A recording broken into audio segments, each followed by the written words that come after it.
Okay, so where did we get to last time?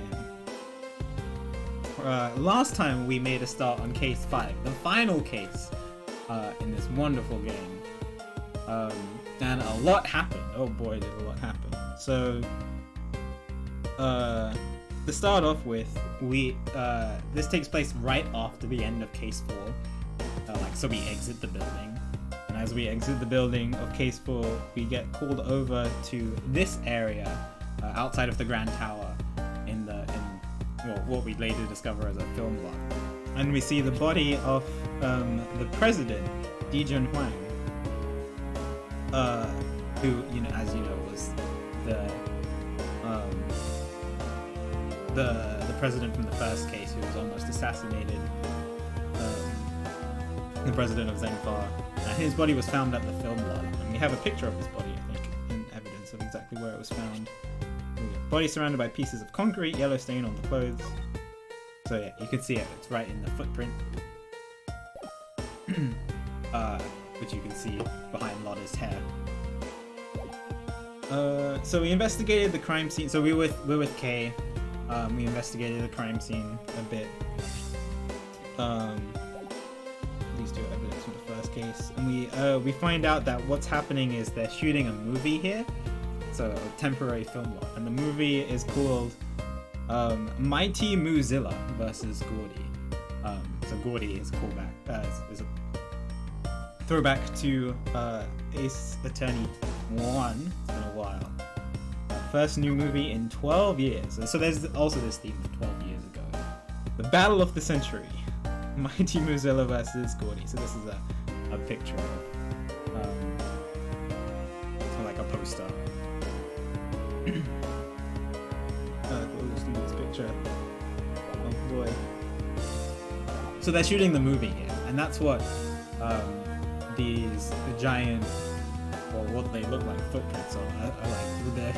They were first told to us as there were footprints of the giant monster, but later we find out that the head, Moozilla's head, was probably what caused it. Moozilla's head fell from the building.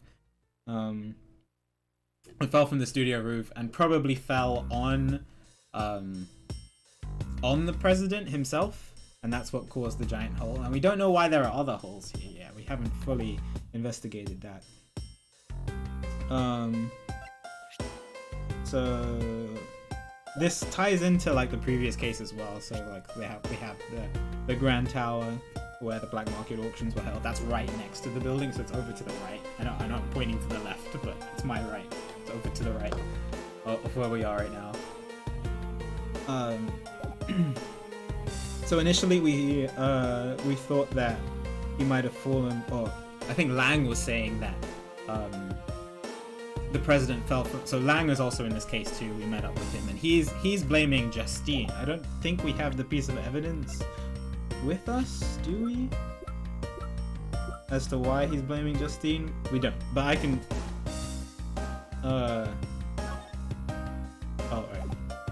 But I could explain. So Lang thinks it's Justine because there's a photographic evidence of Dijun Huang and Justine heading into the Grand Tower. So Lang thinks, and this was the first testimony, Lang thinks that Justine pushed the president off the roof, and that's how he died. So, like her rebuting against that. I don't think that's the case, but he still thinks it's Justine. So what other pieces of evidence do we have? So the combination, there's a lock at the front of this film lot, and only the people who are involved in the cast, the crew, know what the combination is. So that's Peggy, Penny. I said Peggy last time as well. It's Penny, who some of you might recognize from the first case, Ace Attorney 1-3. She's in charge of the props and the sets, and she's the one who discovered the body in the first place.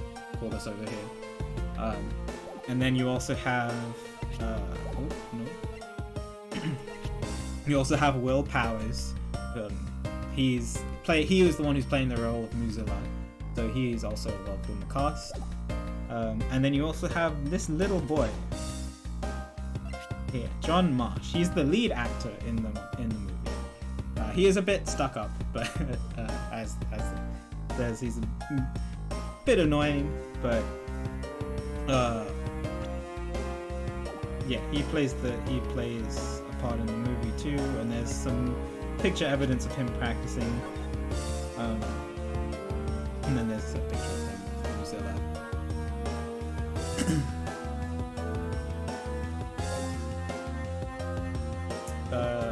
Okay, so during the course of the case, a lot happened. So, like after we investigated the crime scene, we go back in. Oh, we do have the evidence of Di Huang with Justine. So there you go. President was never seen coming down, but he was seen going up onto the rooftop of the Grand Tower. Now, during the course of the case, maybe I'm jumping ahead a bit. President never passed through the 50,000 forum, maybe not.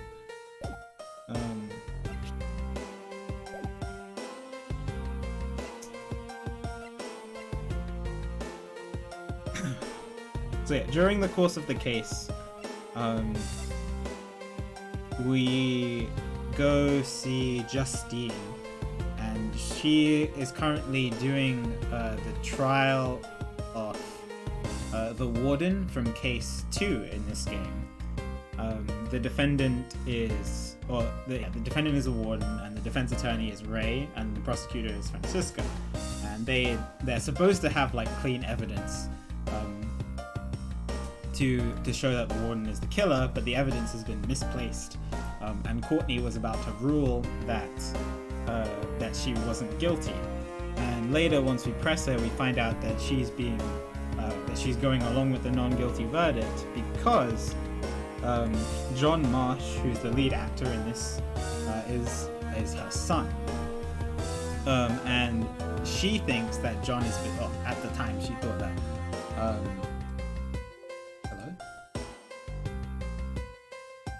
No, don't update Windows now. Oh my god, please.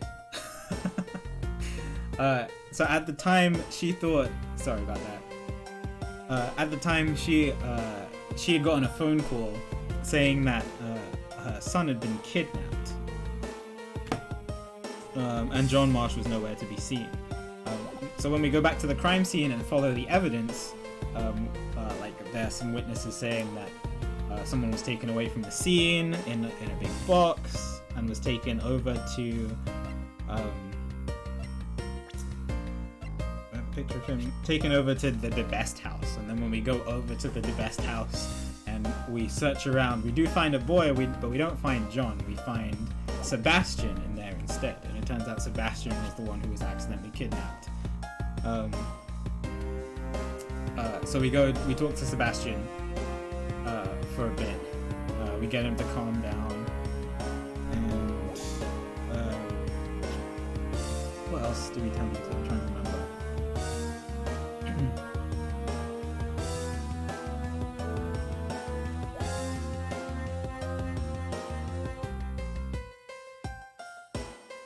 I'm trying to remember what else. I think we were mostly just trying to calm Sebastian down after he found out that, you know, his dad was a criminal.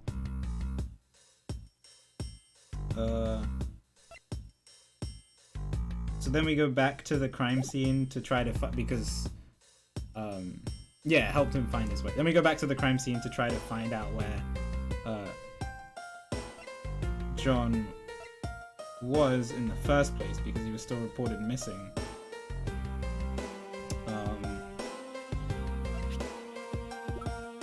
And we were trying to find where John was, because we need we don't want Courtney to rule that the not guilty verdict. So we find, what else do we find?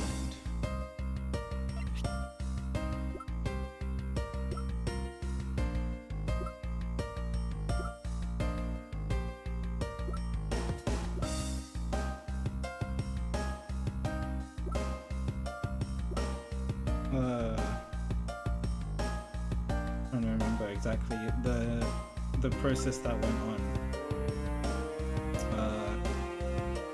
We find, I wish there was more evidence here, because I remember bits and pieces, but it doesn't have everything. So there was a garbage truck that and then there was a dump area where the garbage comes to collect the garbage. And after doing a bit of investigating, we find that one of the trucks came and took the garbage away, and most likely John Marsh was inside one of the containers, and so he was taken away back to the garbage dump. And so Gumshoe and Kay go over to the nearest garbage dump to go rescue him. And in the meantime, we have to go back to the courtroom in order to stop the warden from being set as not guilty. And when we get there, we find, even though the not guilty verdict is about to happen, we also find Blaze the Best, who comes in and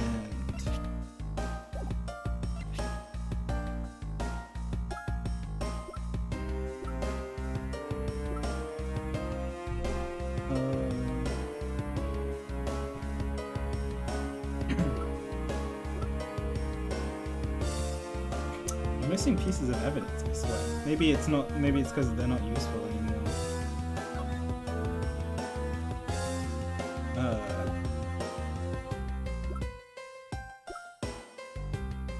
Anyway, Blaze tries to stop us.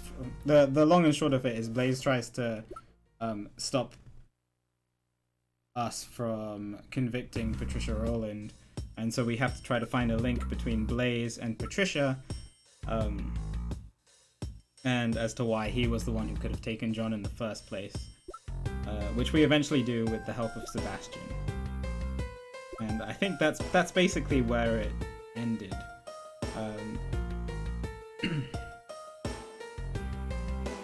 Now, before that happens, like right at the end, Lang comes in and says that he has a problem with Justine, and so we didn't fully get to finish that section, and so we have to go back to the film lot to try to figure out the president's death, since we never fully concluded that.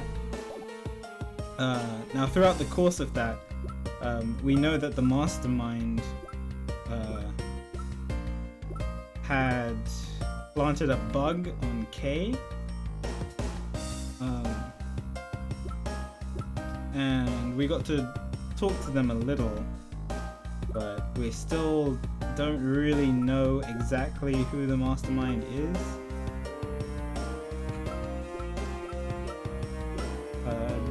We do run into the killer for a bit, who mentions a little bit about it when we go back to the rooftop. We don't know too much about that. The mastermind does know that John Marsh was taken. Oh no, that was it. The mastermind, we heard when we were talking to the mastermind, we heard fireworks, and I wish we had the map of the entire area. The fireworks were happening at what's the name of the stadium? Sunshine Coliseum, which is not too far away from here. We heard that fireworks were happening there from these two, Regina and Simon, who is the defendant in the second case. And they're both part of the very big circus. So we know that the mastermind was at the Sunshine Coliseum, and these are the only two people who we know were at the Sunshine Coliseum, since we haven't actually gone there yet. So we still are trying to figure out exactly who the mastermind behind all of this is, and what their goal is, but we don't have any ideas other than these two, but we seem really like it. Anyway, yeah, sorry, I'm a bit rusty because it's been a week, so I'm really trying to remember all of the facts before I get into it, because I don't want to forget anything. There's still a couple of unknowns. We don't know who this letter is from. We don't know exactly what happened 12 years ago. We don't know what the relationship is with Jill Crane and the mastermind in the first place. Yeah, we're just reviewing, mostly for myself, but also for some of you out there too. Hopefully I didn't miss too much. I think I got the main points down. So right now we're going back to the president's crime scene, and we're trying to figure out exactly who was responsible for his death. Since we didn't fully nail that down yet, we're trying to make sure that Justine does not get blamed for it. So that's where we are right now. Anyway, let's jump into it. The sooner, the better. So same day, 2:52 p.m. after the trial, outside the Grand Tower, temporary film lot.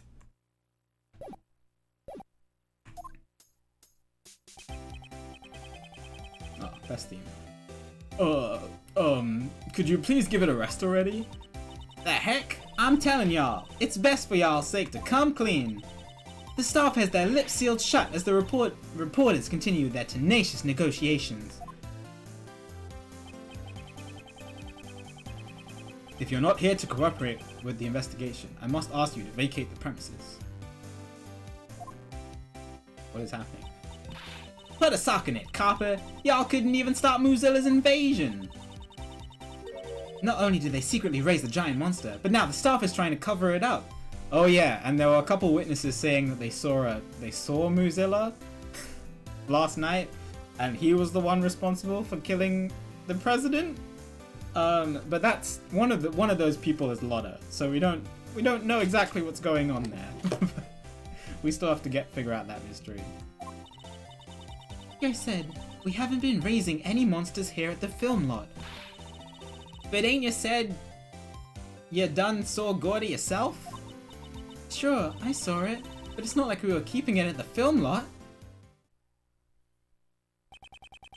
Mind if we butt in? Oh, everybody's here. Oh my god. Ah, Mr. Edgeworth! And John! Oh, y'all come here to search for the monster too? We're searching for a criminal, not a monster. Langji says, the darkness inside a criminal's heart can be likened to a monster. Well, when it comes to killing people, criminals aren't much different from monsters. If you guys have any questions, if you missed last stream about things that have happened, feel free to ask. Agent Lang, this is a problem. I can't let outsiders enter the crime scene. These are all key figures in the investigation. I'd like them to be here when the investigation resumes. Agent Lang, regarding what you said about resuming the investigation, where do you intend to start? We'll start by reviewing the case. Okay, so Lang's gonna give a review too, which is gonna help me. Today, the body of President Huang was found at the film lot. We just started, Elaine, so you're totally good. But we're in the middle of case 5, but feel free to ask any questions. Right now we're reviewing exactly the case and the murder. The president's whereabouts from 2 nights ago are still unknown. It seems he snuck out from under the eyes of his bodyguards and ventured outside. And that night was the last time he was seen alive. It was when he met with you, Judge Courtney, on the roof of the Grand Tower. There's John. So, why did you meet with the president? That I cannot say. You can't tell us, even under suspicion of murder? Oh, that's weird. Can't say? Why not? Miss Courtney, if you don't say anything, you'll only be more suspicious. Ha! She must have a reason to clam up. I think you're somehow involved in the president's assassination. John's safe. Why can't you say anything? The president's body was only discovered today. That still leaves a blank of 1 whole day after Judge Courtney met with him, unaccounted for. Don't be so patient. We're gonna fill in that blank right here, right now. The evening on that blank day in question is what's important. What happened here last night. So, why don't you tell us? John Marsh. So we know that John was here last night practicing. I think it's one of the pieces of evidence that we have. We have a photograph. Where is it? Oh, his video. Photo last night shows John practicing by himself. Monster's footprint can be seen. So this is the left footprint. So we don't have not the big footprint of like next to the stairs where the body was found, but the one like to the lower left of the screen. I am pointing it out on my screen as though you can see it, but you can see it on the screen, just not where I'm pointing.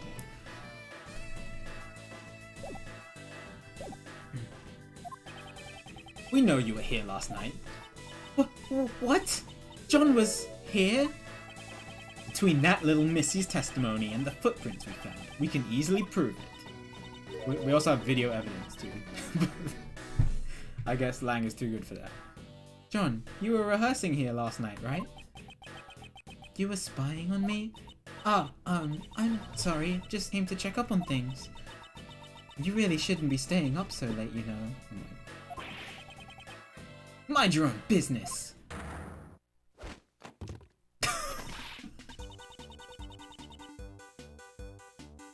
John Marsh, that young lady was worried about you. You will not speak to her like that. He has more milk in his backpack. Right, sorry. How many times have I told you to be more mindful of the way you speak?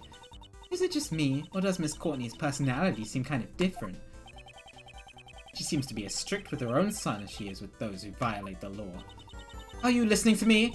And earlier, as well. Blah blah blah blah blah blah.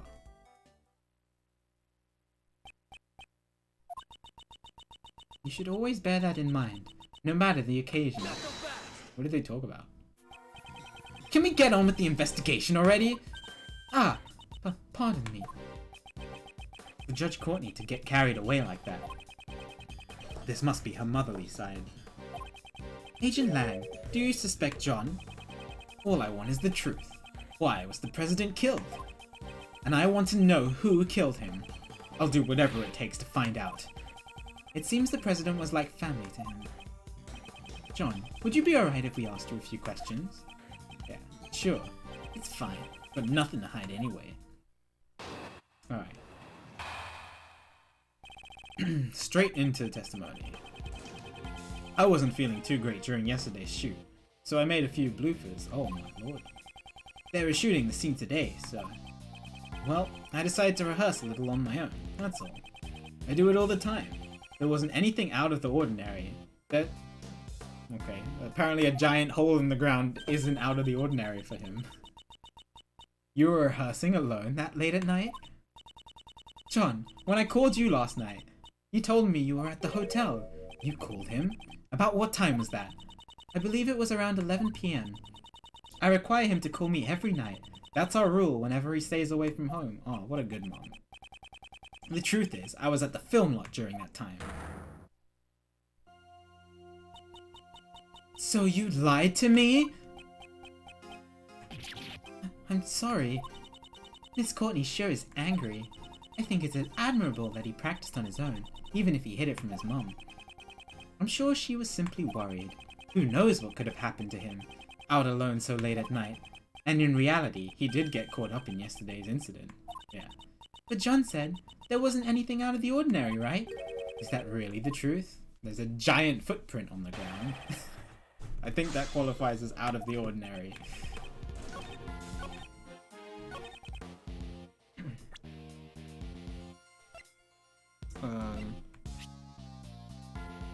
Either this one or probably the video. Yeah. Objection! Oh, that one did it. Not me touching it. There wasn't anything out of the ordinary. That's a lie, isn't it? We have evidence right here. Could that be? That's right. It's the video you recorded of your performance. What? You're telling me you have video from last night?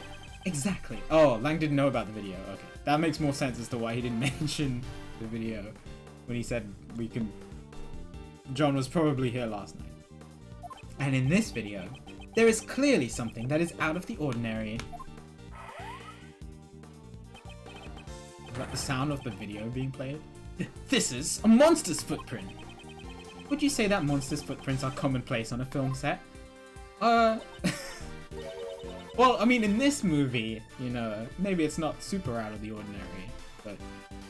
John, why did you conceal this video from us? No reason, really. Hey, pup! This is no joking matter. You had a reason to hide it, right? John Marsh! Answer him clearly! But, Mom... Well... I didn't want anyone to see me rehearsing.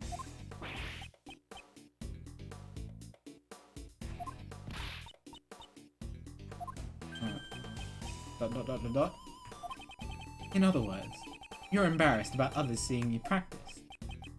Yeah, got a problem with that?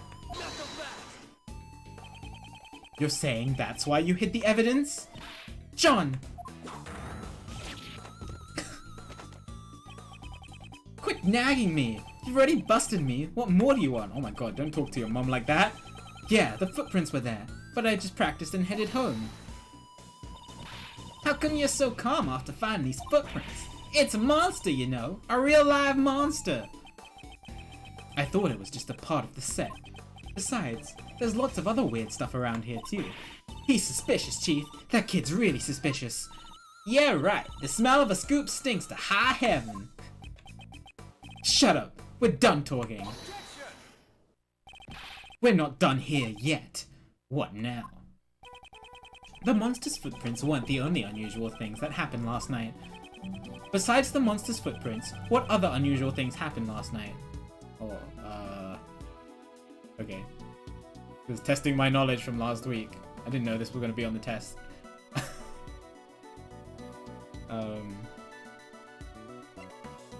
No, I think it's the fact that the head fell off the roof, right?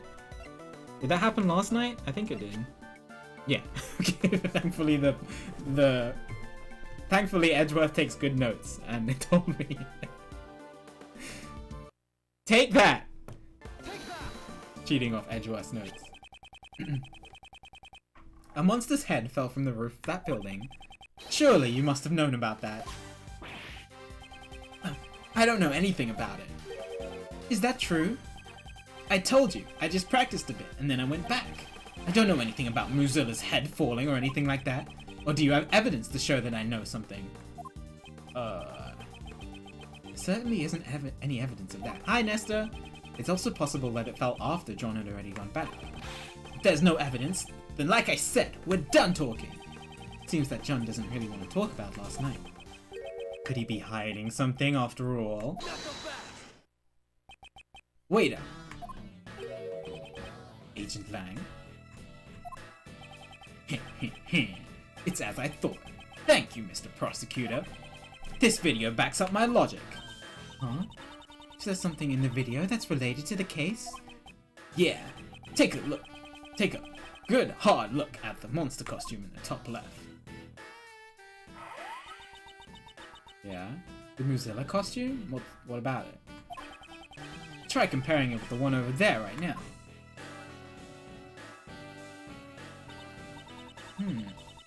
Looks like it's just hanging there limply though.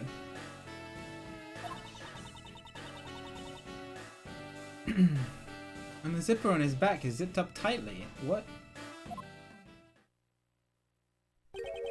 Zipper on its back? Wait, is it different in the video? Oh, it's open! Oh my god, I didn't even notice that. Hello. Lang has a keen eye. Oh, they showed it. The discrepancy is... Yeah, the difference is plain to see. In this video, the zipper is clearly open. Well, I mean, if there's space inside and it's open, then something might be hiding in there. Just,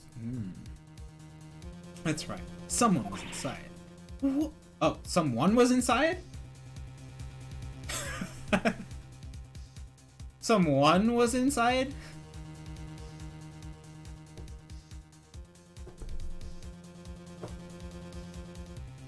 But John was out. What?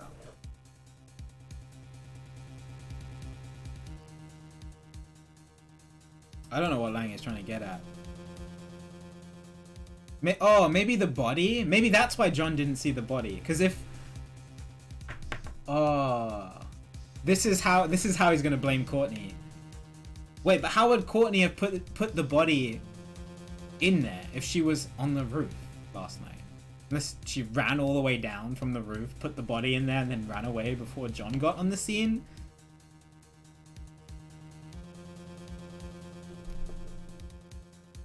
Let me see what Lang is gonna say. But I think he's gonna say that Courtney hid the body in there, and that's why John didn't see the body.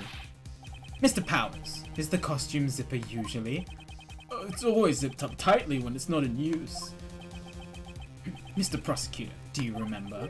My logic from before? I do indeed. 2 nights ago, Courtney pushed the president off the roof and killed him. Afterwards, she snuck into the film lot to hide the body. In here?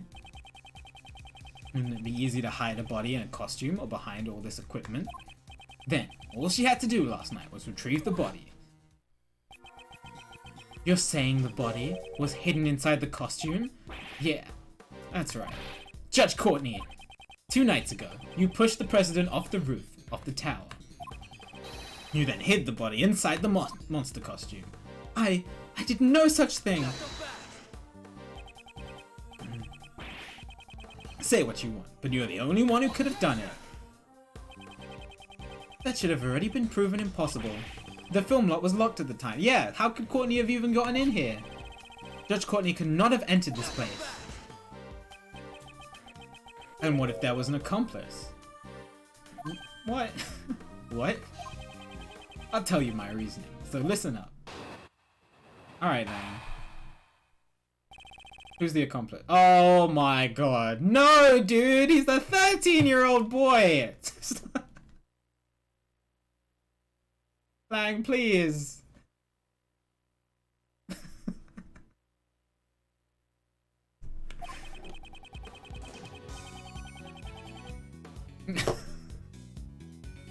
When the president was pushed off the roof, John was waiting at the film lot. If John was an accomplice, the problem with the locks would be resolved. The two of them then hid the president's body. You're telling me that John himself carried the body and put it in the costume, and then decided to film himself at the crime scene? Okay, Lang. Alright. Inside that monster costume over there. You'd think this crime had such an elaborate plan? To take the life of a nation's president, an elaborate plan is to be expected, don't you think? John would never take part in such a crime. You're the one being suspected. Your words don't carry much weight. I wouldn't think those two had sufficient motive for something like this, though. Well, maybe they had a motive that we didn't know about. You were the last one to meet with the president, and you're still keeping the details secret. Don't you think it's only natural that you're being suspected? Okay, I understand that, but it's not. Come on. Come on, dude. Judge Courtney, is there no way for you to tell us your secret? My apologies. I just can't. I just cannot. No matter what. However, when the time I can talk about it comes, I will surely let you know. So, if you could please... Believe you? Is that what you wanted to say? That's what all criminals say. And you, pup. If you've got an explanation, hurry up and spit it out. I didn't do nothing. That's all I'm saying.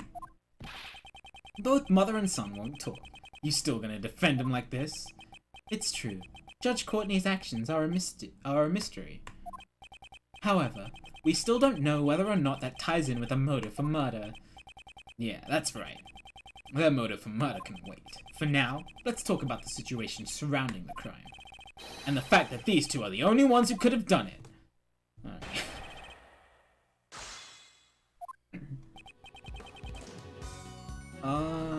John was waiting at the film lot. John was an accomplice. The problem is that the lot should have been resolved. That's true, because...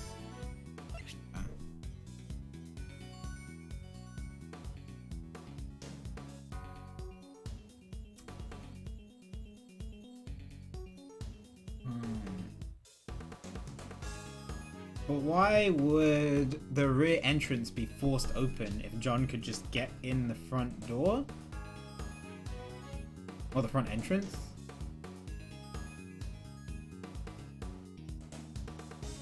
Sounds good, Omega.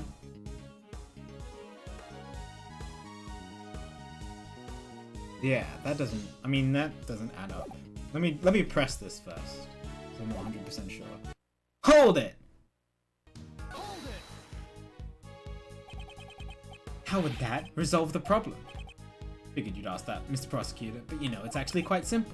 Listen up. First, that woman pushes the president off the roof. She pushes him off.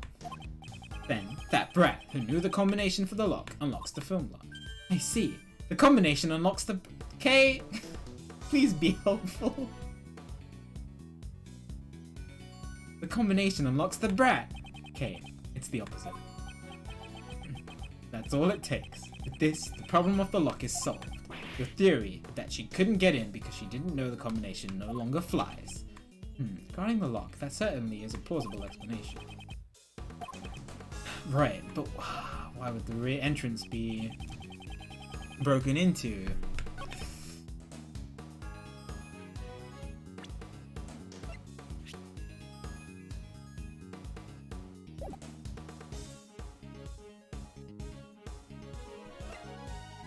I mean, we know that the wall in the back was probably hit by the head,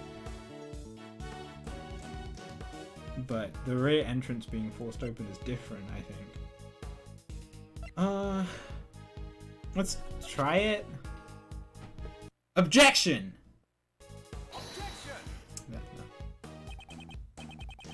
No. Agent Knight, please take a look at this piece of evidence. Ha! Just what are you trying to say with that evidence? If you don't even know after looking at it, you certainly have fallen to a new low. Brazenly shoving such a meaningless thing into my face. Aren't you the one who has fallen to a new low here? Ugh. What are you doing? You realize who you're up against, right? If you're not careful, you're gonna get bitten. Indeed. Better be wary of those fangs. Well, if it's not that, then it's probably not that statement. Two of them hit and hid the president. So you're still saying that Courtney came all the way down here. They both carried the body. Okay. Do I have any evidence against that? I mean, Courtney was seen at the roof, but she was also seen coming down, whereas the president wasn't. So I guess it's plausible.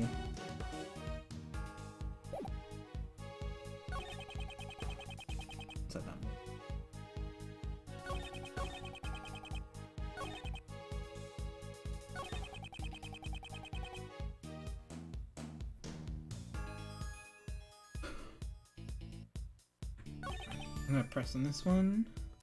Hold it!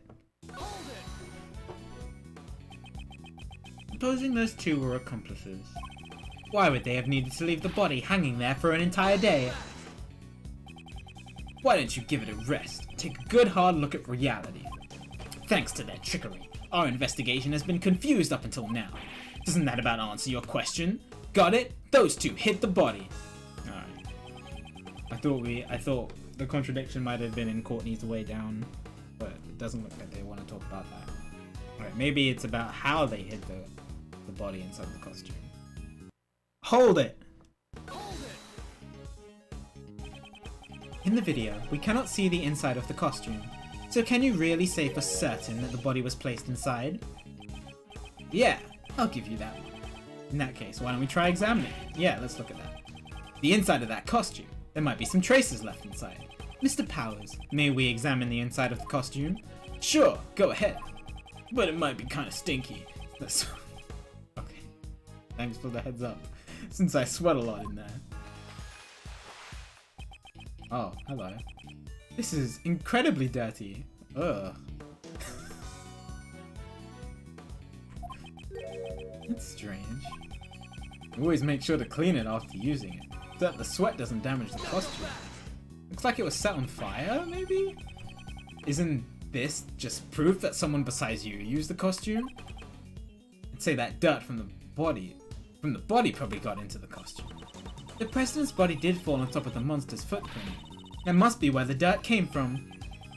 Are you satisfied now? There's dirt inside the costume. It must have gotten there when the body was hidden inside.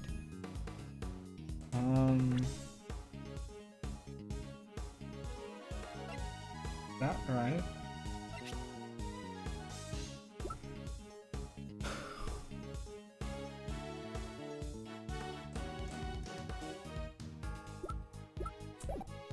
But the president's body didn't have dirt on it. It just had this yellow stain. And like this was found after. So unless all of the dirt rubbed off in the costume, that doesn't add up. Like, other than the yellow stain and the fact that he's dead, he looks pretty clean.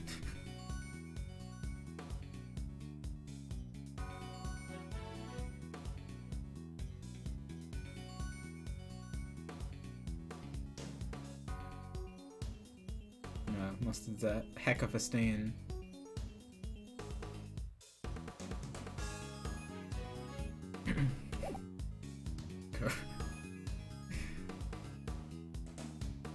I know exactly what you wanted to say, and I'm glad you didn't.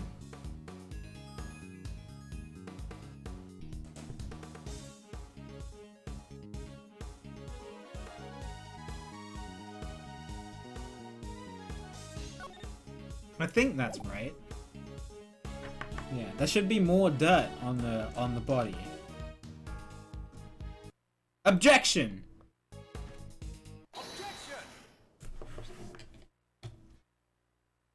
When the music stops, dude. Dirt got onto the costume when the body was hidden inside it. Is that really the case? You have a problem with that? There is a fair amount of dirt inside the front of the costume. Yeah, that is a lot of dirt. However, I would like you to focus on the state of the body is in. It's lying on top of the dirt, and yet there's no dirt in front of the body. If the body really was inside the costume, then it's strange that the front of the body isn't stained with more dirt. Ugh. Well then, how would you explain it? How did the dirt get inside the costume? From the video footage, it's very likely that someone was inside the costume. But just who could it have been? Where have I seen this? What's the matter, Kay? I just feel like I remember seeing something that looked like this dirt somewhere before. Oh, I don't have a picture of it. But is it the dirt from the gloves?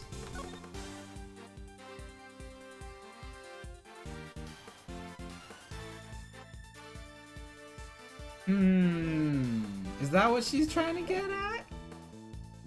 Is that what Kay is trying to say? Because then that ties into Blaze, which opens up a whole new can of worms.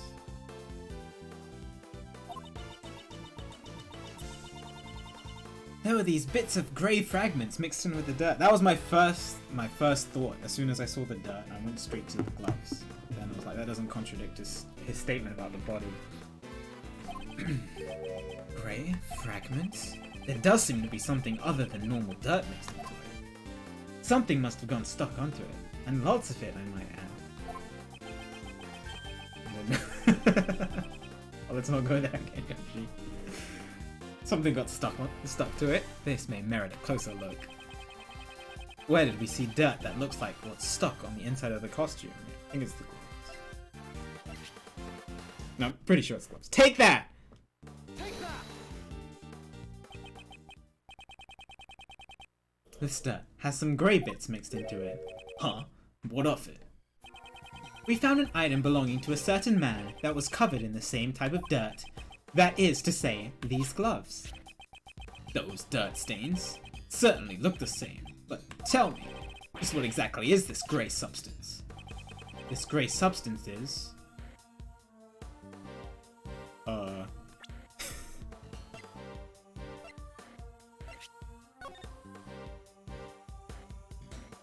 I'm trying to remember. Did they mention what it was?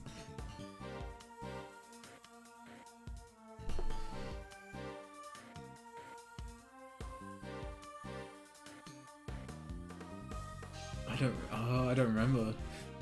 If they did mention it last Saturday, I don't know.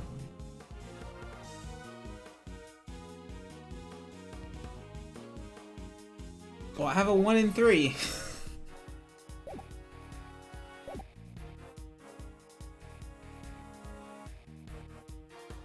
Alright, it doesn't look like paint. Because it's like little fragments, right? So it can't be little fragments of paint. So I have a 1 in 2. It's either plastic. It's either plastic or concrete. And I guess because it's heavy maintenance, it's more likely concrete than plastic. So this is a very educated guess.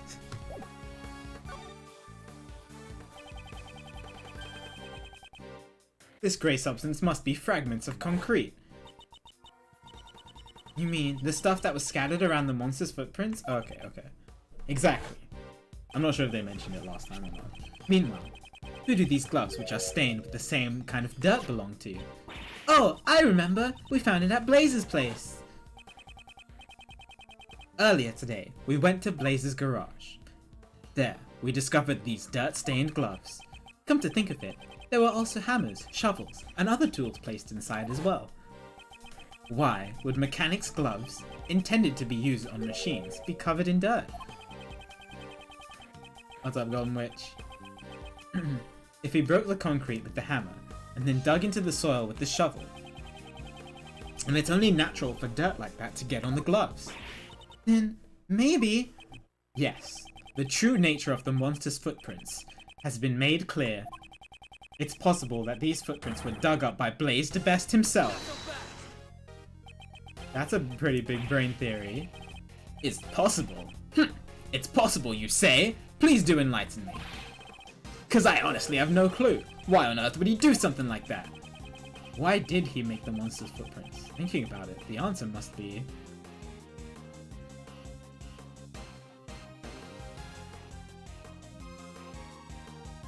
I mean, he wasn't... I don't think he was burying something, because if he was burying something, he would have buried the body, right? I imagine?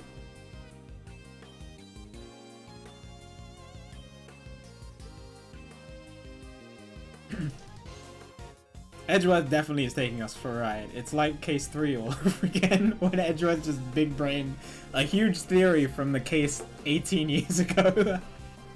And I was just like, okay, Edgeworth.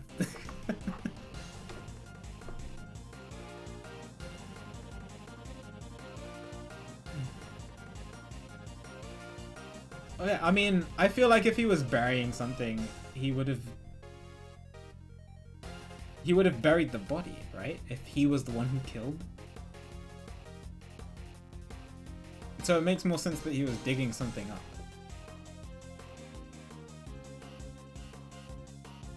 Because it's also a very weird place to bury something, like bury through concrete. Yeah, he must have been digging something up. It's the more logical scenario. It's possible he was digging something up. What's up, Diamond? It probably went something like this. Last night at this spot, there was something that Blaze needed to dig up. For that reason, he broke the lock on the back door. There we go, we're finally talking about the back door. And sneaked into the film lot. There are 3 holes, actually. Using the hammer and shovel, he set to work.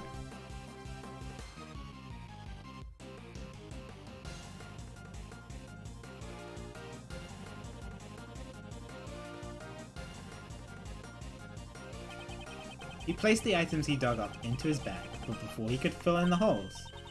Ah, that's when John came to practice! Exactly. Blaze panicked and had no choice but to hide himself in the Mozilla costume nearby.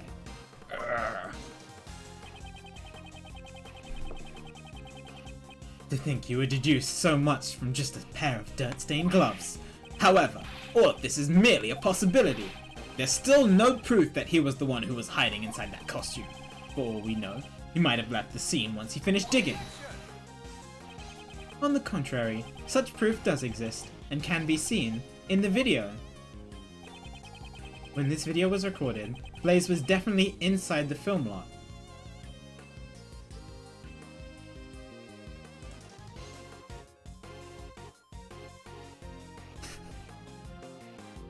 I'm trying to see what Edgeworth sees.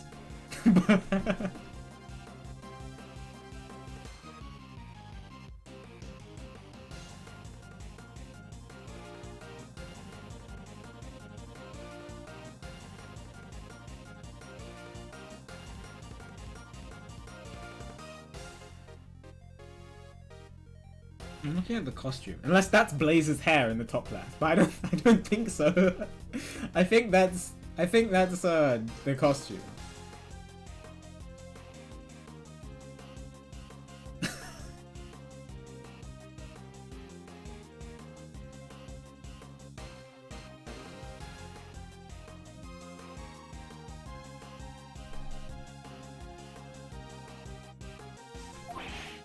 What? Well, I can't blame Agent Lang for not noticing. Yeah, I don't notice either. What are you talking about? What's different?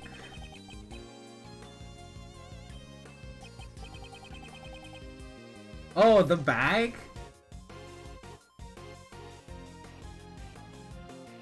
That bag isn't there, I guess. Along with the state of Blaze's garage. There's the bag! There's the bag!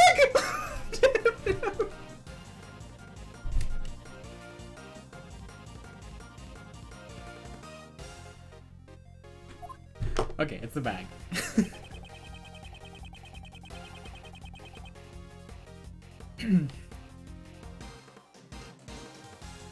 Oh my god. Take that. I love little things like this. This bag placed near the costume. There was an identical one inside Blaze's garage. First, the dirt on the gloves, and now the bag. It seems there is a connection. Okay. And that's my proof. Blaze was inside the costume. Ergo, the president's body could not have been hidden inside it. It seems I was able to refute Agent Lang's reasoning. Someone needs to go investigate Blaze's house right away, pal! We need to know what was inside that bag. Yes, sir! Y'all pipe down and listen up. Why? Why? Y'all been saying whatever works best for y'all. And the noisy one returns. That there's the footprints of— oh my god, can you please? Stop, stop, stop. That there's the footprints of the mighty Mozilla. They ain't just some random holes dug up by that old coot. I believe the true nature of these footprints has already been proven quite logically. Logic schmogic. Excuse me, you don't insult the logic of Miles Edgeworth. I ain't buying it. Say what you want, but I know what I saw, and I saw Mozilla. Is she referring to how she saw Mozilla at the window of the Grand Tower? Preposterous. Yeah, I still don't understand this. Upon our journalist souls, we ain't having none of it. That statement is just an insult to journalists everywhere. Ah, that's right. There's more to them monsters than just those footprints. I remember hearing that Sunny over there was seen with the monster earlier. I reckon that gal over there said she witnessed it herself. Right. When these two are together, all meaningful talk grinds to a halt. If we only knew just what the monster really was, I think those two would quiet down. Mr. Edgeworth, isn't there anything you can do? The monster's true identity. Alright. We don't have much choice. Let's see what we can do. Alright. This is something I've been wanting to figure out for a while. Like, we have the heads.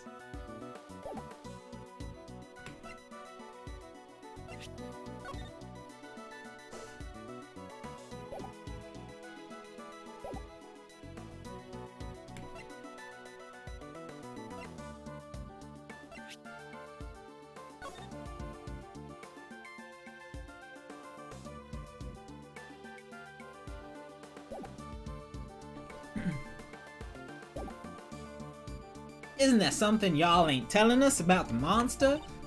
Nicole, ask him. Ask him right away. Please settle down.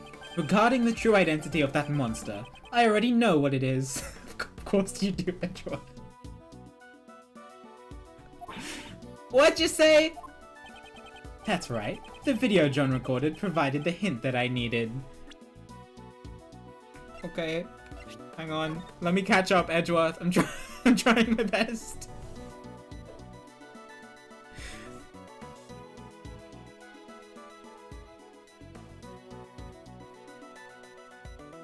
Oh, right, there's another picture. Oh, it's just him disappearing.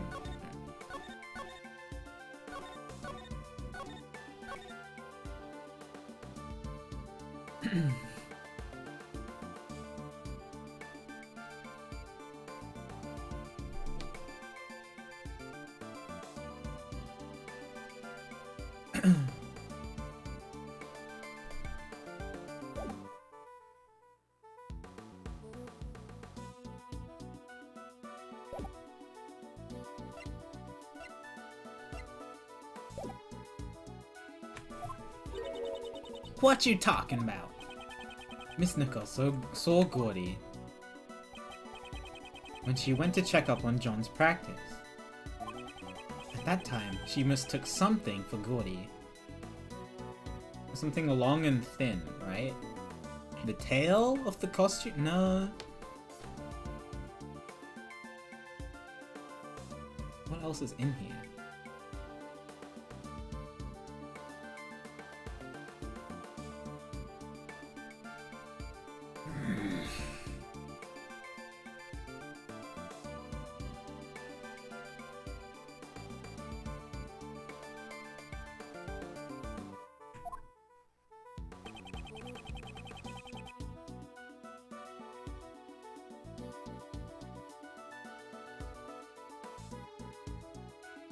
The camera crane?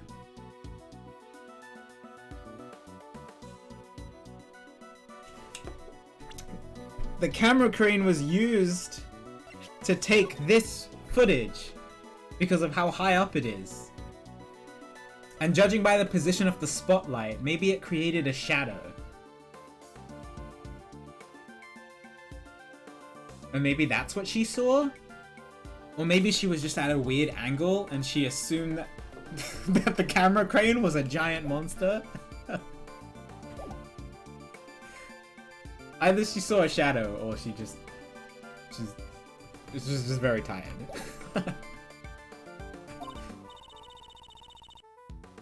What? Ain't that just some plain old souvenir photo? Y'all don't really think you can pull the wool over the eyes of a pro like me, do ya? I mean, I don't see what else it could be. It's it must be something long and thin that could create a shadow like that. So I'm going with the camera crane. And it was definitely used that night to take the video evidence of John. Naturally, Gordy's true identity was this camera crane. What? Okay, cool. The video John recorded was shot from fairly high up. A shot from this position would be impossible without a camera crane. But there ain't no way Miss Nichols would mistake a camera crane for Gordy. I wonder about that. Yeah, I mean, Edgeworth gave me a bit of a prompt. I wonder about that. He still does not answer the question of what Lotta saw, but I guess we don't really need to pay attention to Lotta, right? It's okay, it's fine. I wonder about that. Miss Nichols. Yes? Earlier, you said that the prescription for your glasses didn't match your eyesight anymore. Oh, yeah! Oh, that's why. Okay. That makes more sense. Okay, Edgeworth is a big brain. I totally forgot that she said this. I do remember her saying this now that he mentions it. Lately, it seems that my eyesight has suddenly gotten a lot worse. So would you say that you weren't able to see Gordy very clearly in the dark? That's right. Its silhouette was all I could make out. Right. But remember what Miss Nicole said? And I quote, its skin was really scaly, almost like a reptile. Camera cranes ain't got no flesh on him. Skin. Thanks, Lotta. It's just a bare steel frame. That is certainly true. At least, in the case of this photo. However, last night it did have skin. Okay. Is he still talking about the shadow? Or did it have skin for some other reason?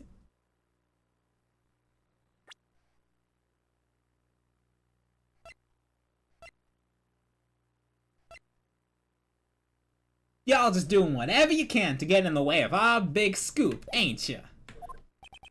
That was not my intention.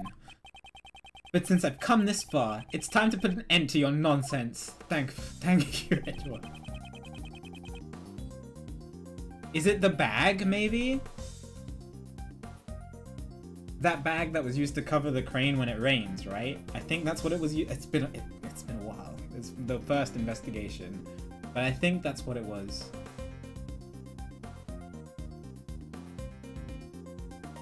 I mean, it's the only thing that could be, like, mistaken for skin.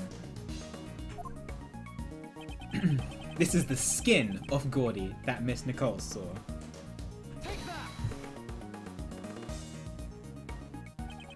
As Miss Nicole stated in her testimony earlier, it looked like it was going to rain last night. While it never actually rained, John still covered the camera crane with a rainproof sheet. Oh, it actually was a rainproof sheet. Okay. Which, to Miss Nicole's, looked like a monster's skin. What? You gotta be kidding me!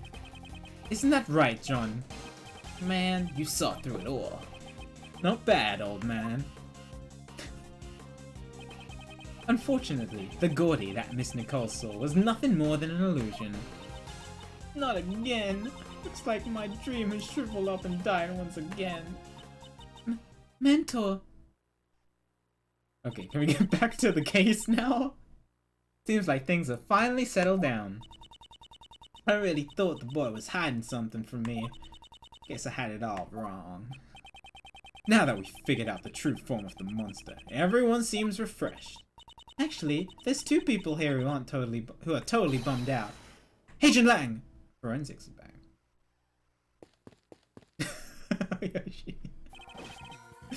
The report is insert. We got the results of President Wang's autopsy.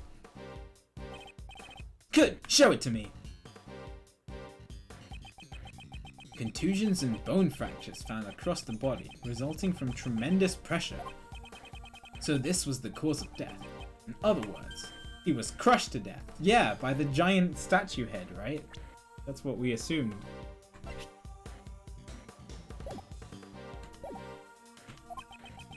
I thought as much. Oh my god, updated autopsy report.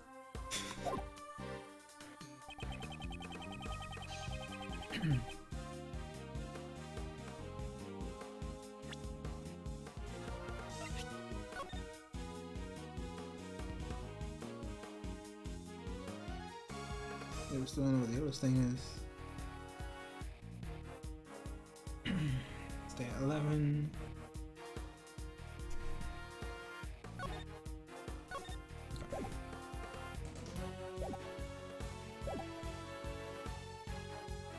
The yellow stain on his chest is currently under investigation.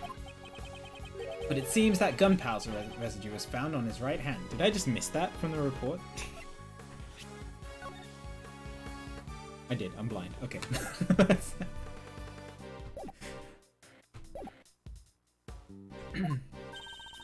Sunflower residue? Okay, please. No, gunpowder residue. Traces of it are left behind when a gun is fired. Since it has been found on his right hand, it's possible that the president fired a gun. Gun? Huh? But we didn't find any guns when we investigated this area. Unexplained gunpowder residue. I'll have to look over the autopsy report later. Now then, Agent Lang, it seems we have our answer. The president did not die from falling off the roof of the Grand Tower. Rather, he died from being crushed under Mozilla's head. I still love this image. Can't deny it. Looks like your logic was right after all. This means the suspicion surrounding Miss Courtney should be cleared up, right? I mean, no, she still was the last person to see the victim and isn't telling us why. We must figure out why. Yes. Not only the cause of death, but the time of death proves her innocence as well. Yes, but she was still seen with him. We need to figure out why, Edgeworth. Come on. Judge Courtney met with the president 2 nights ago. However, according to the autopsy report, the time of death was around 11 PM last night. Mozilla's head also fell last night. It matches up perfectly. That's a relief. Isn't that a bit too early to be relieved? Agent Lang? The president died after being crushed by the Mozilla's head. That I will admit. But the problem is, who was responsible for the falling head? Mozilla's head fell last night, and last night, the one who was at the film lot was John. What are you saying? Surely you're not implying... That's right. You killed him, didn't you?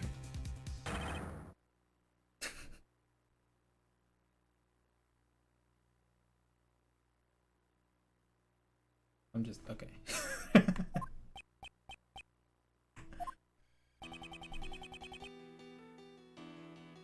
That pup is hiding something. He was at the scene where the body was discovered last night. He also saw the footprints. And despite that, he still claims to know absolutely nothing about the incident? Isn't that a bit too convenient? These footprint-shaped holes have not been proven to be related to the case. Just because he saw the holes doesn't necessarily mean that he's involved in the incident. You sure about that? Take a look at the pup's face. I mean, okay, looks like he's hiding something. He looks pretty shaken up to me. Looks like he hit the mark, but John doesn't want to talk about it. If he doesn't feel like talking, then I have an idea of my own. Let's check the tape. Agent Lang, what is your intention? The police have a device that lets you analyze the video footage up close and personal. Agent Lang, you would suspect John enough to go that far? As long as John's lips are sealed. This may be the only way for us to get closer to the truth. Detective Gumshoe, if I'm not mistaken, you have that device with you, correct?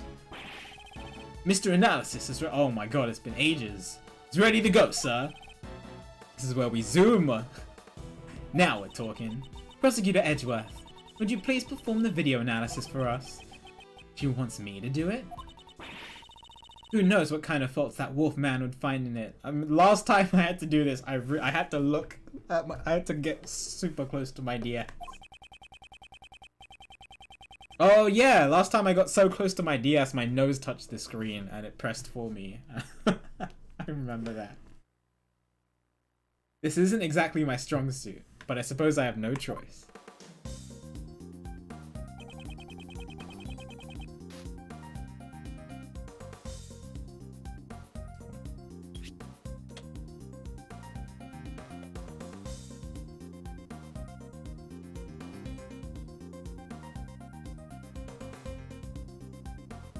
Might be easier to look at my DS. Sorry, chat.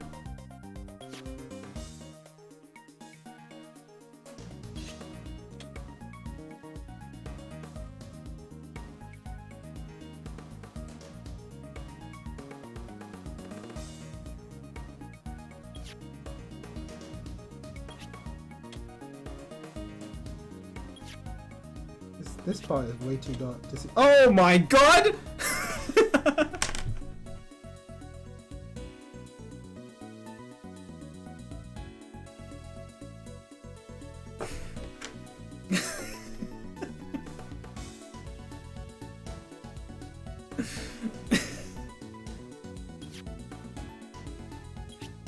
Bro, he just appears.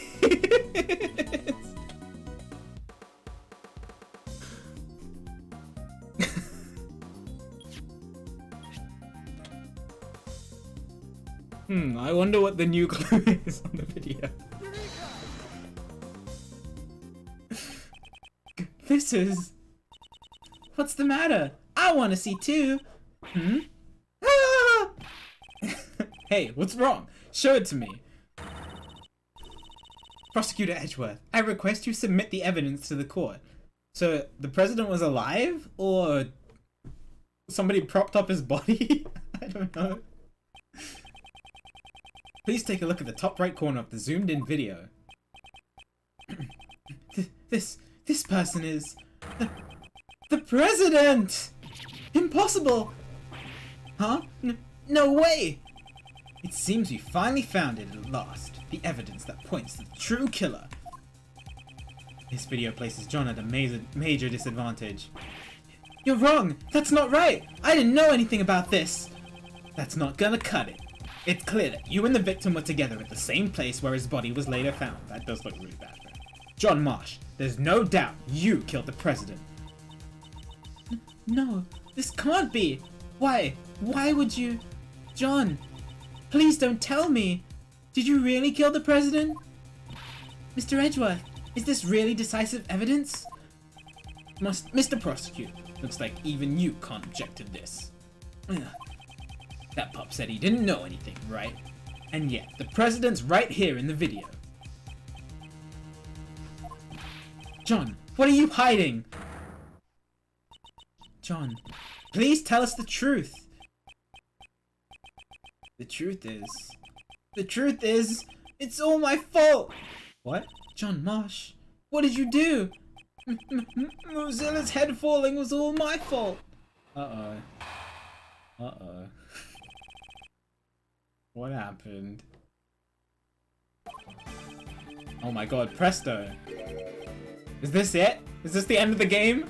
We get to convict a 13-year-old boy and that's the end of the game?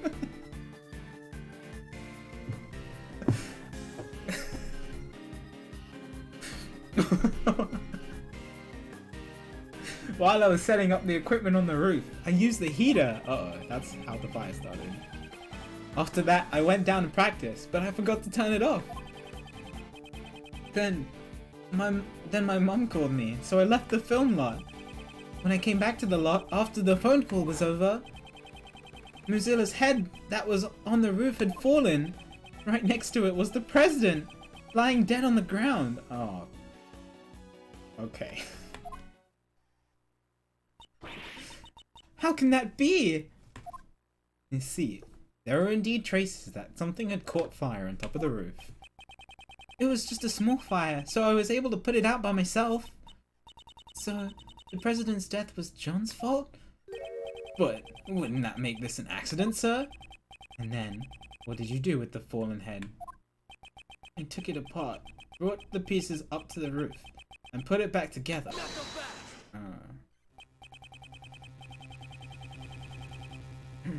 Were there fingerprints on this? Did we get it analyzed?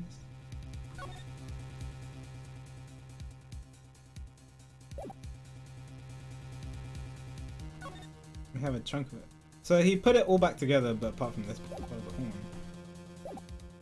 the horn. So you put out the fire, and even put the fallen head back on the roof? Which means you were hiding evidence. We can't be having that, you naughty little pup. I didn't do it on purpose. I really did just forget to turn off the heater. When the legs broke, the stand would have tilted. Oh, when the legs broke, the stand would have tilted. If Mozilla's head was on the top of the stand, it would have fallen off. So, the head fell down because of the fire. Yes, that's the case. I also have a pretty good idea what caused the fire. There's a flammable can next to the heater. It seems someone is lacking in safety awareness. Was it really just an accident? If that's the truth, then what was the president doing here?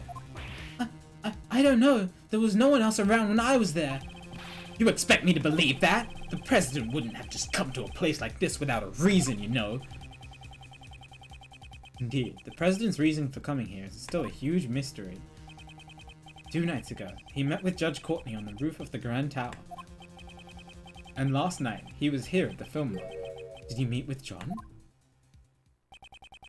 I'll have to listen to John's testimony very carefully. Okay.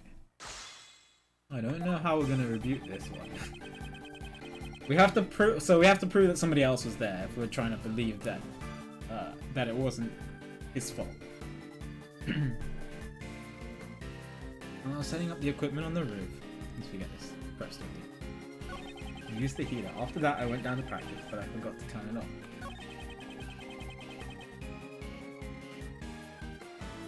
Why did he leave the film lot? Hold it! It was late at night at the film lot, and not a single member of the film crew was around. So then, why did you have to leave the premises in order to answer the phone call? That's what I was curious about. I totally forgot about the phone call thing, so I kind of panicked. I didn't answer it fast. I would have been busted for leaving the hotel without permission. In that case, why didn't you just answer it here? Because I was rehearsing. All the cameras and mics were on. If I talked here, every last word I said to Mom would have been caught on camera. So he was embarrassed that the conversation with his mother would be recorded. Anyway, I stopped practicing for a bit and rushed out of the film lot. I don't think that has anything useful in it.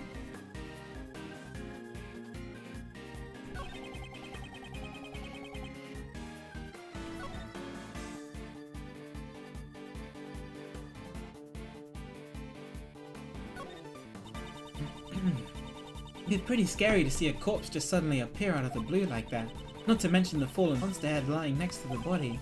Panic would certainly be an understandable response to such a situation.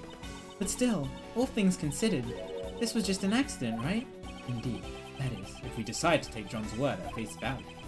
I wouldn't mind having some more concrete details on the state of the crime scene. Yeah, okay, let's talk more about that.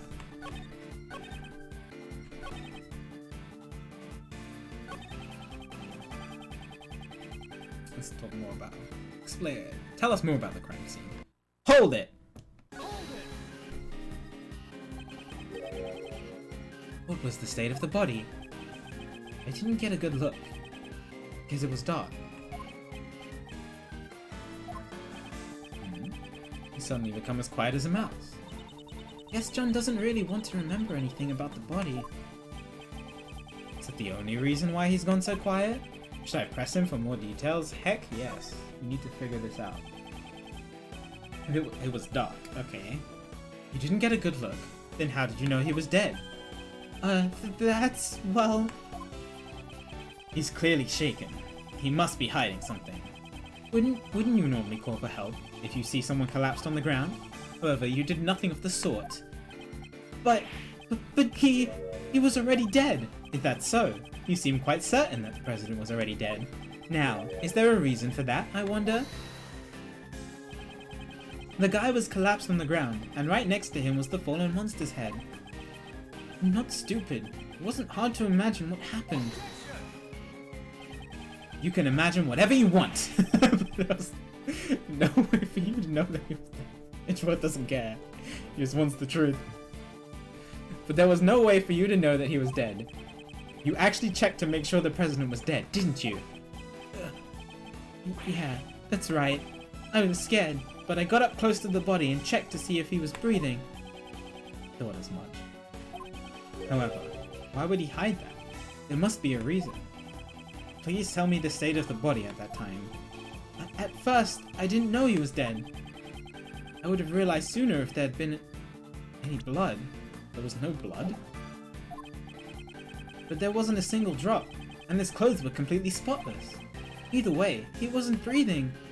That's how I knew he was already dead. Would you please append those statements to your testimony?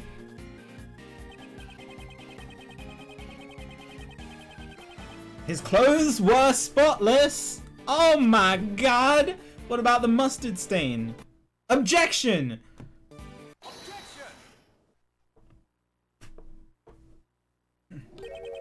His clothes were spotless? Yeah, that's right. You got a problem with it, old man?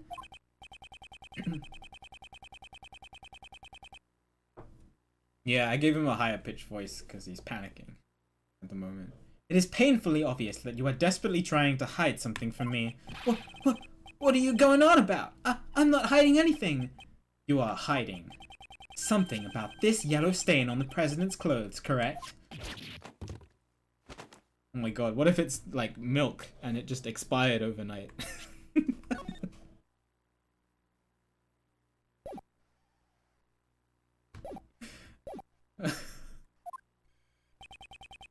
Why did you leave it entirely out of your testimony?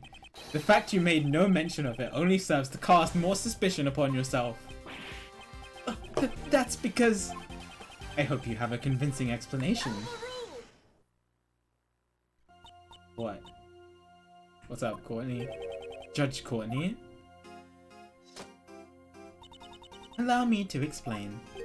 Why are you... The yellow stain left on the president's chest is almost certainly lion lily pollen. What? Excuse me, what is that? Lion lily? When I met with the president on the roof of the Grand Tower 2 nights ago, I brought him a bouquet of lion lilies. Lion lilies are beautiful flowers with stunning golden petals. Some of the pollen from the lilies must have gotten onto the president's suit. Huh? But... I didn't see any lilies in the security footage, though. They were simply obscured by the president's body. It is pretty huge. Why did you bring a bouquet? I I cannot say. She brought him flowers on a rooftop at night.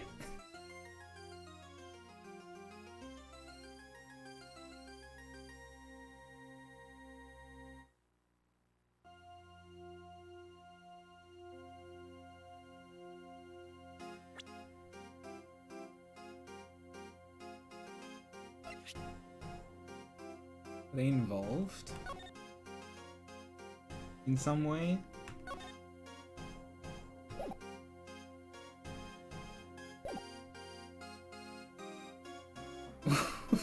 Why? Stop it.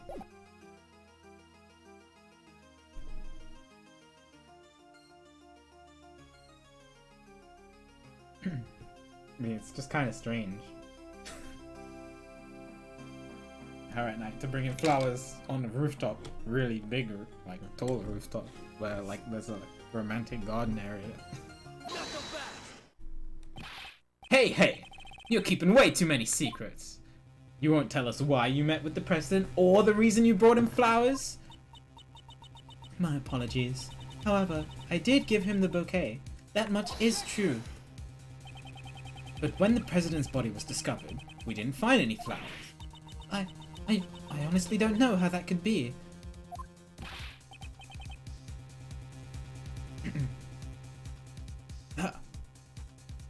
Hey, Miss Judge. All your answers have been too vague. You can't say this, and you don't know that. Do you accept flimsy testimony like that in your trials? Hey, cut it out! John? I threw the flowers away. Oh, you threw them away? So there were flowers near the body when you found it? Yeah, that's right. They were right on top of the president's body. They had been crushed as flat as pancakes, though. Ah, I see. So the flowers were squashed by Mozilla's head too. And a large amount of pollen got stuck on the president's suit. That seems to be the gist of it. Why would he do this? However, why did you go out of your way to dispose of the flowers? Yeah, that's what I want to know. No reason? No, there's definitely a reason. God tell me. So John's not gonna tell us anything, either. I guess mother and son both have a lot of secrets, huh? That is not true. At the very least, I can tell you why John threw away those flowers. Huh? John, you saw me leaving the house with those flowers in hand, did you not? Ah, I get it. John saw the flowers and thought of his mum. Ah. Let's see. He threw them away in order to protect Judge Courtney from being suspected. That's not true! You're all wrong! That was his worst lie yet.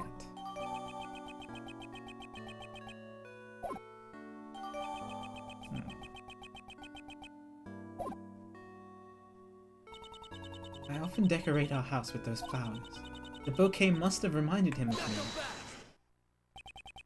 So the pup just happens to find the flowers from his mother's bouquet on top of the body?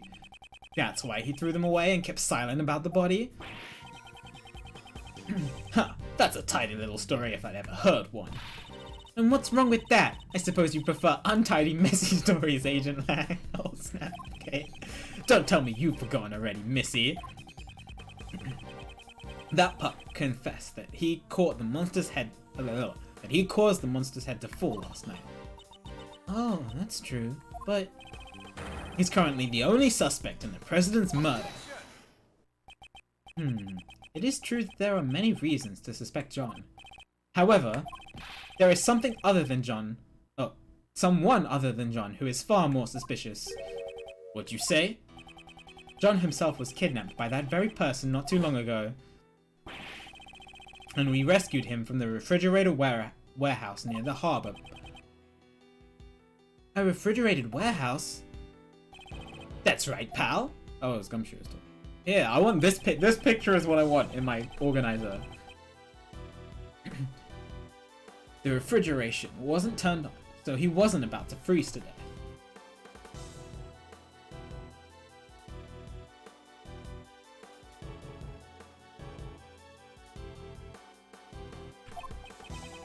But if he hadn't yelled out for help, we would have never found him. Oh my god. Once the sleeping drugs wore off, he was finally able to call out for help. Sleeping drugs. If I recall correctly, when you were kidnapped. That's right. There was a bottle lying on the floor of the refrigerated warehouse. I think it was the same thing that was used on me not long ago. That sleepy ZZZ stuff. Sorry, ZZZ stuff. It's super powerful.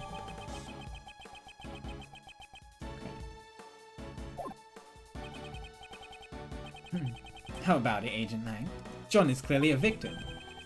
There is a mastermind at work behind the scenes of this case. I don't know anything about the so-called mastermind. You say that they were here last night? I still don't know for sure yet. Ha! It's not like you to be so vague, Mr. Prosecutor. Indeed, I still don't have any evidence that ties the mastermind to this murder. Is there someone else? Is there anyone besides John who had the opportunity to murder the president?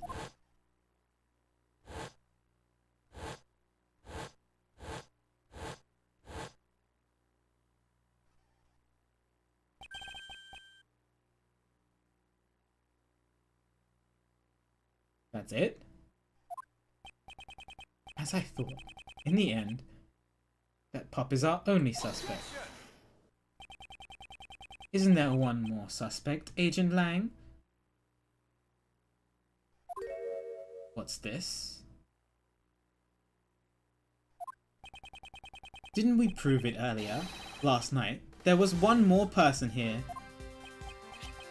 Blaze the Best. You're saying he is the one who did it? I don't think he's the mastermind.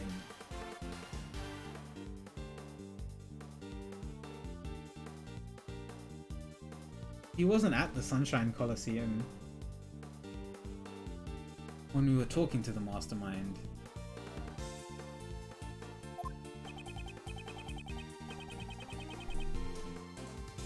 Last night, John was not alone. Blaze the Best was here too.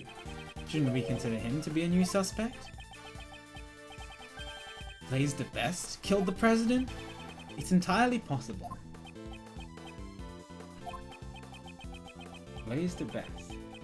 It can't be. The same guy from 12 years ago? More 12 years ago stuff. What happened 12 years ago? That keeps popping up. I know, right, Edgeworth? Yeah, we don't have Bedge anymore. He's no prosecutor. Well, a lot has changed. It all happened over 12 years ago. Back then, he and my old man were close friends, and our clan protected the president's life.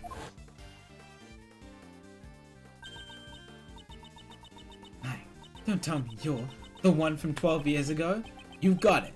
Ain't this nice? Now you're finally going to prison where you belong. 12 years is a long time coming for a suspended sentence. Don't you agree? Agent Lang, what happened 12 years ago? Nothing that concerns you. On the contrary, it might just have some sort of connection with this case. And I suppose you have some proof, Mr. Prosecutor? Show me evidence that there's a connection between this case and the one 12 years ago. I don't even know what happened 12 years ago! Evidence, you say? If you don't have any evidence, then there's no point in talking about it. Is there any evidence that connects this case with what happened 12 years ago? I have so many things that shout out to 12 years ago, right? Please get revenge for 12 years ago. And then...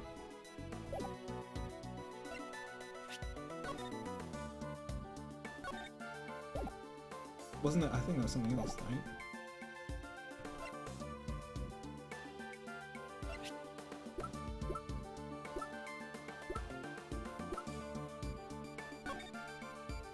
"12 years ago.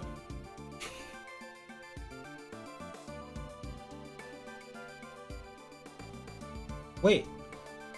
I'm all but certain there is a connection between Knightley and Dogen, Dogen's chess partner, whose identity remained unknown until now. Actually, Knightley all along. That is proof enough. Tomorrow I shall interrogate him in the warden's office. That thing he laid to rest in front of the flower bed 12 years ago.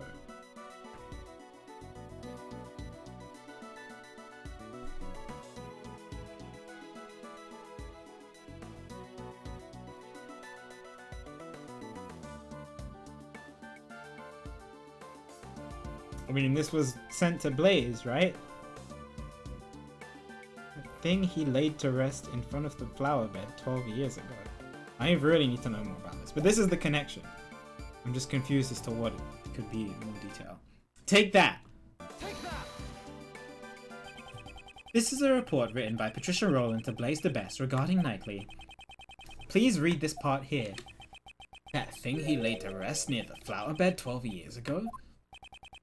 That's not all. Take a look at this as well. Okay, yeah, both of them. This letter was sent to Jill Crane, who was murdered 2 days ago, although the sender is currently unknown. Here, it is written as follows. Please get revenge for 12 years ago. What? 12 years ago? Agent Lang, something big is happening here.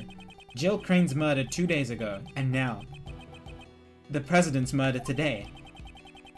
There has to be some connection there, and the key to solving it lies in what happened 12 years ago, does it not?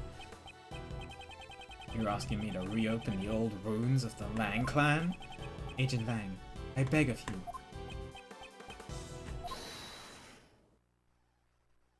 you. Who was that just now? Shifu! Oh my god, it's his henchman. You guys! What are you all doing here? It's 1, 1, and 1. We followed you here, Shifu. We heard that Shifu was investigating the incident from 12 years ago. You idiots!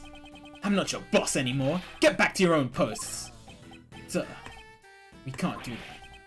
What you say? Are you disobeying my orders? Shifu, we also beg of you. Reinvestigate the SS5 incident from 12 years ago. None of us could ever forget that case. We know you feel the same way, Shifu. Agent Lang, even your former subordinates desire to reinvestigate the case. And you think you can solve the mysteries of that case? Dude, Edgeworth solved the case 18 years ago. 12 years ago is nothing to Edgeworth. Perhaps I can, with your help. Ugh, I got it. I accept your invitation. Shifu, Shifu, Shifu! Now then, with that decided, I guess it's my turn to shine. Okay, what? We're investigating a case from the past, right? And guess what guess what the best tool for that is? The little Mr. Thief? But this was 12 years ago. If we have the case files from the past case, I can recreate it. Unfortunately, I don't have the case files. Huh? What do you mean? Access to those case files is restricted, being treated as highly classified information. He's sweating. Why is that? I don't know, but it seems like there were a lot of things that they wanted to keep hidden. Even what I know is limited to what was published in the newspapers back then. That will not be a problem. In any case, please tell us what you know. Sure.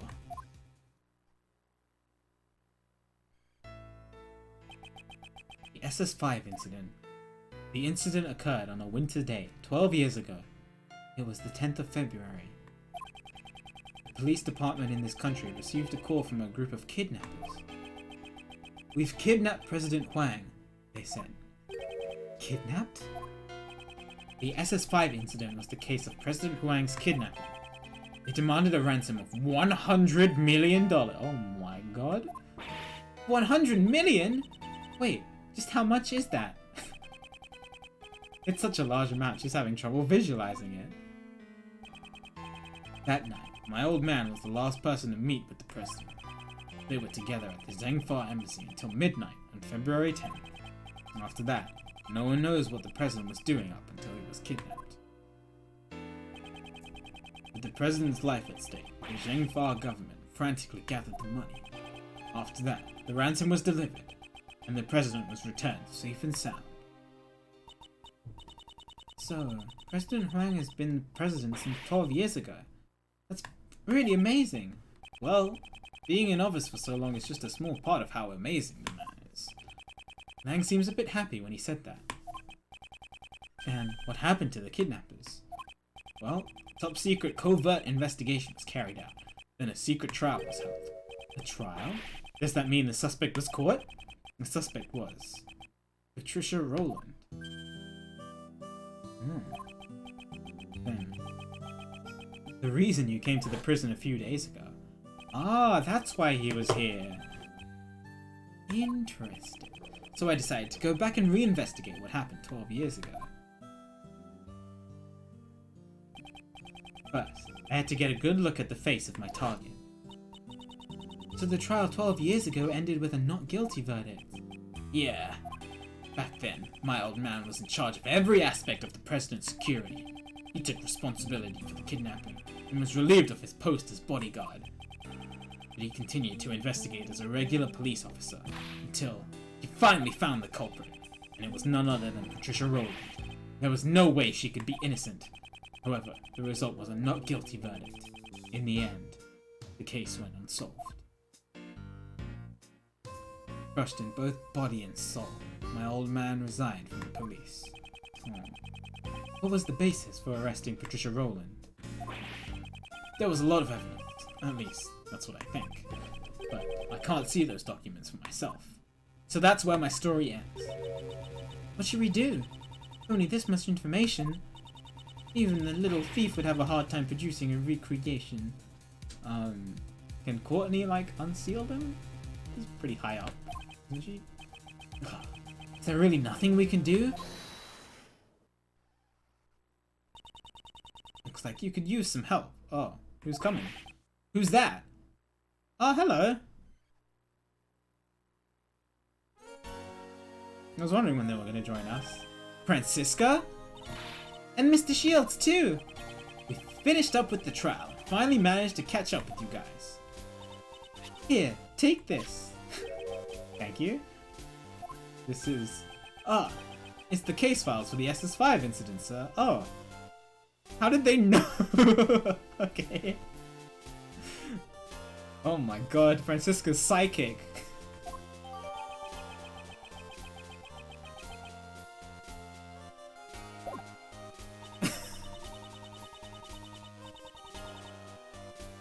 When Roland mentioned 12 years ago during the trial, it caught my interest. Okay. Alright.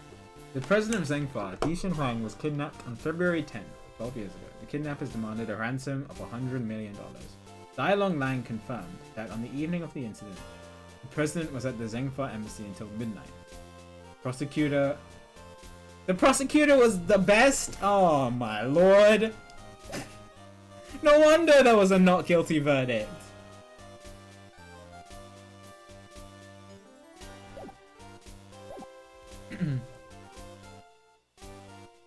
When Roland mentioned 12 years ago, during the trial, it caught my interest. I looked into it immediately and got in touch with Interpol. I expected no less from you, Francisca. Don't get the wrong idea, Miles Edgeworth. I didn't prepare these documents for you, the former prosecutor. I did it for the sake of the investigation. Oh, the investigator taking up the case his father left behind. Sis! But I thought information on the SS5 incident was restricted to the public. That restriction was placed by the prosecutor in charge of the case, Blaise de Best. Blaise de Best was the prosecutor in charge? Him? However, as a result of the trial just now, Blaise's authority has been revoked, thank God. It's all thanks to his son. Yo, Telling, thanks for being subbed for 16 months. I hope you're doing well today. Appreciate the support. Good to see you. Sebastian? By bringing down his father, the door to his past case has been opened. Prosecutor de Best is currently wrapping things up in Patricia Rowland's trial. He told me to relay this message to you. I might have said de Best because, you know, I have to say prosecutor. Lots of R's. Leave Pops and his cohorts to me. You guys just take care of the case on your end. He's become quite reliable, right before our very eyes. Truly. Alrighty then. This is perfect. Now that we have the files, just leave the recreation to me. Indeed. Well then, let us begin. According to these documents, It appears that the incident took place right in front of the Tower Plaza. Then let's head to the plaza right away.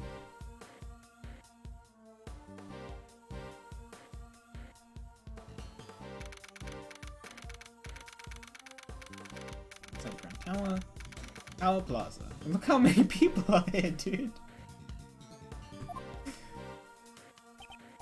Okay, would you please activate the little Mr. Thief? Right, with these case files, recreating everything should be a snap. Where should I start? Where indeed? According to these documents, it seems there was a witness to the kidnapping of the president. Freelance journalist by the name of Jack Cameron. Oh, okay. However, he happened to be in the wrong place at the wrong time and was... oh. Okay.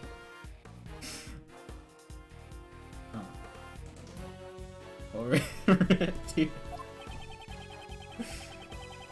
So that would mean the place he saw the president at was here. Here? At the Grand Tower? No, the Grand Tower was only built around a year ago, okay? Before that, this place contained mostly abandoned buildings. However, 12 years ago, this place was... Ha! Now you're finally talking about some stuff that I know. Yeah, 12 years ago, this very spot was...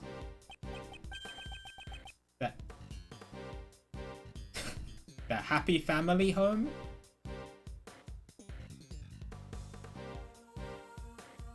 Okay. What's that, pal? It's a place where children who had lost their parents could live.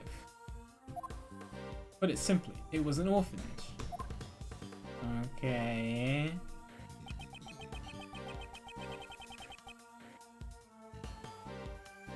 So the president was kidnapped at that orphanage. And the head of that facility at the time was Patricia Rowland.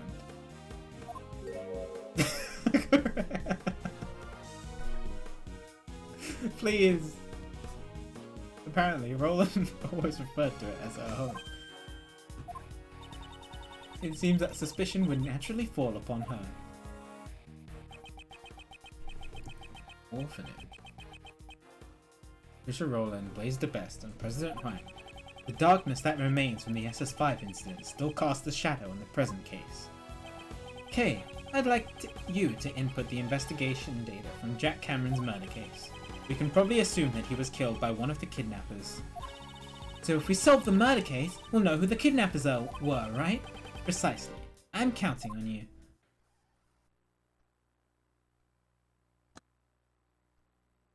Oh my god, it's Little Thief's time to shine. We got to see it like very briefly in case 3 and obviously not in case 4. Oh my lord.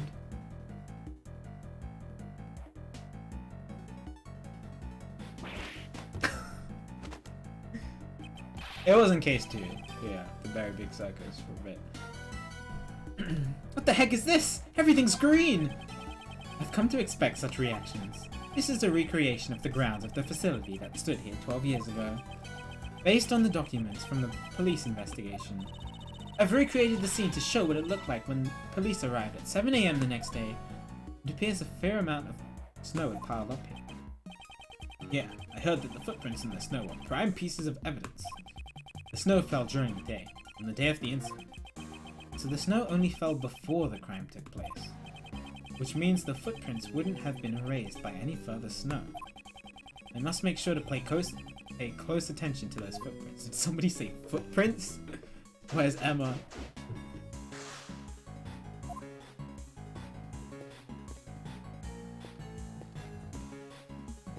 Is the flower bed?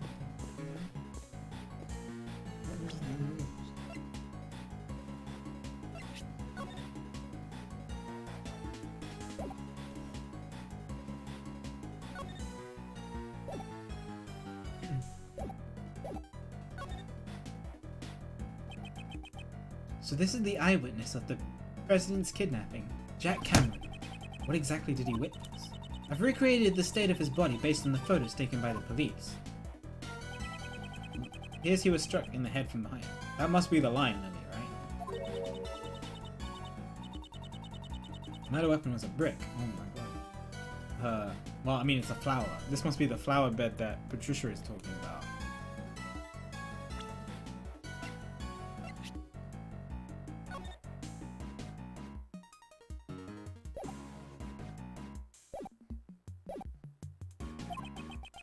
The blood that flowed from his head had spattered all over the surrounding. Here, take this. It's Mr. Cameron's autopsy report. Oh my lord. I won't rest until I've inspected. Okay, I'm gonna save because it's been a while, just in case the game crashed. It hasn't crashed in months, but, you know, it did crash a lot in the first case. It happened again.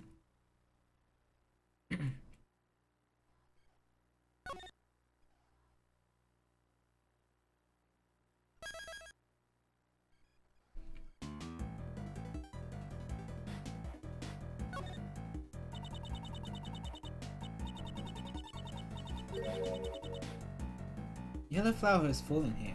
It's the language of flowers. In the language of flowers, it means a stolen treasure. Kate, please stop making things up. Still, this flower seems to be a different variety from the ones growing nearby. Well then, why is it in a place like this? This bothers me a little. Examine the flower bed it's up on. I knew it! Someone must have stolen this from somewhere and brought it here. Okay. And in the language of flowers, this means an angry prosecutor. Yes. Alright, here's the brick. No. Oop, no, I pressed the wrong button. A flower bed? According to the data, this facility had 3 gardens. Oh my god, look at the symmetry. And each of these gardens contained 3 flower beds. Okay.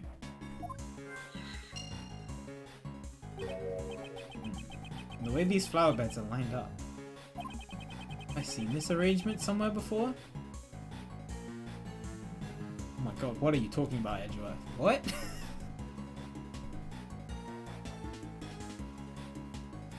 Oh, you're gonna make me think, and I just...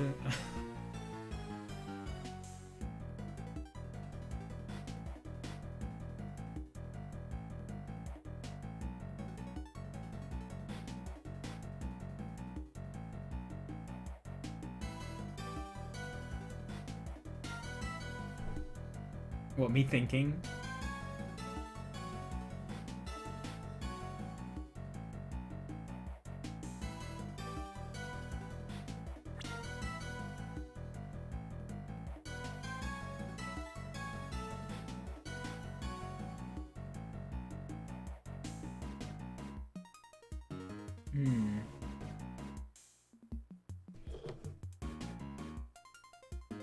What was the shape of the footprints? Maybe this is reaching a bit too far.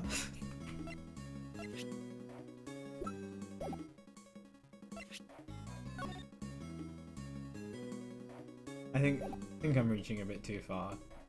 The way the footprints were. Because he was, Blaze was trying to dig something up, right?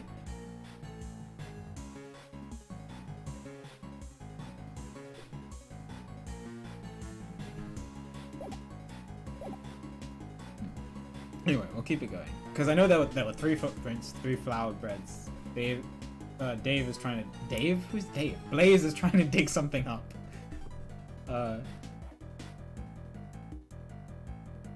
So maybe this is... Maybe Blaze is, That must be it! That must be it! If the footprints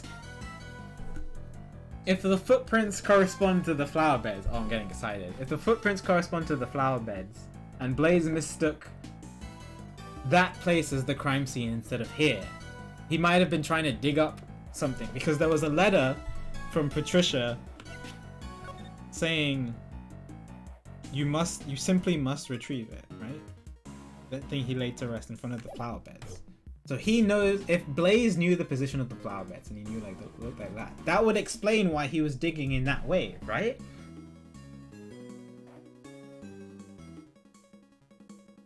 That seems to line up, and I'm excited by it.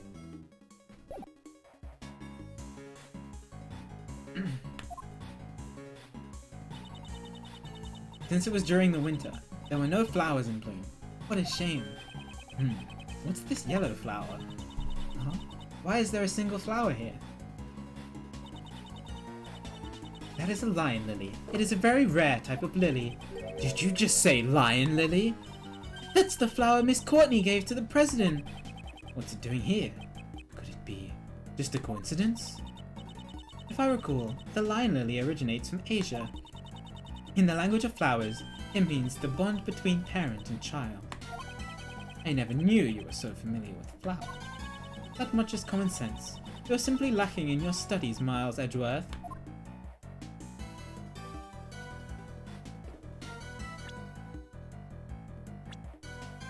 Child. It's Courtney.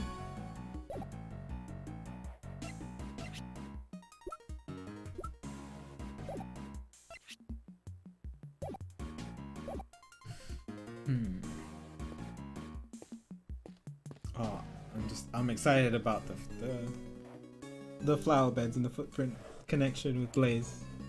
That's what I'm thinking about right now.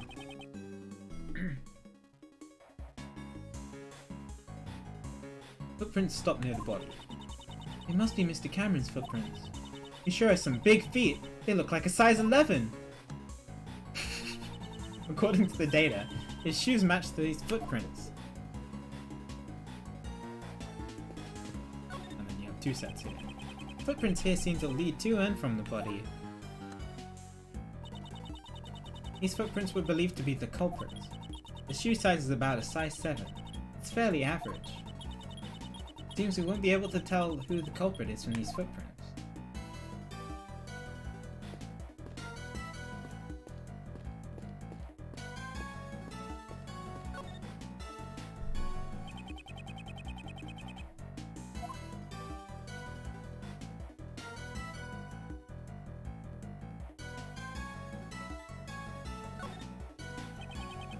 I assume this is the victim's cell phone. That's right. Apparently Mr. Cameron gave his eyewitness testimony over the cell phone. What do you mean by over the cell phone? After Cameron found the president, seems that he called his girlfriend. But she didn't answer the phone, so Cameron left a message on his answering machine. The tape is in the case files too. Oh, you want to hear it? Please. Oh, they're not actually going to speak. I don't know why I thought they were actually going to speak. Hello, Jill. Are you asleep already? Jill? Jill Crane? I'm in front of the facility now. But something's not right. President High is here of all places. What's more? Crap! The light just went off. I barely see a thing now. I can't believe it. But it almost looks like he's being kidnapped. Thought I'd let you know. Ow. Poor guy. What was that sound at the end? That was his head. It seems like he was being attacked while he was still on the phone. Agent Lang, may I ask? What was the name of Miss Cameron's beloved, Jill Crane? Pretty sure I heard her name was Jill Crane. So, it was true. It all ties together. Did you just say Jill? This was why she was seeking revenge for 12 long years. The feelings and the items Miss Crane inherited from her beloved brought her to the auction. She had come to exact revenge on the conductor, Blaze. But Miss Crane tried to get revenge on Blaze, right? She may have wanted to get revenge on him for covering up the kidnapping case. Or perhaps she thought Blaze himself was the kidnapper.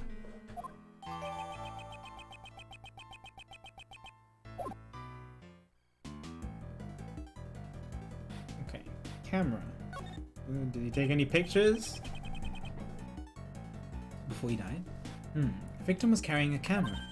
Oh, according to the case files, it seems he only managed to take a single photo. Here it is. Oh my god! That looks like Gregory's hat. But I'm guessing it's not Gregory.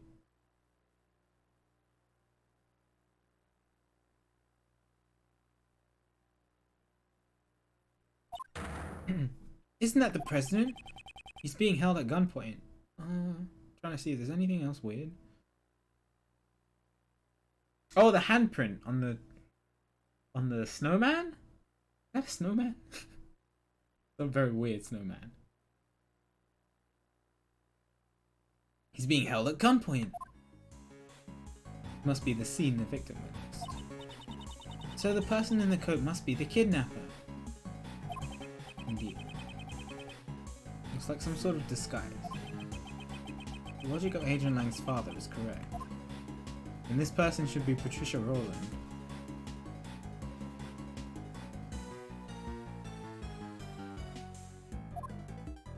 But why is there only one photo? Perhaps he was killed before he could take any more. Single photo of the president's kidnapped. I must look at the photo.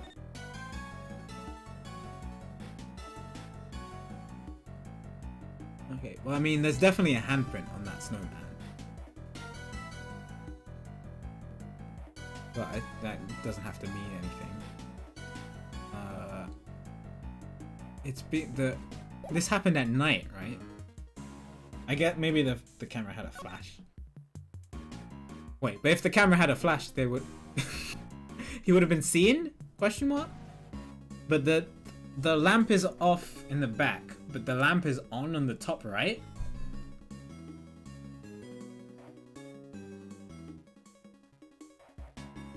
That's a bit weird.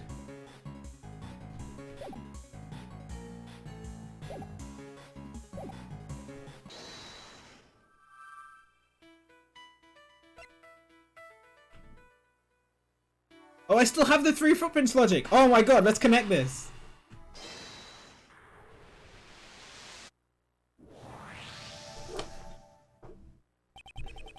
Perhaps this is the true nature of the monster's footprints. True nature? I totally forgot that I had that logic from a long time ago. Compare the positions of the 3 footprints and the 3 flower beds on the left. I'm very happy about this. The exposed areas of dirt match the areas where the flower beds were. So Blaze dug holes in front of where each of the 3 flower beds used to be. Exactly. Now, why would he do such a thing? I believe we have a piece of evidence that tells us why. Why did Blaze dig holes in the ground near the flower beds? To dig something up. What was the evidence that showed that? This.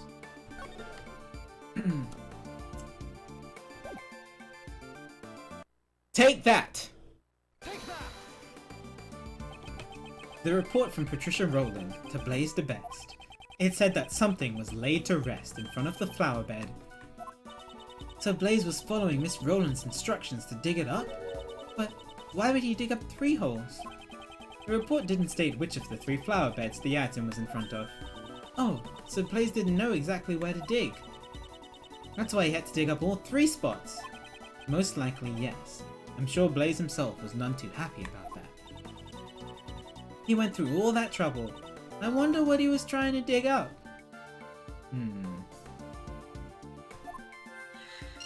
That picture of a shovel in the ground.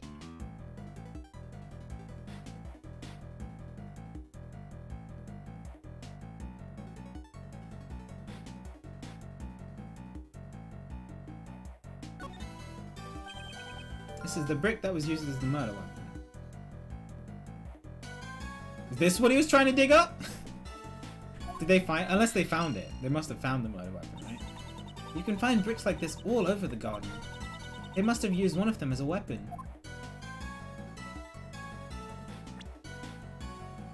Could have buried the murder weapon. Surely they would have checked for that.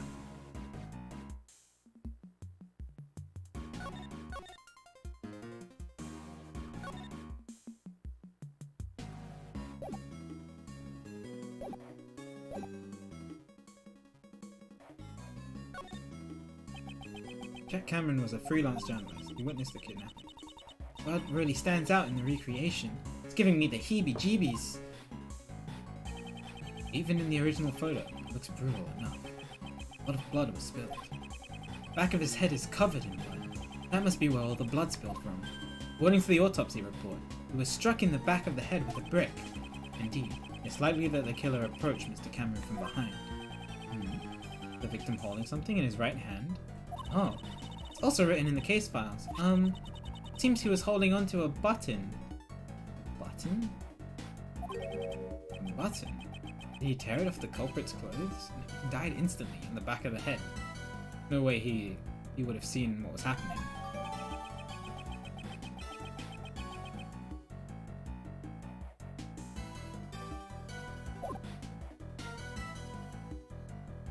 I don't think that's from the victim. That's from the culprit. Based on how the murder happened.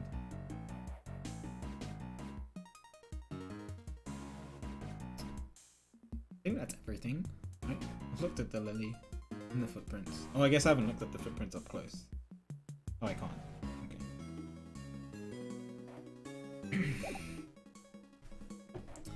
What am I missing?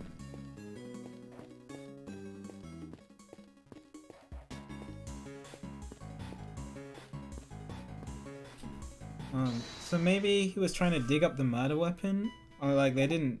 Did they specifically say what happened to the murder weapon? I didn't see anything about that.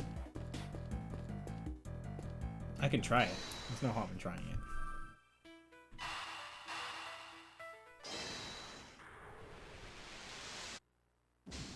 No, okay.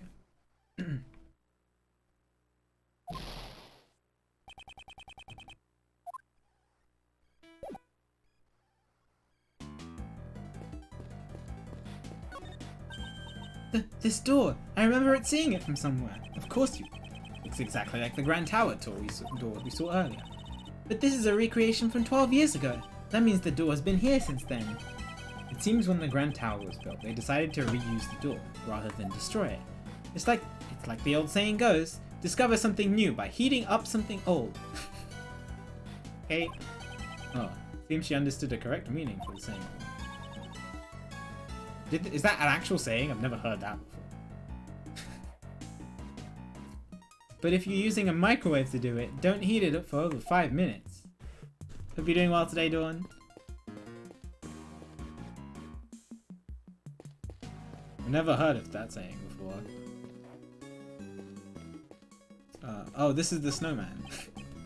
This has mostly melted, but it appears to be a snowman.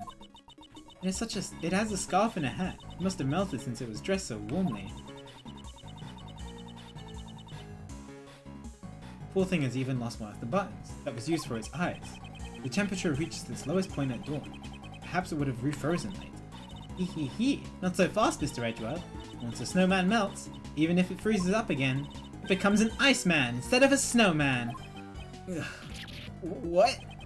Is that what she was expecting me to say? Oh, the button was from the snowman, maybe? Interesting.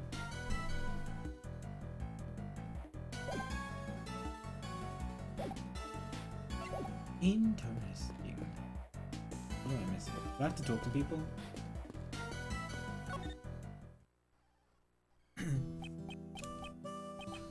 Three flower beds and snow. Agent Lang? What's the matter? Something strange. I wasn't able to read the SS file incident case files until now, since Blaze had all access to that information restricted. Yeah, that's right. And yet, I feel like I've seen this exact scene somewhere before. What do you mean? Where did I see this? I could just remember. He looks deep in thought. Leave him be alone for a while. Okay, let's leave him be alone.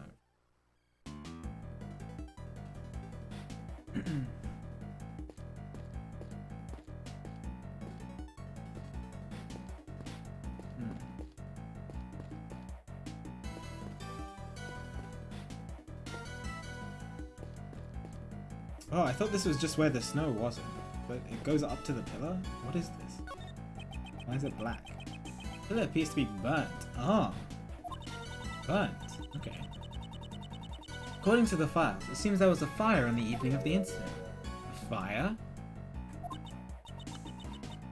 Let's see here. Huh? It says that one of the children at the orphanage spilled kerosene and set it on fire as a prank. Oh my god, what a prank, dude! Excuse me? I guess that kid has far too much energy. Thanks to that, we can't make out any of the footprints near the main hall. Oh, great! Thanks, kid.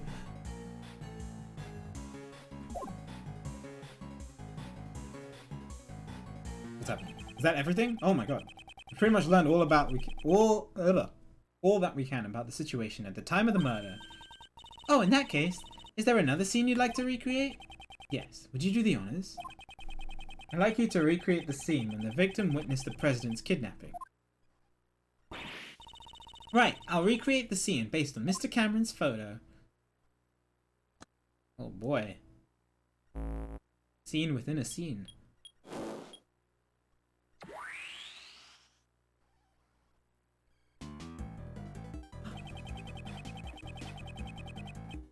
Mr. Cameron is standing in the middle of the flower beds. And the president and his kidnapper are standing on the road. My old man based his initial investigation on this man's eyewitness testimony. As a result, it led him to believe that the kidnapping in this facility were related. And that's how he came to suspect the head of the orphanage, Patricia Rowland. Yeah, but in court, Blaise the Best treated this testimony as if it meant nothing. Why would he do that? The president and his kidnapper were not standing inside the orphanage grounds, so a connection between the orphanage and the kidnapping was difficult to prove. I see. It's not like they were seen inside the orphanage, after all. No matter how much evidence the detectives gather at the crime scene, it doesn't mean squat if the prosecutor won't use it in court. Blaise the Best had some kind of connection with Patricia Rowland. I figured they had some kind of deal going on. In other words, you think that Blaise was one of the kidnappers?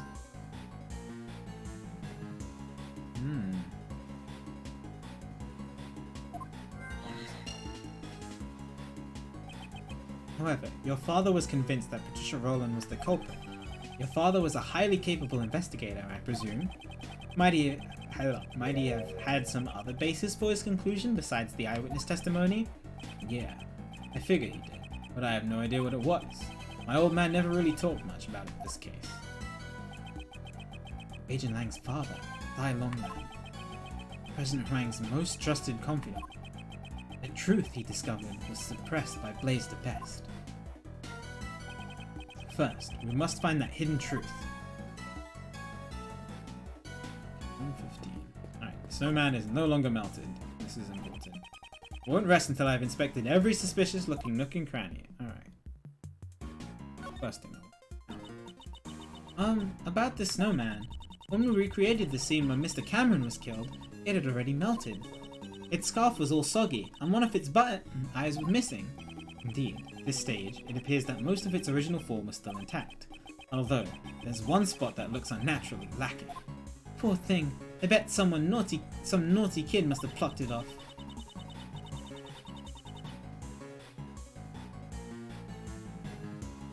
Oh! That's supposed to be its eye. Okay. See, what I was seeing, right, was that the mouth was the lower part. And then the black circle was the nose. And then the two slits were supposed to be the eyes. And they were just closed.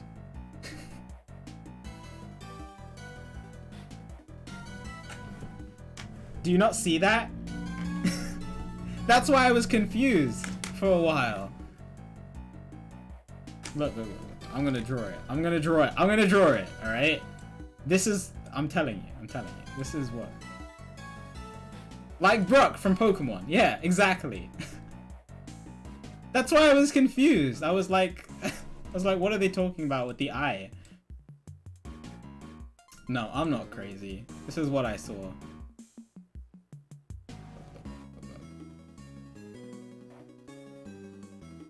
You can't tell me this is not a face, bro.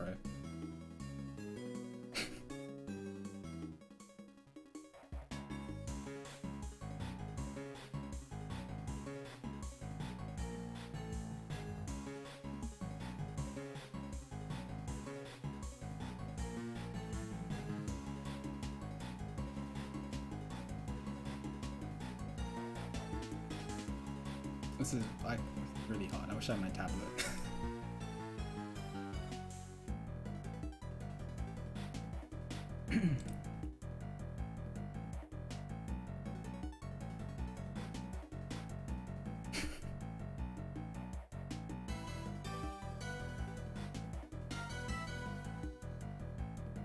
Look, he's smiling. MS Paint, of course. What else would I use?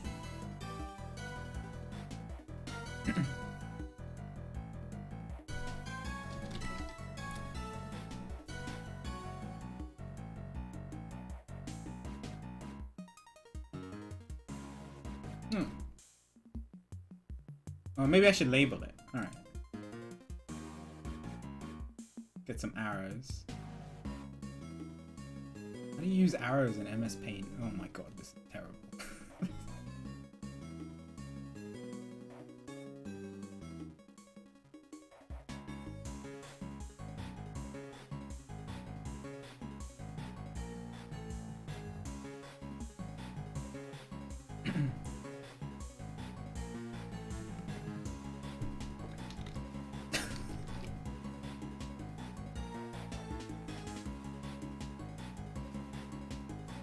I should have just drawn the, I have a notepad and pen in my drawer. I don't know why I didn't use that. It's the nose. No, that's another arrow.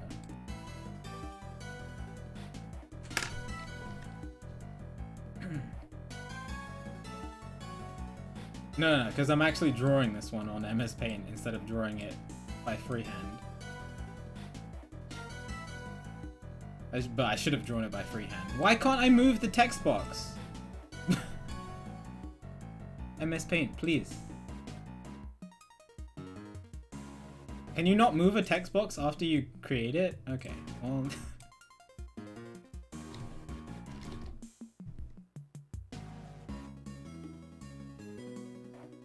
Worse? Definitely. 100, this is 100% worse.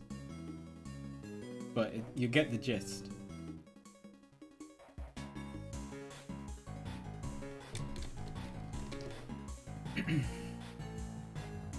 You can't move a text box after you put it down. It's fine. Why?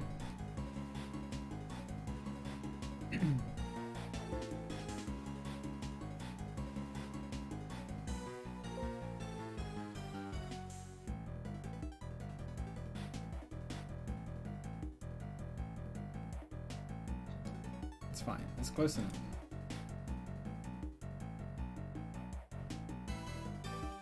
Look.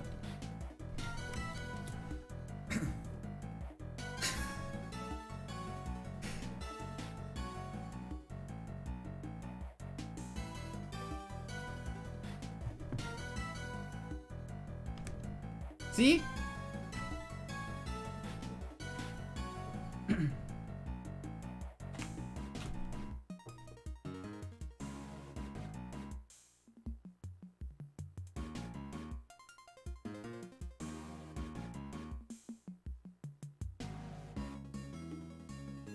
That nose is off? It's fine. What are you talking about? He's facing to the right.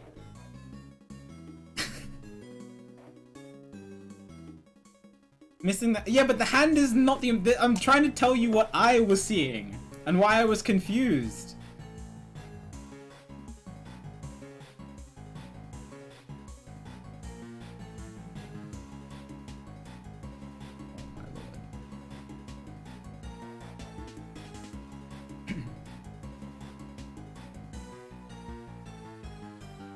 Thanks, Wolfie. Okay, as long as Wolfie sees it.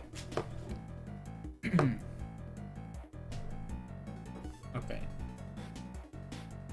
That's what I saw first! That's what I was like, okay, he's got two eyes, a nose, and a mouth, right? And he's got a handprint on his cheek. I wonder why the handprint is on his cheek. And then they were talking about a button as the eye, and I was like, that's kind of strange because his eye is just a line. But I'll just go along with what the game is talking about. But now it makes so much more sense.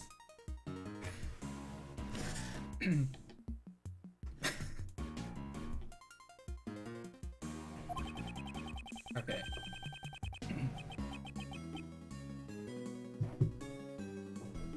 Was it plucked off by one of the children at the orphanage? No, perhaps. It was taken by an entirely different person altogether. Alright, what were we talking about? Yeah. Okay, this was definitely taken by Jack Cameron.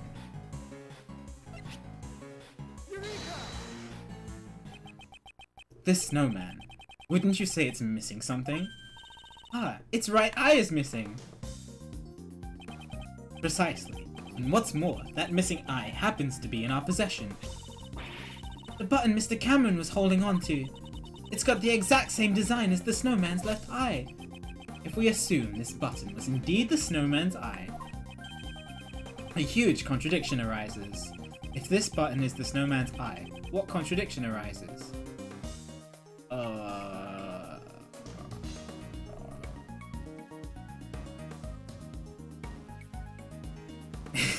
It's right, no, the straw is missing.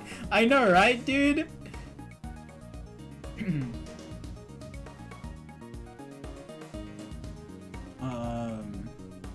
So the victim must have been closer to the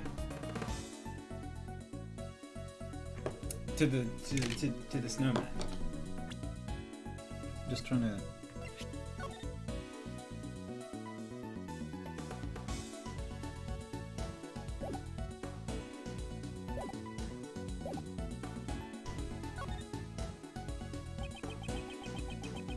The victim was holding onto the button. Furthermore, the button was stained with blood.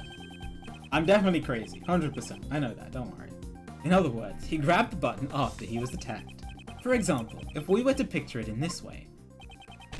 After being struck in the back of the head, Mr. Cameron lost his balance. As he was falling, he reached out his hand towards the nearby snowman.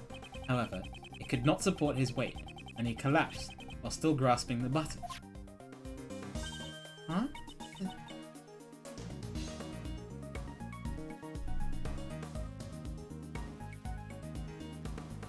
But he took the picture.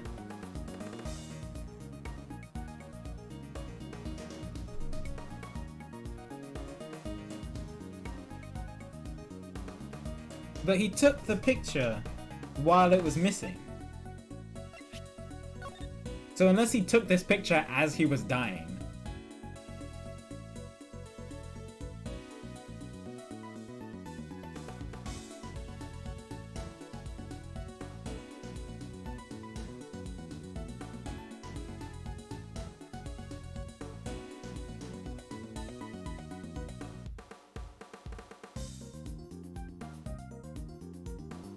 Do people put eyebrows on their snowman, by the way? Because this is new to me. That's another reason why it threw me off.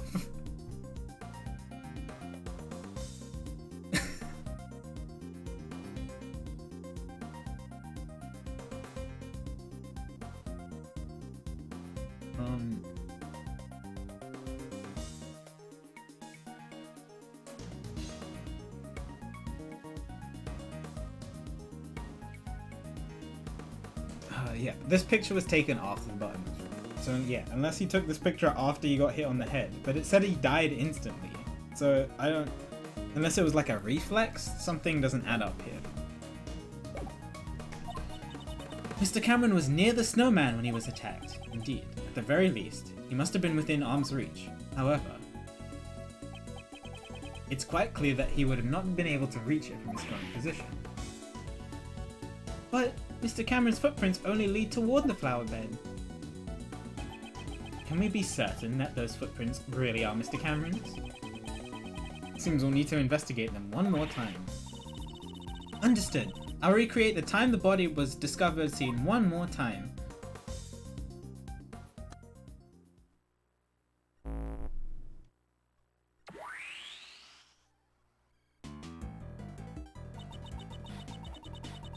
These footprints should match up with Mr. Cameron's shoes, right? Let's inspect them again.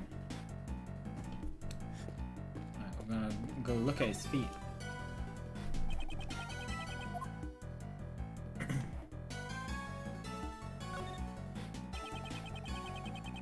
These shoes should match the footprints, however...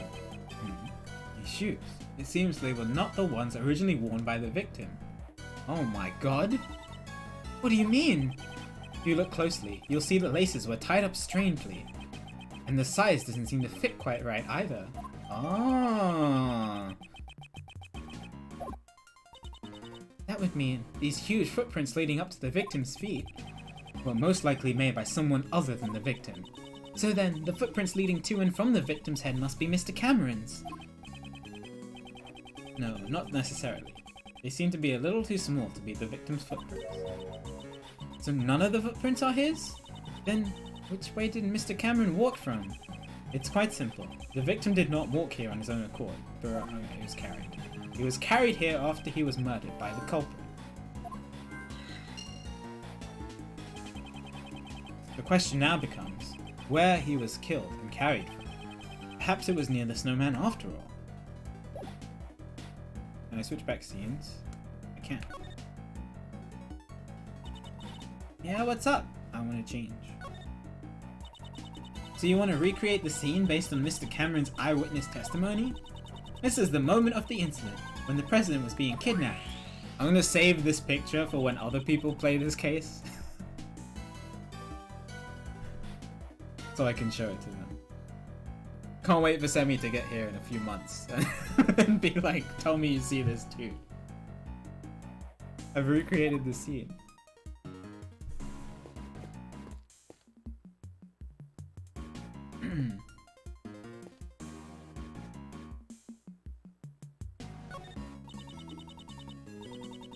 The one-eyed snowman. It goes all the way up to my shoulders. This size, it's a gigaton class. You've got to hand it to the kids who made this. I was hoping for some more diverse information instead of just its size. A bucket hat, button eyes, a wool scarf. It's fully equipped. All that's left is to knock it down with countless punches and kicks. Alright. I was hoping for some more objective information instead of what you'd like to do to it. This is the president just before he was kidnapped at gunpoint. The president was strong, but there's no way he'd win against a gun. And Mr. Cameron's photographed this scene from the middle of the flower beds. There's something highly unnatural about this. It would have been impossible for him to grab the snowman's button from there. Yes, indeed. We should examine the state of the other. We have already! Unless there's more to look at. The president just. Okay.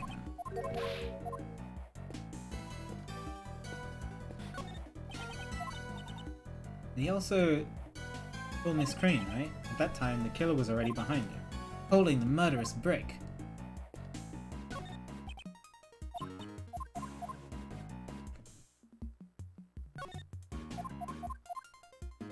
Oh, the other thing is the light is on here, but it's not on the other one.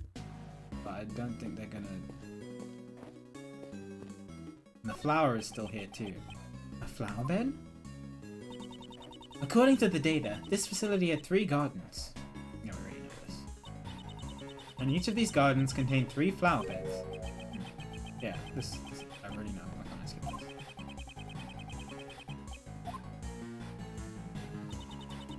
Since it was during the winter, there were no flowers in bloom. What a shame. What's this yellow flower? Huh? Why is there a single flower here? That is a lion lily. We've already had this text.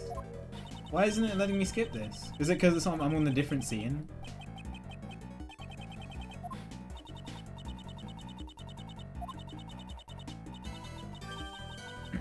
Must be.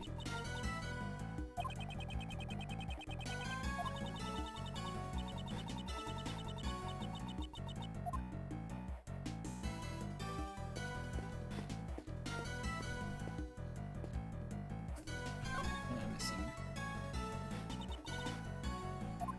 Something from the other scene.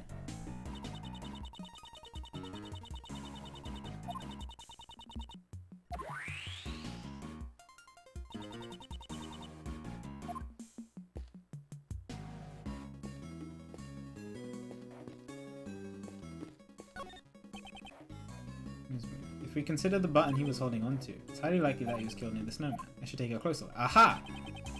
Okay. I won't rest until I've inspected every suspicious looking nook and cranny. Oh my god, there's a missing brick! Huh? There's a brick missing here! Oh my god. The rest are all in order. It's strange that only this one is missing. Bro, this snowman looks so sad.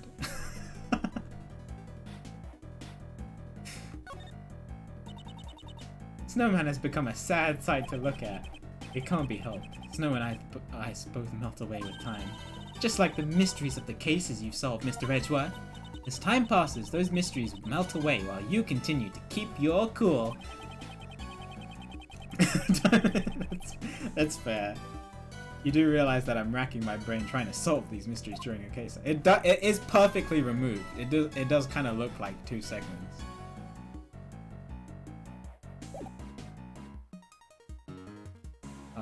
Alright. We have the brick. Brick. And murder weapon. Brick.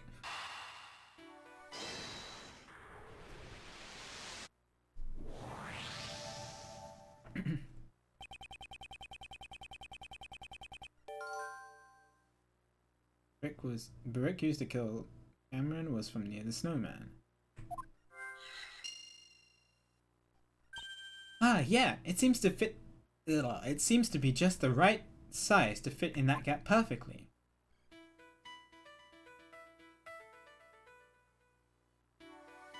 So the body was carried from near the snowman because that's where the brick was, or is that too big of a jump? That's where the murder weapon came from. No, that's good. Alright. As I thought, it seems the murder actually occurred near the snowman. Both the button Mr. Cameron was holding and the murder weapon came from there. Indeed. Also, if we assume that the killer picked up the brick near the snowman, and then tried to sneak up behind Mr. Cameron. Oh, Mr. Cameron totally would have seen the person picking up the brick. Exactly. Okay, please update the recreation. Mr. Cameron was not in the middle of the flower beds, but near the snowman. Okay, I'm on it. Snowman is sus. Oh my god. I think there's something wrong with this one.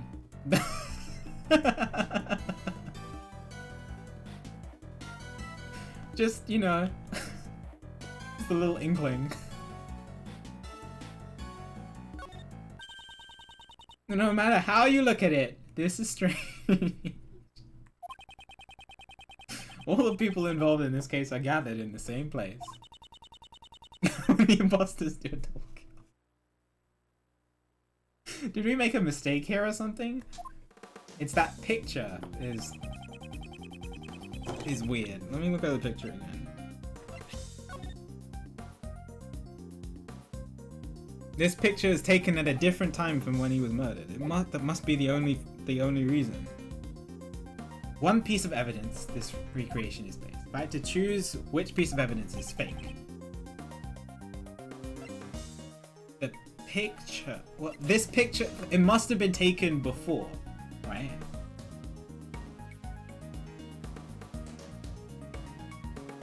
Must have been.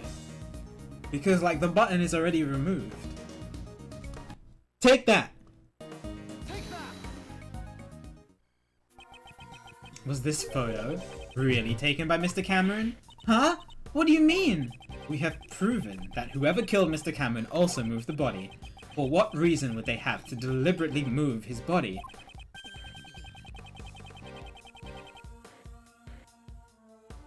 Oh, sometimes it gets cut off, yeah. Perhaps the culprit wanted to falsify the scene that Mr. Cameron witnessed. And that's why they took a fake photo. They made the president stand under the streetlight and took a photo with Cameron's camera. Would have been quite simple.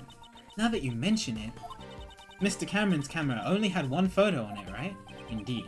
In all likelihood, the original roll of film had been removed from the camera. And after loading a new roll of film into the camera, the fake photo was taken. I see!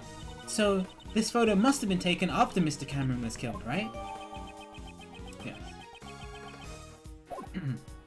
Now that makes so much more sense with the eye missing. Exactly. This was not the scene Mr. Cameron actually witnessed. Slightly like this photo is forged evidence. Then, why did Mr. Cameron witness the president and his kidnapper? The photo isn't the only piece of evidence that indicates what Mr. Cameron witnessed. Ah, the testimony he left on the answering machine. Precisely. We should listen to the recording one more time and confirm what was said. Where else could the president and his kidnapper have been? No, I need to listen to the...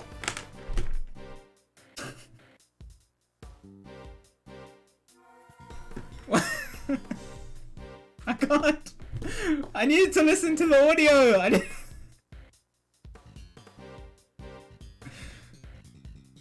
I don't know because I went to listen to the audio.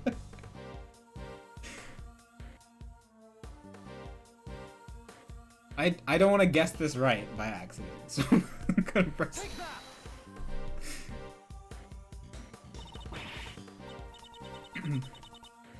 Alright, let me listen. I didn't know it was gonna take me straight into the screen.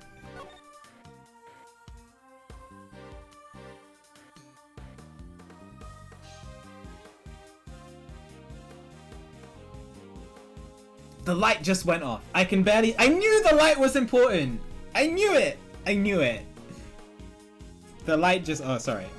The light just went off. I can barely see a thing now. So they must have been standing under the lamppost that already didn't have a light on. Which I think was the left one.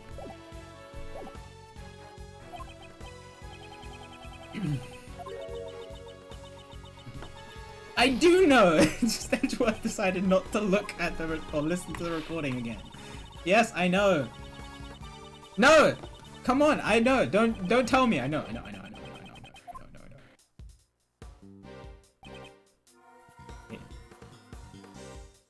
Take that. Mr. Cameron said this on the answering machine. The light just went off. I can barely see a thing now. There are only two places here where the lights are broken.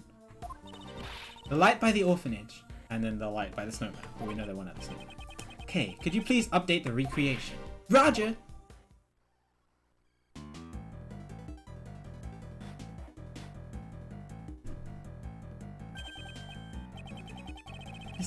So the kidnapper was near the orphanage.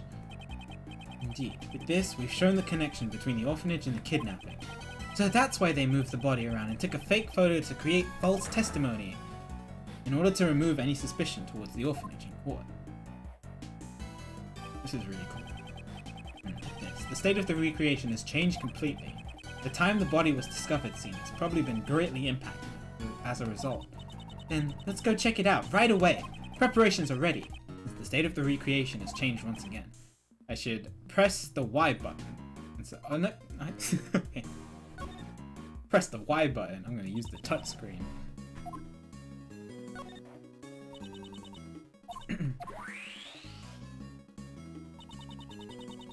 Recreated the scene. Okay. Things look different. The blood kind of just disappears.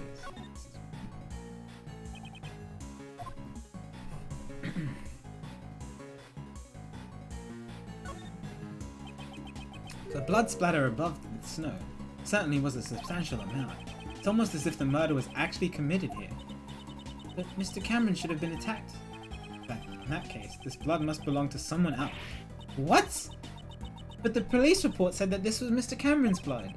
The one in charge of this case was Blaise de Best. It would have been simple for him to falsify that information. But wouldn't it be faster to clean up the bloodstain rather than falsify the information? He wouldn't be able to do that. Think about it. Blaise knew that Mr. Cameron's body would be discovered here, in which case the forensics department would naturally become involved. Ah, a luminol reaction. They would have discovered it with the power of science. Precisely. It would have been difficult to completely erase all traces of the blood. However, falsifying the results of a blood test would be much easier in comparison. We would have just had to switch the results from the forensic reports. Oh, what a bummer, knowing those documents I read were falsified. Ugh. Looks like Mr. Cameron's clothes were completely soaked in blood. The blood scattered here got onto Cameron's clothes. That would mean, at the time, the bloodstains here had not been dried yet. I see. So then, this certain somebody's blood was splattered here just a short while before Mr. Cameron was murdered. Indeed, that's exactly right. However, if that's the case, wouldn't a new contradiction arise in this recreation?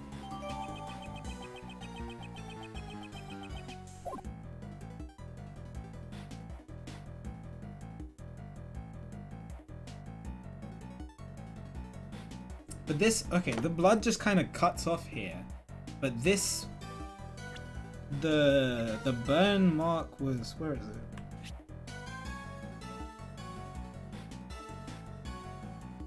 This was made prior to the incident, which is just weird. If the blood was fresh, how would this remove the blood? Is that what he's trying to say?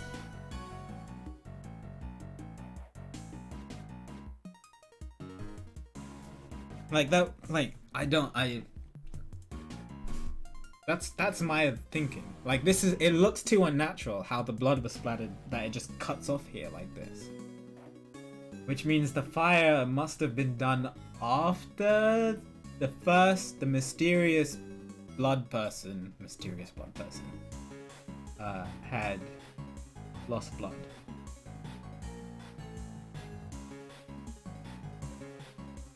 Yeah. Let's try that.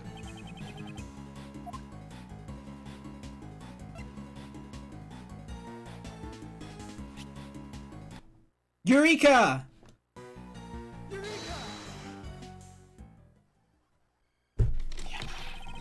This is a clear contradiction. Huh? You mean this bloodstain? Do you see how this bloodstain is broken up by the remains of the fire? This is proof that the fire occurred after the blood had scattered around the area. Huh? But I thought the fire occurred before the murder. It seems that information is suspect as well. If the fire had broken out after the murder, then the child who started the fire should have seen the body and the bloodstains. Why then did they not come forward as a witness? Most likely that would have put Blaze at a great disadvantage. Oh my god, is a child responsible for the kidnapping? Guess we'll need to investigate this fire in more detail. Hi, Kirby. Hey, you! Yes, sir.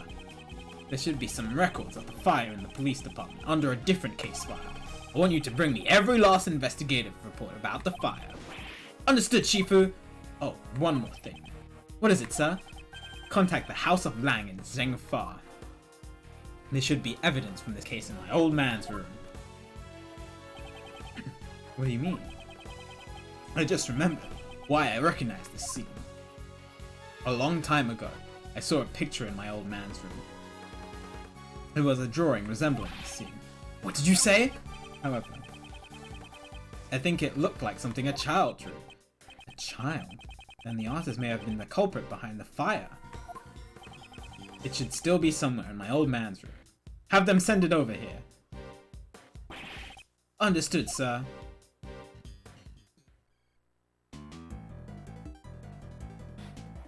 I'm excited to see this drawing.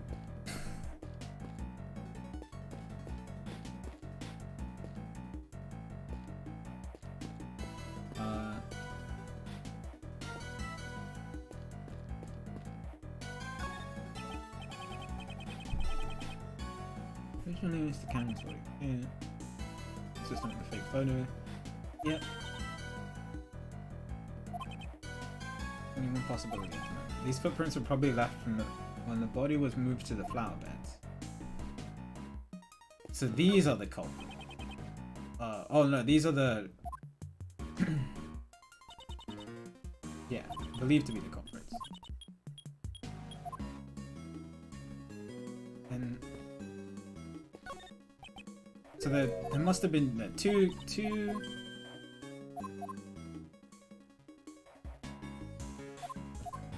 Right, we've already done that.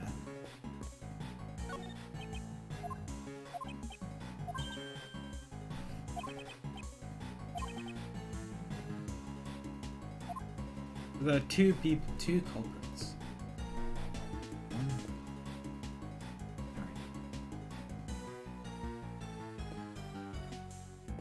Well, Larry has some decent drawings. We'll see. We'll see when we see it. It could just be stick figures or something, and it might not even be colored in. It might just be like just stick figures in black and white. I don't know what I'm missing.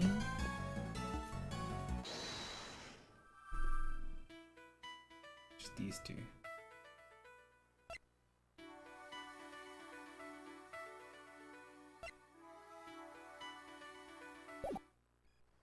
I don't think they connect.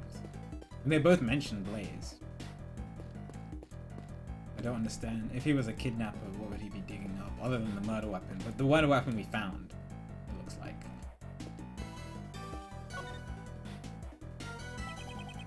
Okay, check this area.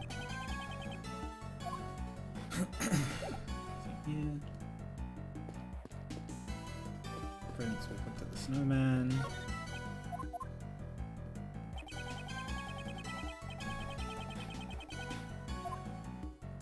Maybe the other scene.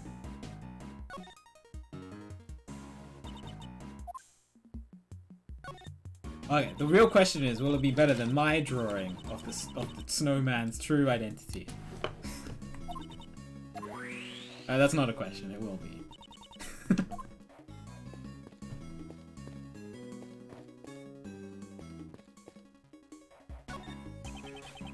No mistaking it.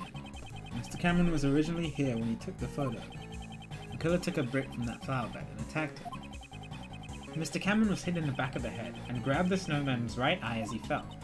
Since we now know that Mr. Cameron's body was here, the state of the other recreation must have changed as well. Okay, we already know this.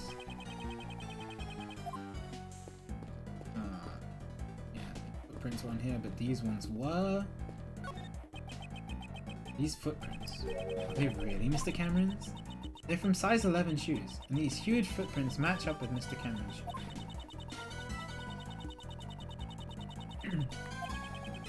But when Mr. Cameron was attacked, he grabbed the button from the snowman. Even with a great thief's peak human conditioning, your arm just can't stretch that far, let alone an ordinary civilian. It'd be completely impossible. The footprints come from the shoes worn by the victim, just as the case files. However, does that mean Mr. Cameron was the owner of these shoes? Yes, we already know that. And we've looked at the bloodstain already. Not necessarily the flower beds. Whose blood is this? It's now the state of the recreation has changed. Okay.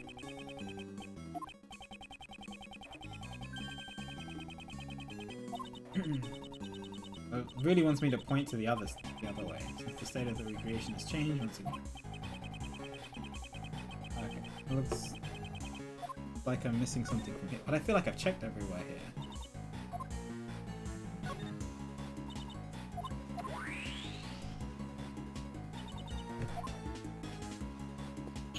Check the floor. The pillar.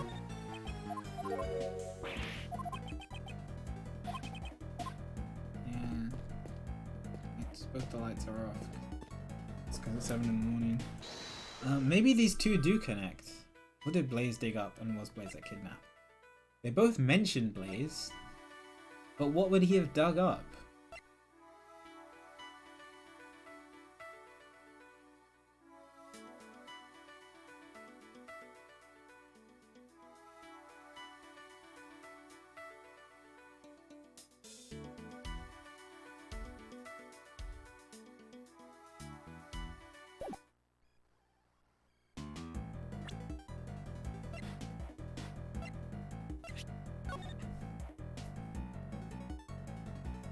Between Knightley and Dogan. Dogan's just partner whose identity remained unknown until now. It's actually Knightley all along. That is proof enough. Tomorrow I shall interrogate him and shall get him to confess that he's one of Dogan's henchmen. That thing he laid to rest in front of the flower beds 12 years ago.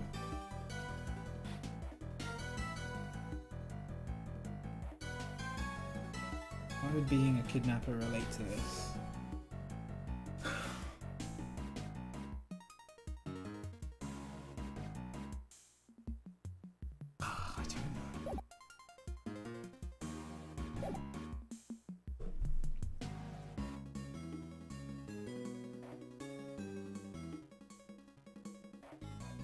Yeah, inquisitive boy indeed.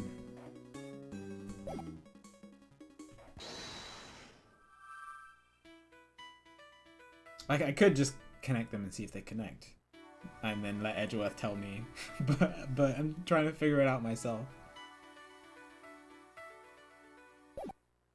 But what if they don't connect and I'm just trying to figure out nothing? Okay, let me just see if they connect and then try to figure it out. So I don't just sit here for 15 minutes twiddling my thumbs. They do connect! Okay.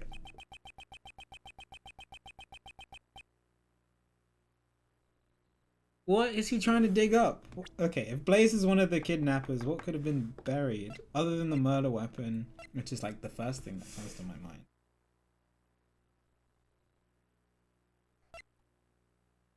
And then based on this report, it's the lion lily, but the lion lily is already there in front of the flower.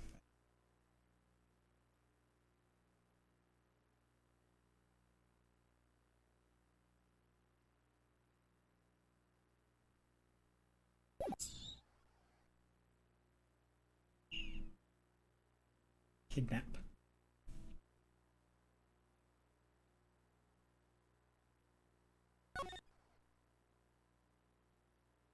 I don't know, dude. Edgeworth, you might have to tell me. I can't.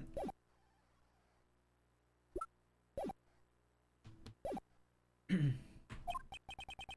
becomes more likely that what he dug up yesterday is connected to the abduction. Ah, what is it? I figured it out. It was treasure. Treasure. Oh, what if it's the ransom money? Couldn't Blaze have dug up the ransom money? Oh, thanks, Kay. The $100 million ransom. Buried in the ground until the heat had died down. It's certainly possible. I know, right? Ah, but that doesn't fit with the report from. No, I want to look at the. Okay. Is it the ransom money though? I want to look at the report. Not based on like the report Patricia said is kind of vague. It's. Hello. Shifu, I'm back. You made it all the way to Zhengfa and you came back already. I brought the info on the fire the kid started and a photo of the drawing in your father's office. Oh, I've been waiting for this. Hurry up and hand him over. The information held by Agent Lang's father.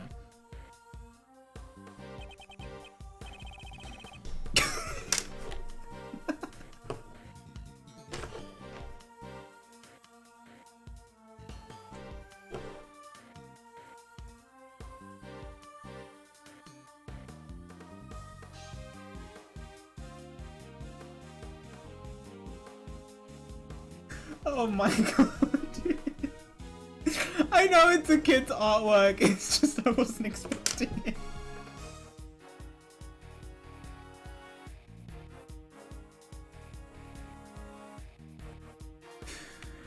I was expecting stick figures or something. This.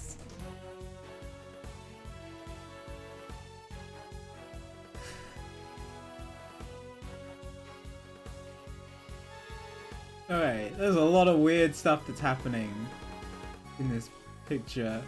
Firstly, it's 12 o'clock. It looks like the president is holding the flowers and the head of the Muzilla statue or costume. Oh, it's Dogen and his dog! Oh!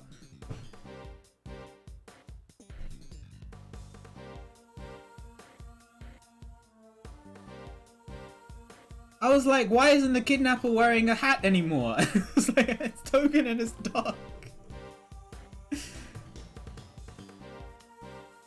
Yeah, I was blindsided by the quality of the picture.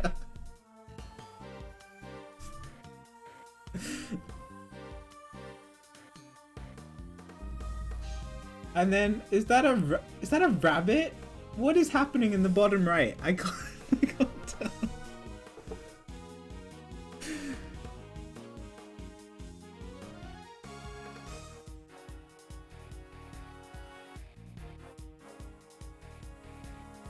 It looks like a rabbit, but I don't know.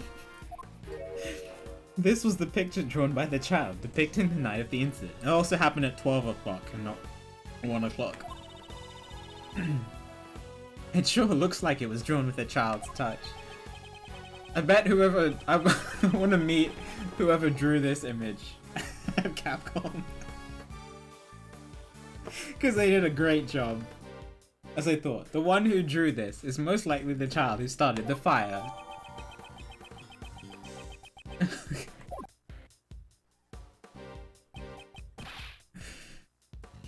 Shifu! What now? Sorry, but it's gonna have to wait. Hey, Mr. Prosecutor. Why do you think my old man had this? Perhaps he obtained it during the course of his investigation into the incident.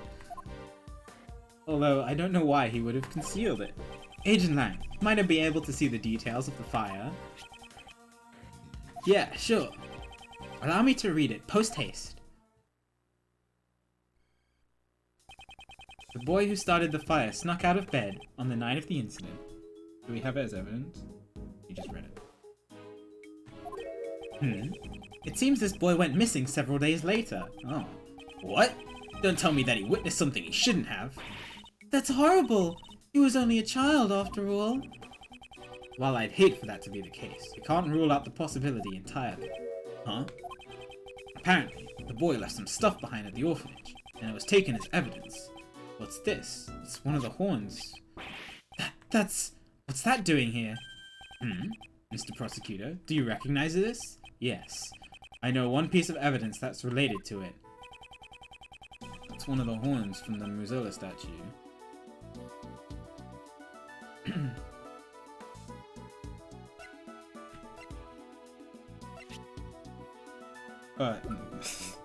Sorry, the doll. But you know what I mean, not the statue. Take that! Take that! I don't know what it's doing here, but isn't that the missing horn from this Muzilla doll? Okay. No way! You mean, this came off the president's? You know of it? Oh, he does know it.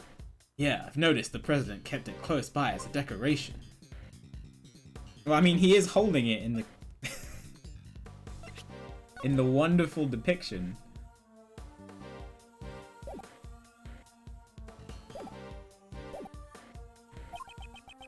If you twist the horn, this doll will play back any previous recorded audio. So if we put the missing horn back in place, we might be able to hear a different recording. Oh my god! Indeed, it is possible. The doll is currently on the 51st floor of the Grand Tower. Let's go. Hey, you! You heard that, right? Yes, sir. I'll be right back. Shifu, I got it! The mighty Muzilla doll. Well done. Give it to the prosecutor over there. Oh, I guess I thought we were all gonna go up. If we insert the horn found in the this is crazy. We're gonna listen to an audio recording from 12 years ago because of a horn being placed inside of a doll and then being turned. It's a perfect fit. Well, can you hear anything? Oh, Mr. White, it's Amy. It's Amy. Who's Amy? It's been a while. I saw the news that you would be coming to this country. I was really nervous about doing this, but I decided to send you a message. Hello? Are you okay, Courtney? Please stop the playback. Judge Courtney? What's wrong? Stop it! Now! What happened, Courtney? It's a boy. Your son. He's just been born. I'm sorry. That's all I wanted to tell you.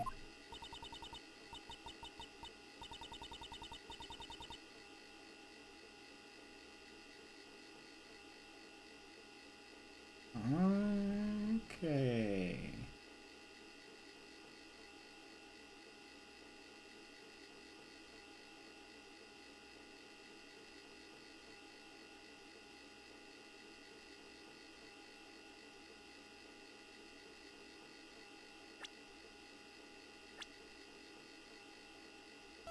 Thomas 13. This recording's 12 years? Oh, yeah. I mean, that's why the Lion Lily makes more sense, right?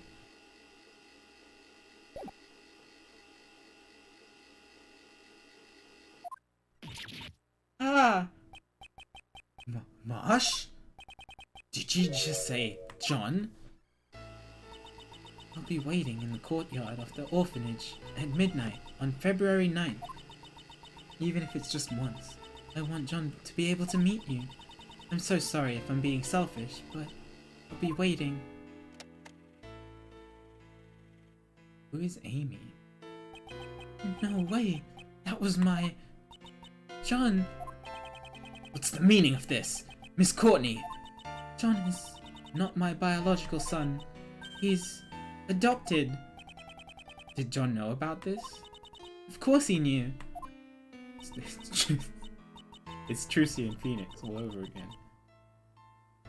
Amy Marsh passed away about 5 years ago. She and I were cousins. Since we were young, we've always been really close. We were often mistaken for sisters. That's why, when she passed away, I thought it was only natural that I looked after John. Also, there were circumstances which prevented me from revealing his father's identity. I never even told John his father's name. And now it's all been revealed, thanks to the recording on that doll. Did John's mother send the doll to the president? Hey, John, was he the president? Really my dad? Yes, he was. Before you were born, Amy worked as a diplomat in Shangfa. Diplomat? So that must have been how she became acquainted with President Huang. Hang on, didn't you tell me she worked at the orphanage? Yeah. After returning to this country, Amy left her job as a diplomat.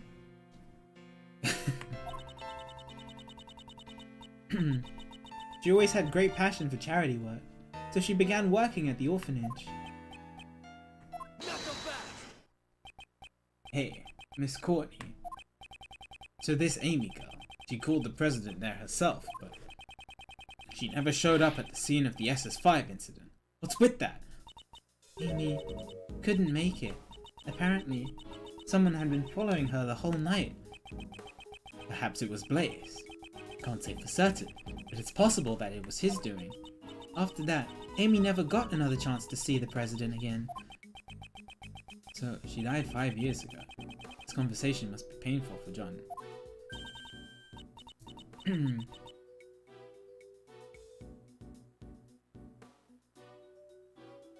How old is Courtney?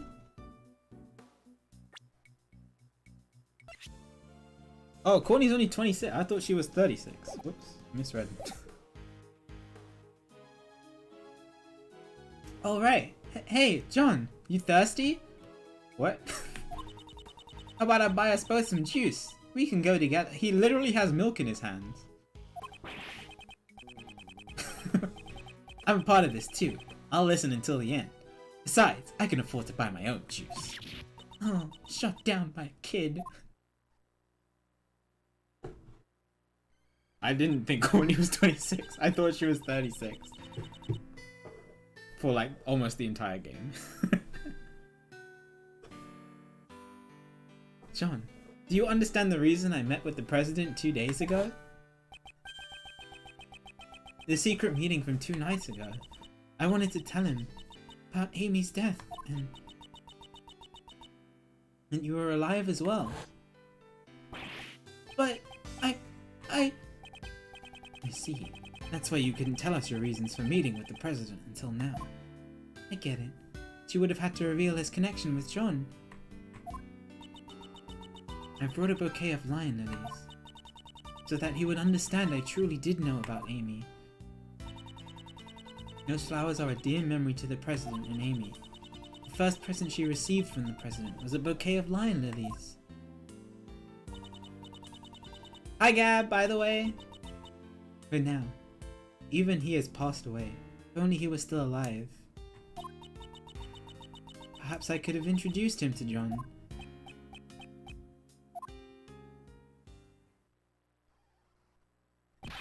Shifu! Oh, I'm sorry to interrupt this atmosphere, but there's something I need to say. Oh, what is it now? Gone this way. Well, actually, there's one last item that's being delivered here from Zhengfa. I have here the president's will. What? The president's will? My old man received a great number of special medals from the president himself. As a token of this trust, the president left his will in the protection of the Lang clan. Those medals, and that will, they were the pride of our clan, and our family treasure, so to speak, sorry.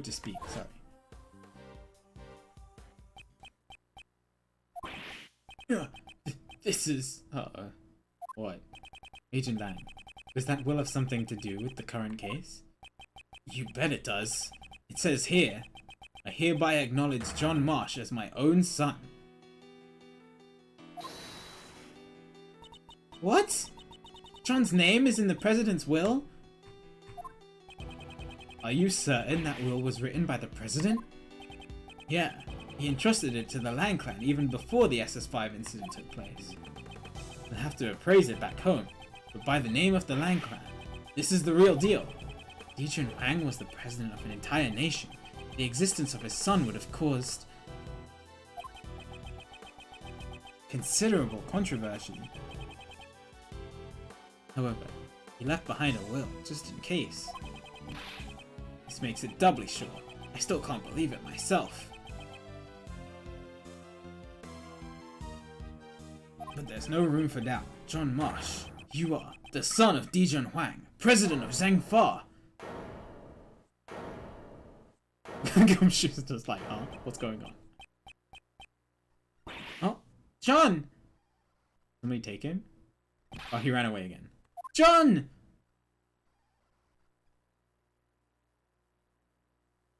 TBC. We press on.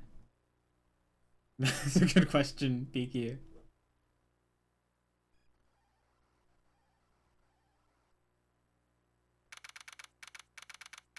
4:51 p.m.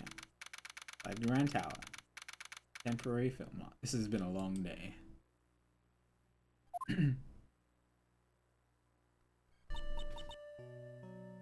John. So that guy was my dad. He found out about his own birth so suddenly. Furthermore, his newfound father is no longer in this world. I've always been searching for my dad. She's looking for a big scoop of Kuro. It's okay. John, I get it, alright? He's the president, I know. It's a complicated situation. But we even met face to face during the filming. So then, why, huh? Why didn't he tell me who he really was? I'm sorry, John. I'll hug. Oh, you don't need to apologize. No matter how you look at it, it's all my fault. Yesterday, I broke my promise with you and didn't even notice the fire on the roof. So I destroyed everything. I crushed it all. My dad, and those flowers that my mum carefully grew. John, please, for now, just don't think about anything. Just stay like this for a while. Just for a little while. Okay? Aww. Bond between a parent and child. That's the meaning behind lying with it. You know, it's not my style, but that flower is from Zhengfa. However, we have no means of protecting that bond. Agent Lang, allow me to say this. The case won't be solved by sentimentality alone.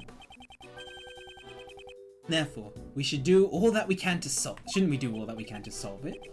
Yeah, you're right. The recreation of the past is finished. Were your father's deductions correct? My old man took his deductions to the grave. He never told anyone about them. So who knows if they were right or not? In that case, what about your own deductions? I would like to hear what you think happened based on the recreation, in order for us to get closer to the truth of 12 years ago. Yeah, I was thinking it's about time. I can see it now. My old man's back, real close. I'll catch up to him for sure. To the truth that my old man uncovered. Oh boy, alright. Testimony to find the truth. Truth of the SS5 incident.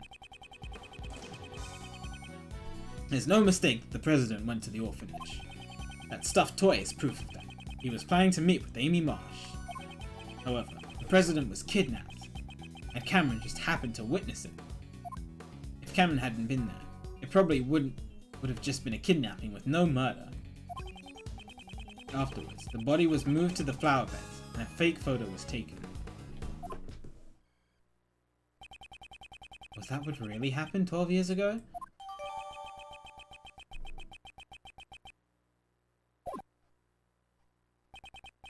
However, there's one thing I still don't get. Something you don't get? It's this. Why did they need a fake photo? Why did they go through all that trouble and even make the president take part in the photo? That's true. However, the answer to that riddle must lie somewhere within. Once we get past the layers upon layers of deductions, we shall surely reach it. Yeah, that's right.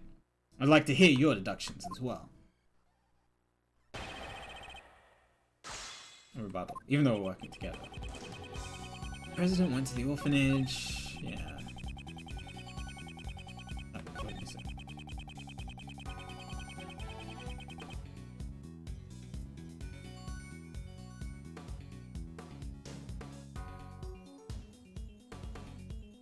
Something to do with this, the murder. There must be like a time discrepancy that I haven't fully seen yet. Because this says it's happening at 12 midnight, right?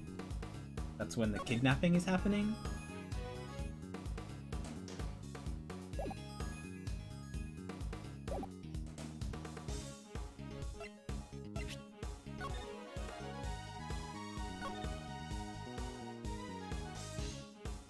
Midnight in the courtyard of the orphanage. Witnesses' body seems to have been removed. Okay. When did Jack Cameron die? Do we have the autopsy report for that? He died around 1 AM.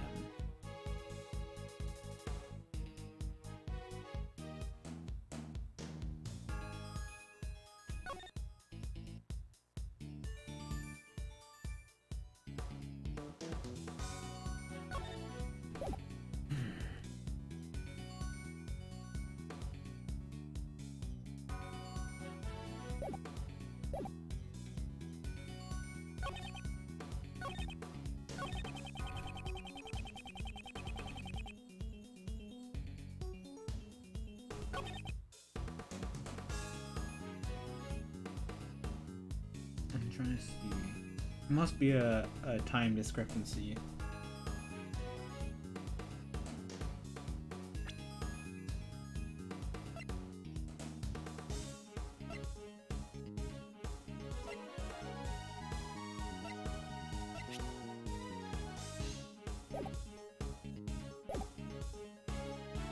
Hold it! If he hadn't been there, you say? That's an interesting theory. Care to explain that one? It's simple. Cameron was killed because he saw the kidnapping. The kidnapping itself was a success. If he hadn't been there, no blood would have been spilled. Oh, that's not true because there was blood previously.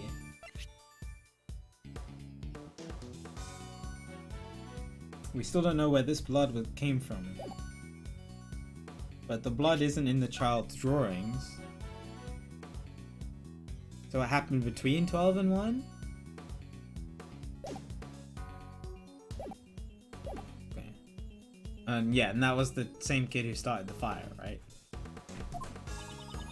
You make it sound like it was his own fault for being there. Okay, that's not it. Listen to what Agent Lang is saying. Besides Mr. Cameron, there were no other casualties at the crime scene. Was that all? Of course, that's obvious. The president was kidnapped, but once the ransom money was paid, he was returned safe and sound. That sounds like an obvious point. However, something about it bothers me. Yeah, I think I've got it. The bloodstain.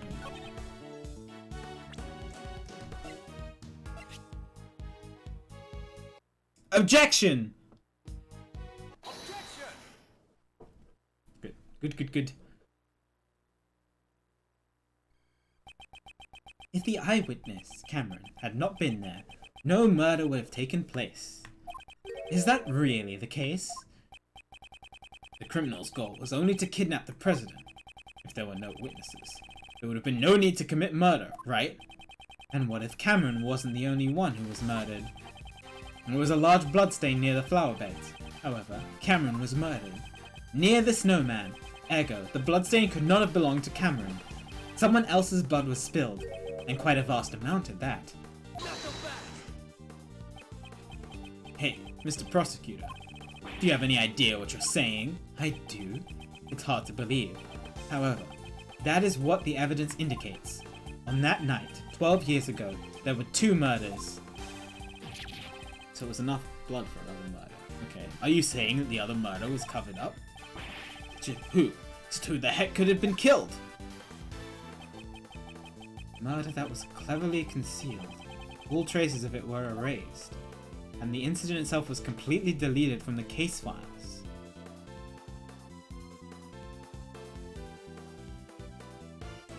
What else was there? However, there's one thing, one piece of evidence that still remains intact after 12 years.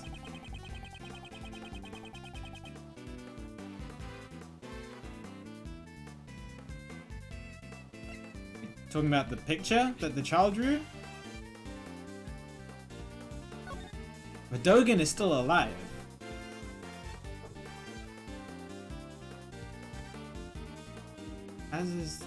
As was the president after this. Okay. Take that! Let's see where Edgeworth is taken. I don't know who the other victim would be then. The other murder incident was buried in the dark by Blaze the Best. However, there is still one piece of evidence that remains. Agent Lang, it survived by your father's hands. My old man, you say? Please recall.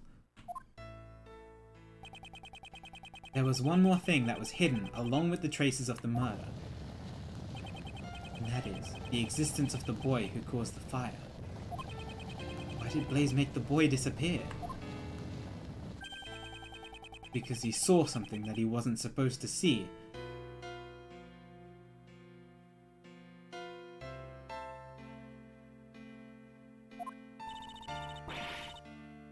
What was the thing he wasn't supposed to see? The other murder victim was the boy?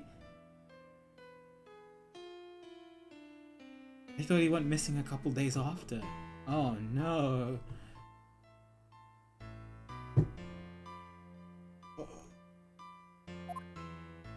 Everything is drawn in this picture. The drawing my old man had. The person drawn on the right is most likely the president. The Mozilla doll is also drawn near him. And the person standing opposite him is... Zahan Dogen. Oh my god. It's everybody. Take that! A man with a knife and a large black dog. He is none other than Zahan Dogen. What? The assassin? Why would an assassin appear before a president? The answer is clear. Indeed, what occurred that night on the orphanage ground 12 years ago was not a kidnapping. It was a presidential assassination.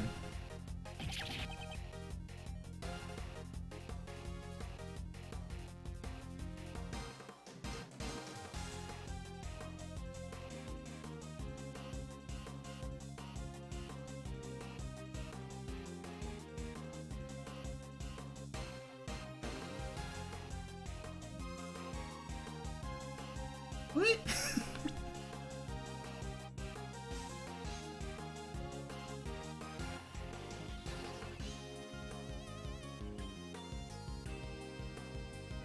Edgeworth, what are you talking about? The president died like yesterday.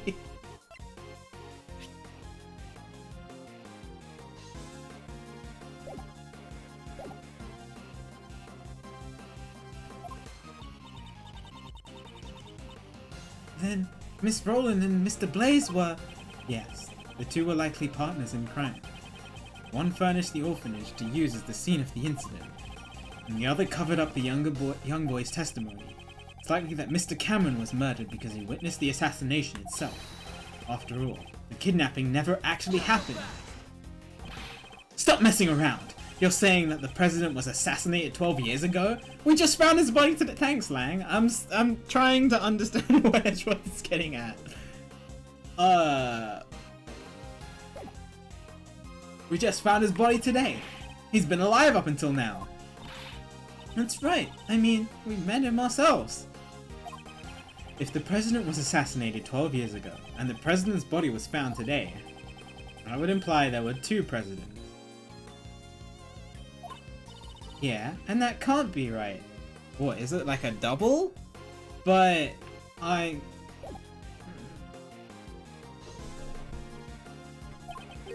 you sure about that? There is the possibility that there were two presidents. That's right. Up until now, I've been getting a strange feeling from the president. Even so, I still respect the man. Zhengfar is a small country, but he carried the nation with his strength. The image of President Huang that Agent Lang described is very different, yeah. So this is a fake? He was just fake? Like, entirely fake? Like, he wasn't even the president fake? Differs far too greatly from the President Huang we knew. Like, I knew he was fake, but not fake to the point where he was a different person. Two entirely different people. If there were, in fact, two Zhengfar presidents, exactly how would such a scenario be possible? What would make the existence of the two presidents possible?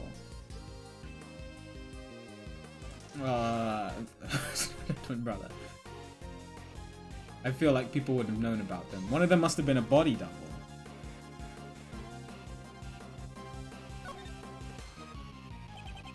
If we were to assume that one of them was a body double, wouldn't it be possible then? A body double? President Huang possessed immense power and authority in Zhengfar.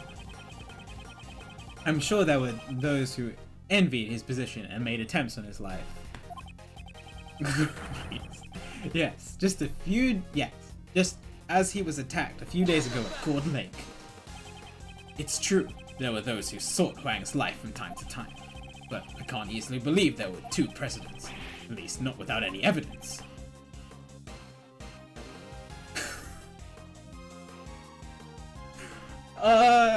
It's not like they took a picture together. I don't know.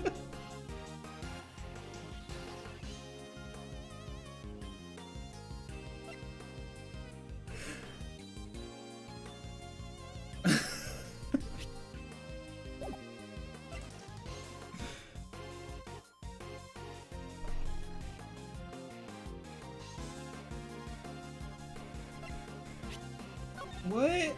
I'm so confused.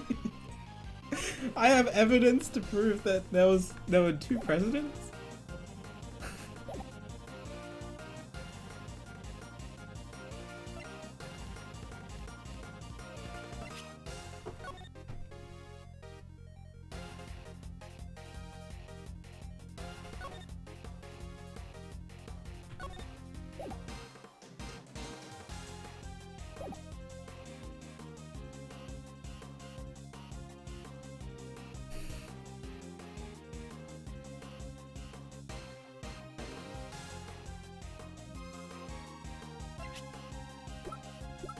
I really have to look through everything. This one might take a while.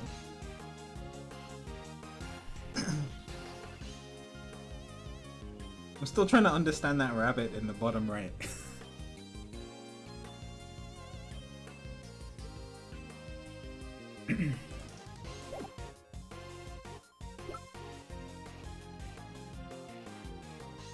I can't believe I have evidence that there were two presidents. Like, it just sounds unbelievable. Like, it's not like they're not caught in a picture together. I only just found out that there were two presidents 5 minutes ago.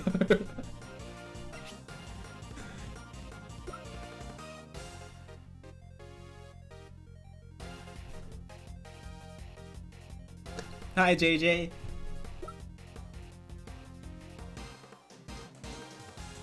Oh, I think it's still emote only. But hi, JJ. Good to see you.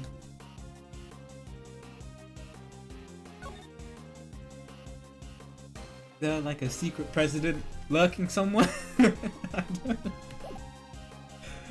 don't know. What else can prove it?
has nothing to do with it.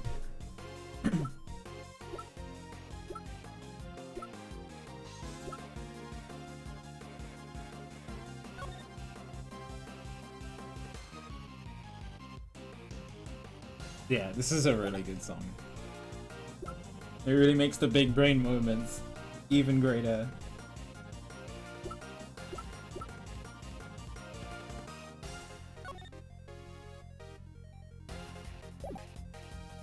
I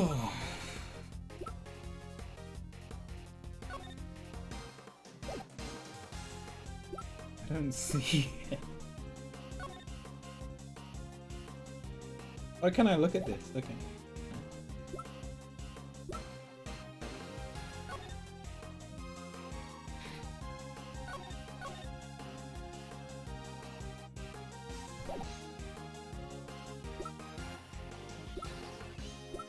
I've gone through everything, dude. I don't see it. Oh, frick.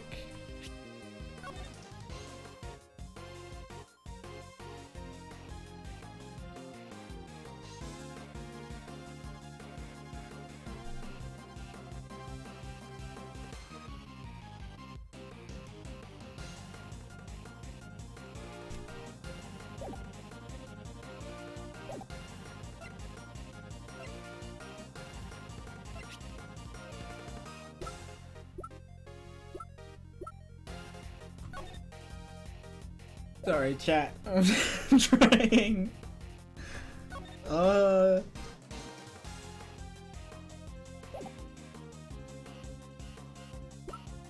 This is a tough one.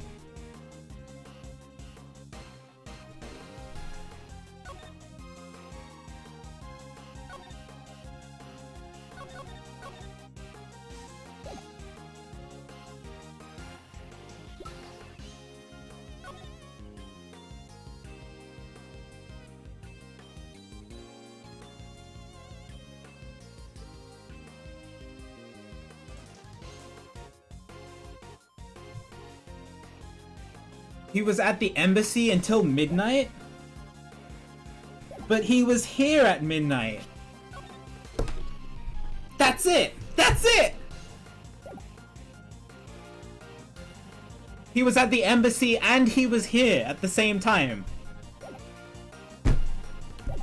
That's it. That's it. Oh my god. Take that! Take that!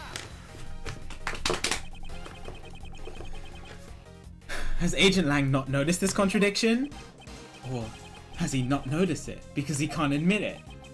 What is it, Mr. Prosecutor? Don't shout something else, only to suddenly clam up. According to the recording on the doll, the president visited the orphanage at midnight. However, that should not have been possible. Huh? Why is that? Why? Because at the time, the president should have been at the embassy. He was together with Agent Lang's father. I was looking for a picture where they were both in the same frame for a long time. And then I only noticed the midnight thing, like right at the end. So, Agent Lang, you really did notice. He was in two places at the same time. Ergo, there must have been two presidents. Still emote only? Okay. Then, which of the two was the real president on that day 12 years ago? Most likely the one who died. Who? Who contracted Dogen to murder Huang? In order to learn that, first.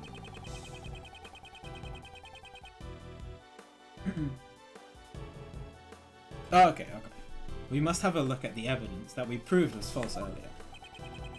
And the piece of evidence we know to be false is the picture, right?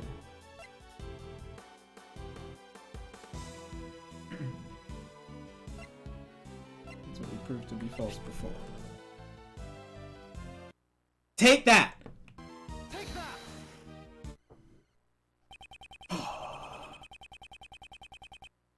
The photo was taken with Cameron's camera. The photo taken with Cameron's camera was taken after he was murdered. And he was murdered because he witnessed the presidential assassination. In other words, the photo must have been taken following the assassination. Given that, who is the president pictured in the fake photo? It's the fake president. We must consider him to be the body double. In other words, the body double had the real president murdered and then took his place. So it was the body double who died now. But then who would kill the body double? This is like the 3 Yadagarasu picture again, but it's just evil, evil, and evil. Patricia Rowland and Blaze must have cooperated in that plan. Hold it! Huang's body was never found! Yeah, it's cool. Just where could it have disappeared to? Maybe that's what Blaze was trying to dig up? The answer to that is already quite apparent. This is where the real president's body was. Time and time again, but I think I know this one.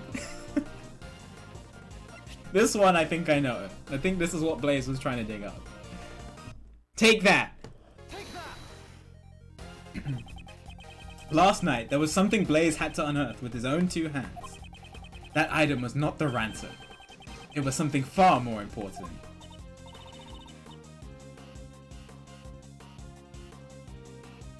Wait, okay, hang on. I just need to look at the autopsy report again.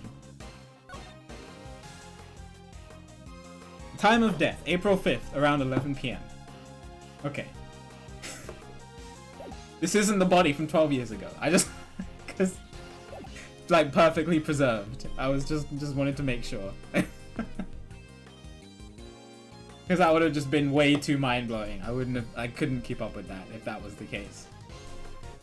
So Blaze unburied the real president's body.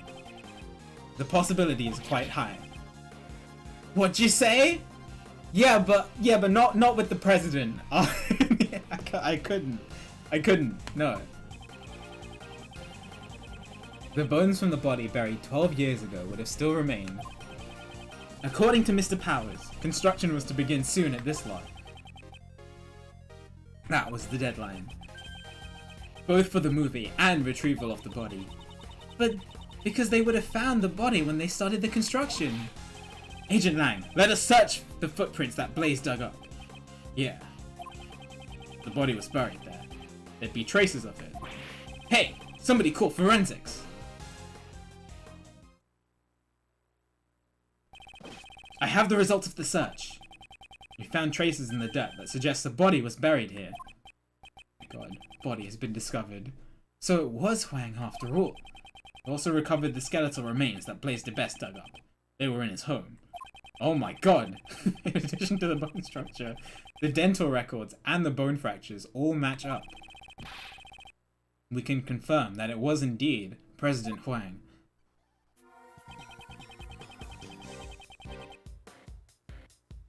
An imposter has been running their country for 12 years. No wonder the smuggling ring went undetected for so long.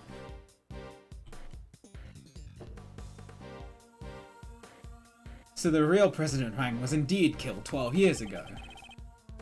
The SS5 incident was a murder. A double murder. So the SS5 incident was actually a murder incident. But there's so much information, it's way too confusing. Indeed. Let us take this opportunity to review the details of this case. First, the real president came to the orphanage, right? 12 years ago. Hang on, I'm just getting a hoodie because it's starting to get like too cold in my room. I'm starting to shiver.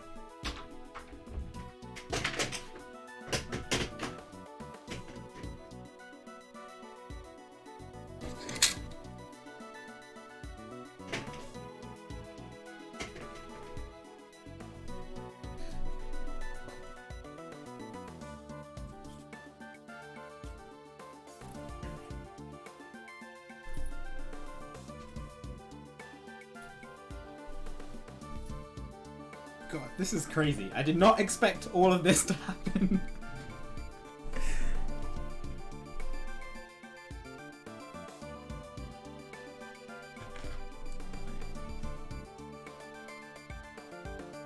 This case is really, really good. I'm just trying to figure out how the mastermind ties into all of this. Like, I don't think the mastermind is Dogen, right?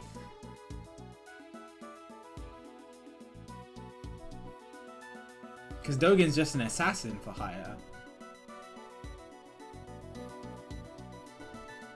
But who would manipulate Blaze? Who's powerful enough to manipulate Blaze, Patricia, and the body double? Anyway, let's go. 12 years ago, the true President Huang visited the orphanage in order to meet his son. The king. The footsteps in the snow that we thought belonged to Mr. Cameron were most likely made by the President at that time. President Huang was supposed to meet his son here. However, the one who actually showed up was the assassin, Sir Han Dogen. He came here to meet his son, but was murdered instead. How horrible. A man like Dogen shows no mercy. And after that, the second tragedy occurred. You mean Mr. Cameron's murder? Indeed. Mr. Cameron saw the decisive moment. After the real president was killed by Dogen. His body was carried to the rear courtyard by the team of kidnappers. Mr. Cameron must have witnessed that moment from the orphanage entrance. Although he himself believed that he had actually witnessed a kidnapping. Furthermore, by this time, the body double, who had come to meet up with Blaze and Miss Rowland, was already standing behind Mr. Cameron. So it was the body double who killed Cameron. And then the witness to the incident, Mr. Cameron, was killed by the body double. That makes sense. So was Mr. Cameron's corpse also carried by the body double? Yes, that seems likely. But there wasn't anything at the crime scene that looked like the body double's footprints. I've already figured out how he accomplished that. There is a piece of evidence that would have made it possible.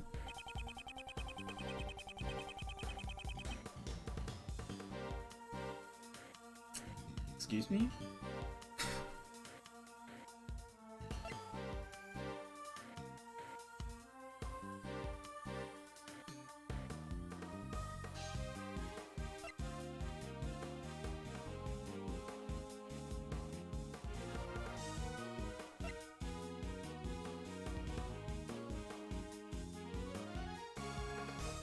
Oh my god, did he vent? He vented.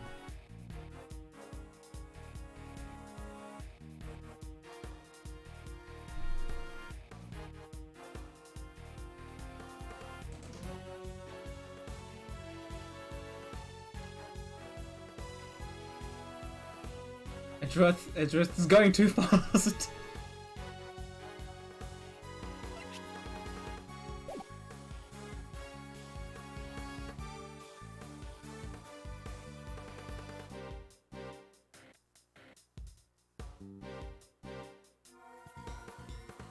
How do you move a body through the snow without leaving footprints? What?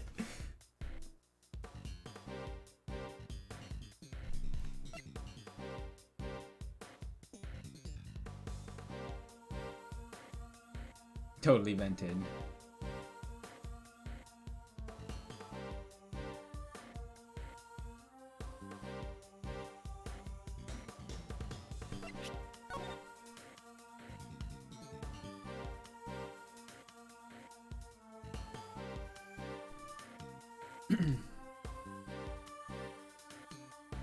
If you watch Semino Levinstar play, he uses the door logs a lot, and he does good deductions from it.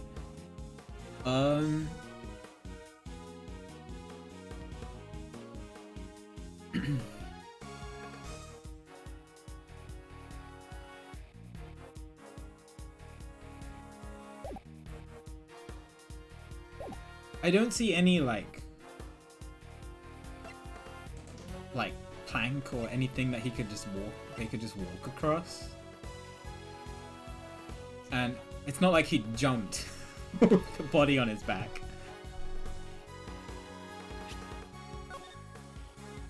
It's specifically asking me, what did the body double use?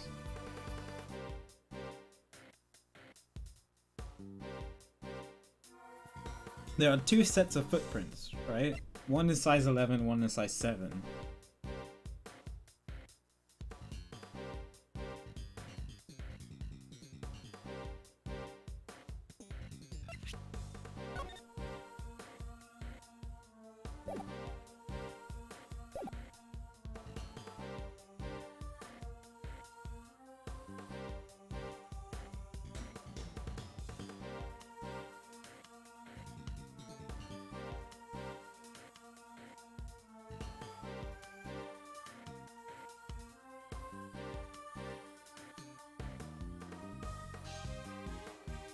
You waited until summer.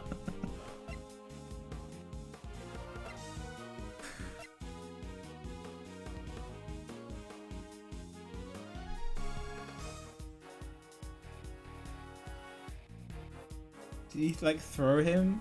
I don't have evidence for that though.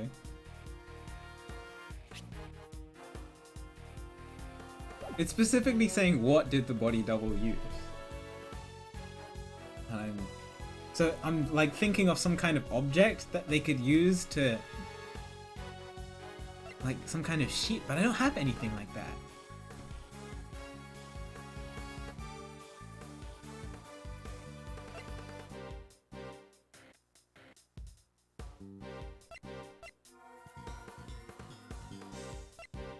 Maybe I'm thinking about it wrong.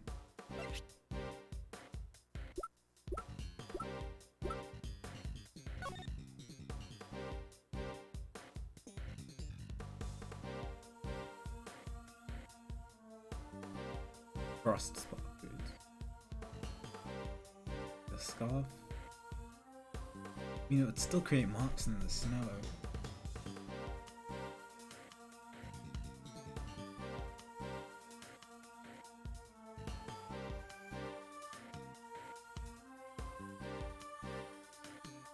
I keep having this image of him just picking up Cameron's body and just throwing it into the middle of the flower garden.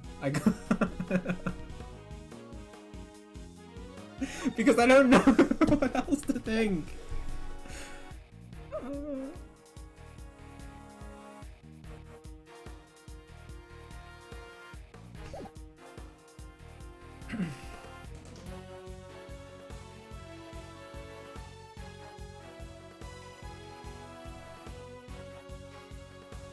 Is that what the maybe the yeah?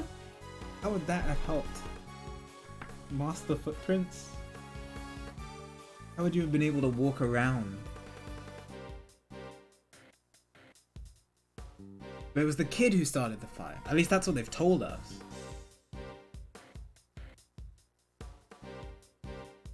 This is the only thing that like messed with the snow that I could think of.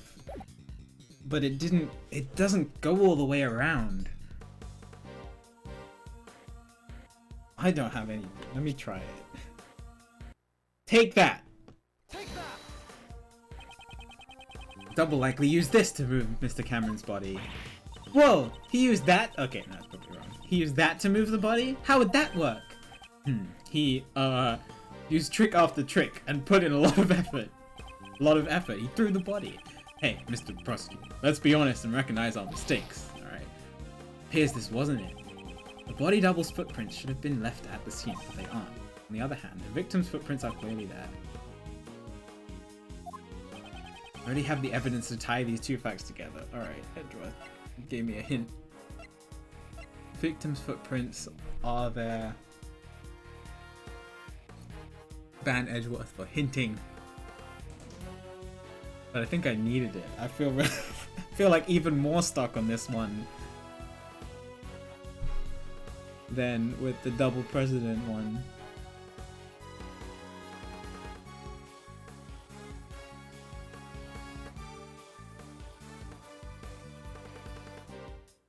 Victim's footprints were there. Which victim is he talking about? Cameron or the president? That's a rhetorical question. Don't actually answer that. Before anybody answers that.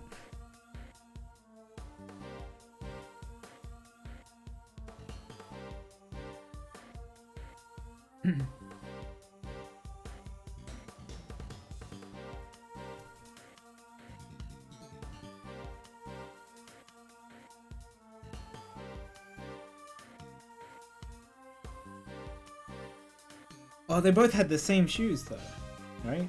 Oh no, I mean, Cameron was wearing the size 11 shoes. Oh, it's probably my mods just being safe, Voltus, don't worry. Don't worry, don't take it personally. Go to Safeton, sorry.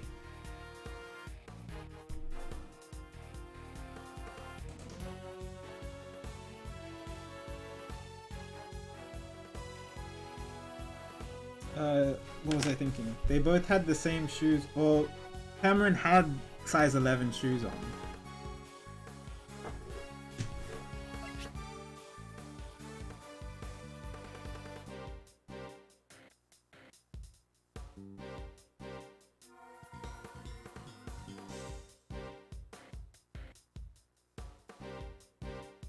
These shoes... Then these shoes must have come from the real president, right? I guess they might have been... The double might have been wearing the same shoes too. Who knows? But if he took them off, maybe he walked in those shoes. Carried Cameron's body, walked in those shoes. This sounds kind of far-fetched. Walked in the footprints with the president's shoes. Put Cameron's body down on the flower beds and then put those shoes that he walked on Cameron's foot? But then how would he have left?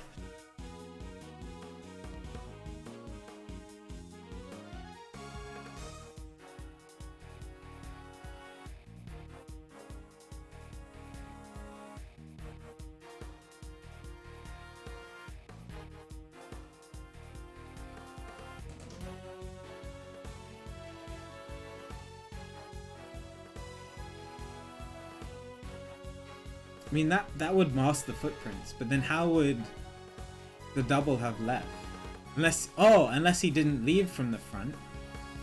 He could have gone to where the fire was.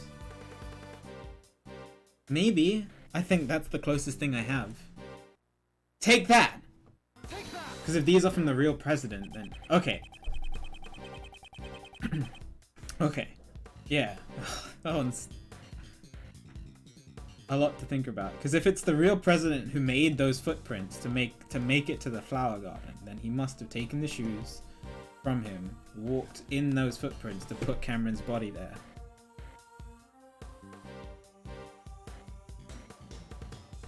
This is almost certainly how the body double carried Mr. Cameron's corpse. After Mr. Cameron was killed, the president's body double carried him in the middle of the garden. I suspected the body doubles was wearing the same shoes as the real president at the time. He made sure to step precisely on top of the footprints left by the real president. Okay. Ah, since the shoes were the same, there would only be one set of footprints left behind in the snow. I think I've got a pretty good grasp on the SS5 incident now. But there's still one thing I don't get. What's that? Why did they need to stage the abduction? Because Mr. Cameron witnessed the incident. He saw the president at the orphanage. He left behind witness testimony on Miss Crane's answering machine. Even Blaze couldn't make that disappear. Ergo, the body double needed a reason for the president to have been in the orphanage. And that's why they prepared the fake kidnapping charade. Makes sense.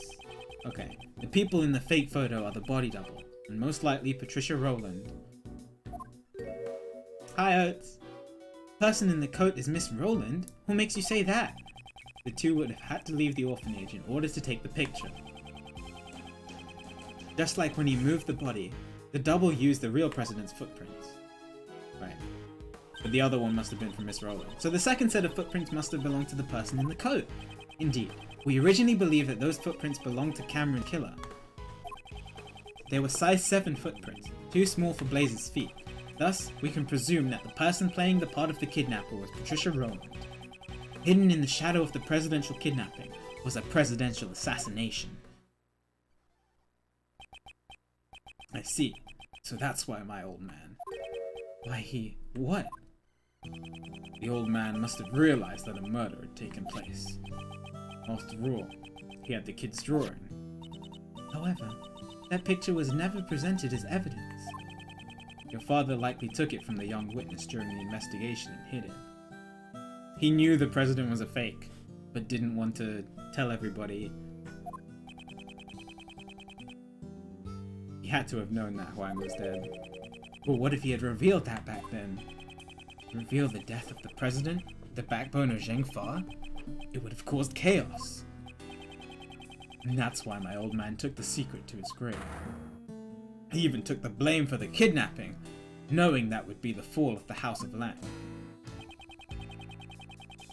Okay, so it all ties together. The fake president and Knightley were accomplices in the first case, and Knightley was an accomplice of Dogen, and Dogen was at the presidential kidnapping.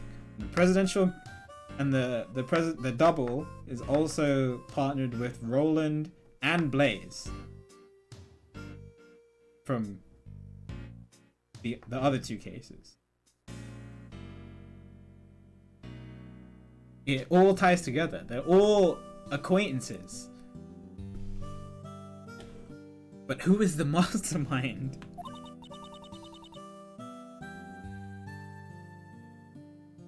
And now it all becomes clear.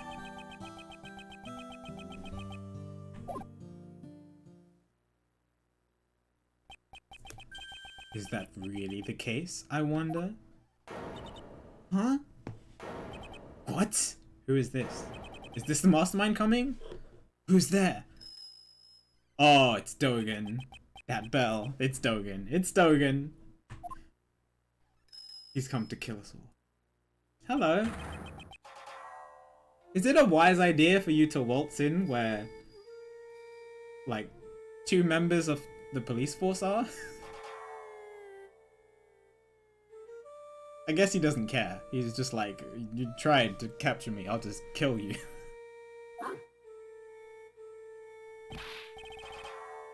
Three? Lang, Gumshoe, and... Am I missing one? Francisca? Oh yeah, I guess so.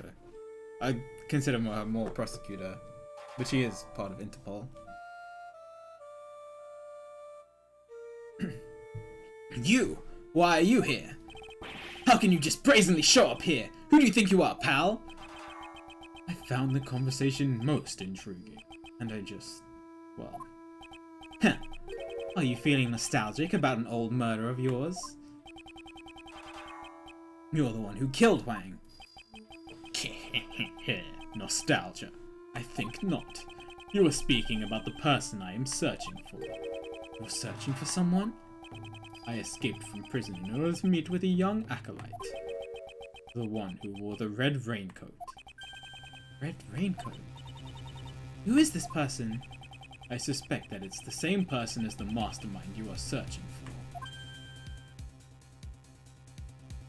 for. Ooh. Ooh.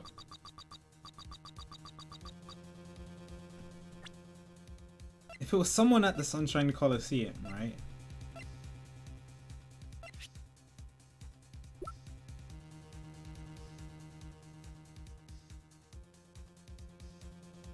But she would have been 5, and he would have been 12. 12 years ago. So I don't think it's either of them. But who else was at the Sunshine Coliseum? The Red Hood? Don't they seem surprised, Anubis? Yes. Yes they are, my boy. 12 years ago, this young acolyte saved my life. Saved his life? Oh my god, presto theme already?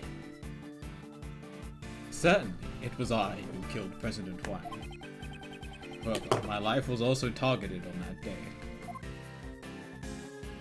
The body double, Blaze, and Patricia all sought to seal my lips.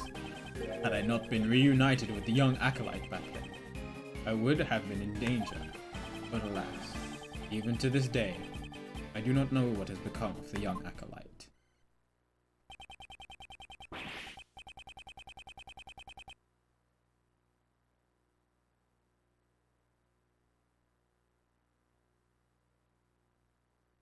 So your client was indeed the body double, who was the main perpetrator of the crime.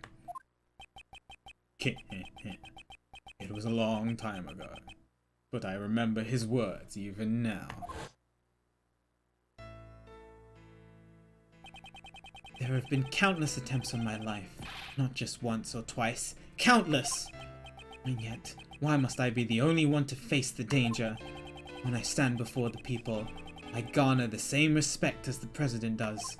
Tell me, just what is the difference between him and me? The difference was great, while the voice and style of speech may be the same. One can mimic the body, but the heart cannot be reproduced. Suppose his own weaknesses cost him in his quest to become a leader. Now that Rook's gone, I am in charge. I'm not sure if you're as capable as Rook was. What are you saying? I'm totally the leader now. Perhaps the king and his knight were not so different after all. The double believed that the president's only weakness was a woman called Amy. To find the woman, he needed the assistance of someone from this country. So he joined forces with Blaze. After determining her whereabouts, he simply waited for the right opportunity. That chance came with the meeting at the orphanage. Indeed, the director of the orphanage was bribed and brought in as an accomplice. You must be referring to Patricia Rowland. Well, given what I've told you, do you realize the whereabouts of the young acolyte now? The only other person who was there was the boy who set fire to the crime scene. And he keeps saying young acolyte.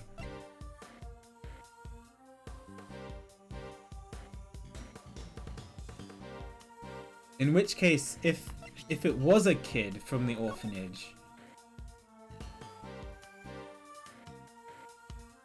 who is the mastermind now, then it could be Regina or Simon. But that's so far-fetched. But wait, Simon was the defendant in case 2.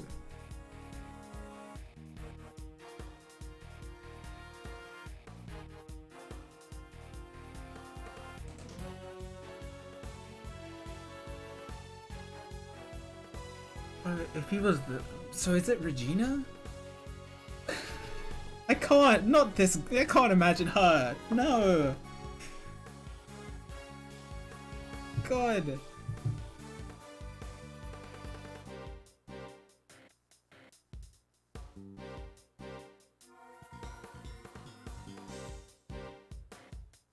But if it was a kid, these two fit the profile. Regina and Simon, and they were both at the Sunshine Coliseum when we were talking to the mastermind. Anyway, let's see.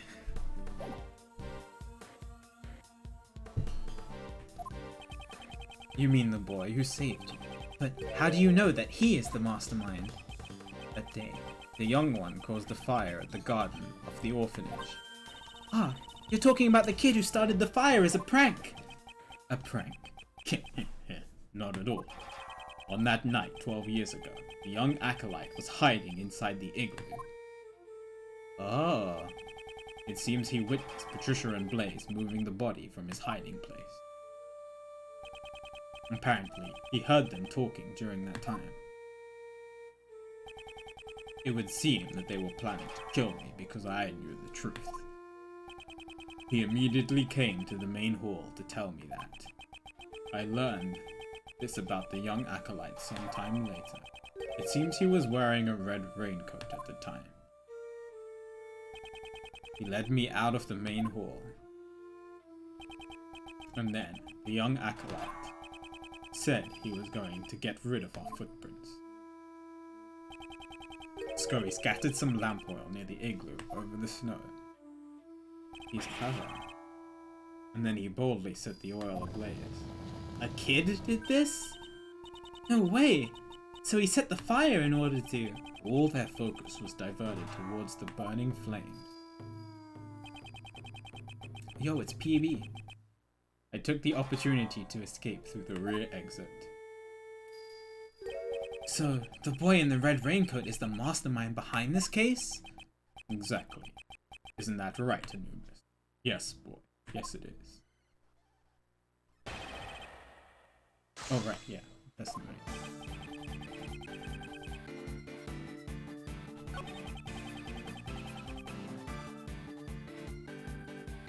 I'm starting to believe that it's Simon now.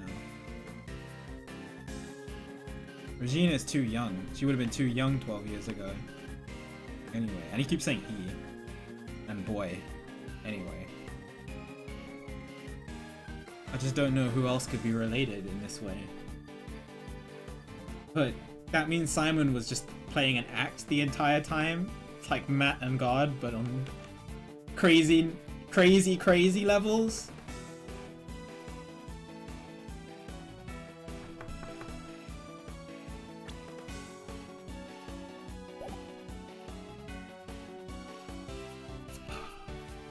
It could be. It could be. In case 2, though. Alright, well, let's keep going. Maybe he just fits really well. He would have been a kid 12 years ago. And he was at Sunshine Coliseum. And he's involved in some way. In case 2. And to keep an eye on the situation.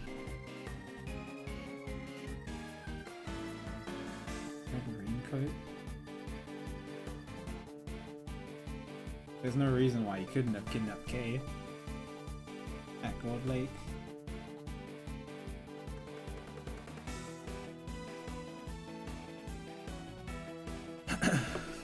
Alright, let's keep going. The body double Blaze and Patricia all sought to seal my lips. Had I not been reunited with the young acolyte back then, I would have been in danger. Alas, even to this day, I do not know what has become of the young acolyte. Hold it! And now you're searching for the boy from all those years ago? Surely you're not saying you want to thank him for saving you? Well, who knows? However, the young one did save my life. That is the truth. Even Anubis took a liking to him. He would do tricks for him, such as shake or roll over. I thought that the tricks Dogen taught his dog were a little different from the norm, though. You are right about that. For Anubis, roll over means first biting the victim's foot. Stop! Stop! Stop! I don't want to hear anymore! There is no need to worry. I only showed the young one ordinary tricks. I get the feeling that Dogen, in his own way, felt indebted to the boy. Mr. Dogen and that acolyte seem to share a complicated relationship, huh? Perhaps there is a hint to the mastermind's motive hidden somewhere in his testimony.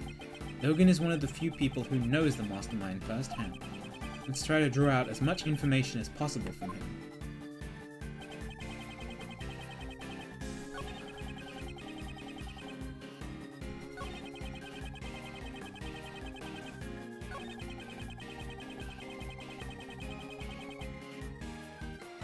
Hold it!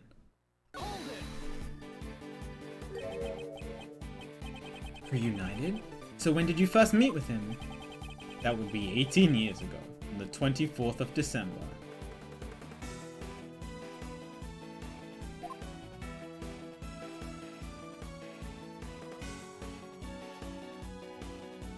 That is a rather long time ago. On that day, our roles were reversed. I saved the young one's life. There was an unusual snowstorm on that day. The temperature was well below freezing. I took Anubis for a walk in the snow. Okay, it's definitely not Regina, because she wasn't born 18 years ago. I took Anubis for a walk in the snow. That's when Anubis noticed something and started running. I followed after him, and found a car. I had great difficulty opening the door. It had frozen shut. In the back seat, there were 2 young children, shivering from the cold. She's 17. Simon is 24, though. 2 children? Had they remained in the car for an hour longer, they surely would have frozen to death. I brought the 2 of them to a nearby orphanage. Anything about Dogen's story that concerns me?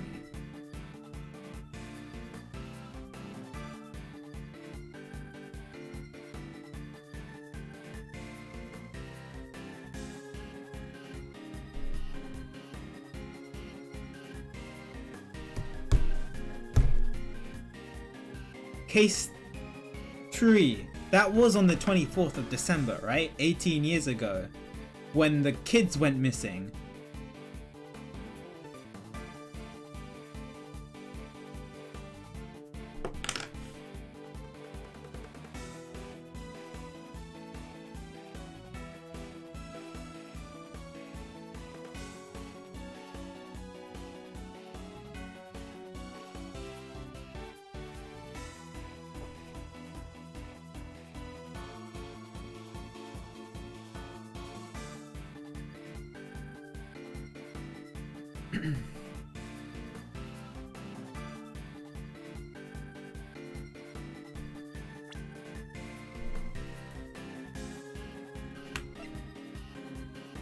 I have the case files.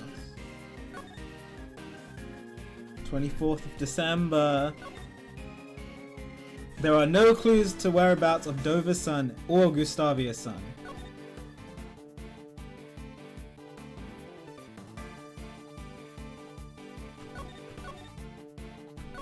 Those are both of the kids.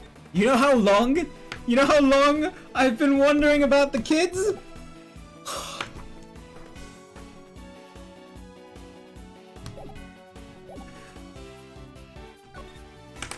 Oh.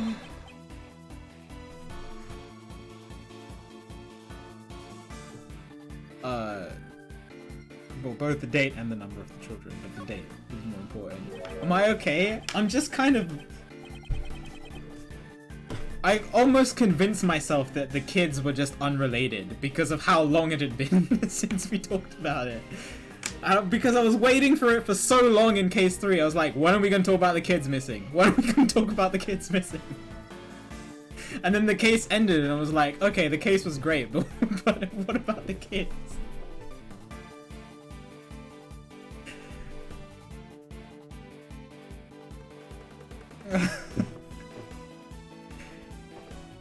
Alright, let's keep going. The 24th of December, 18 years ago. Are you sure about that? There's no mistake.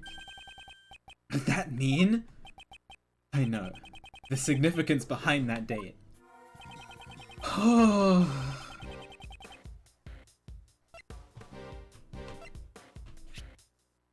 Take that! Take that! There was one point when Akuro said a line, I think it was like, you're really convinced that the kids have something to do with this during case 3 or something along those lines. And I was like, yeah, and then nobody said anything after that.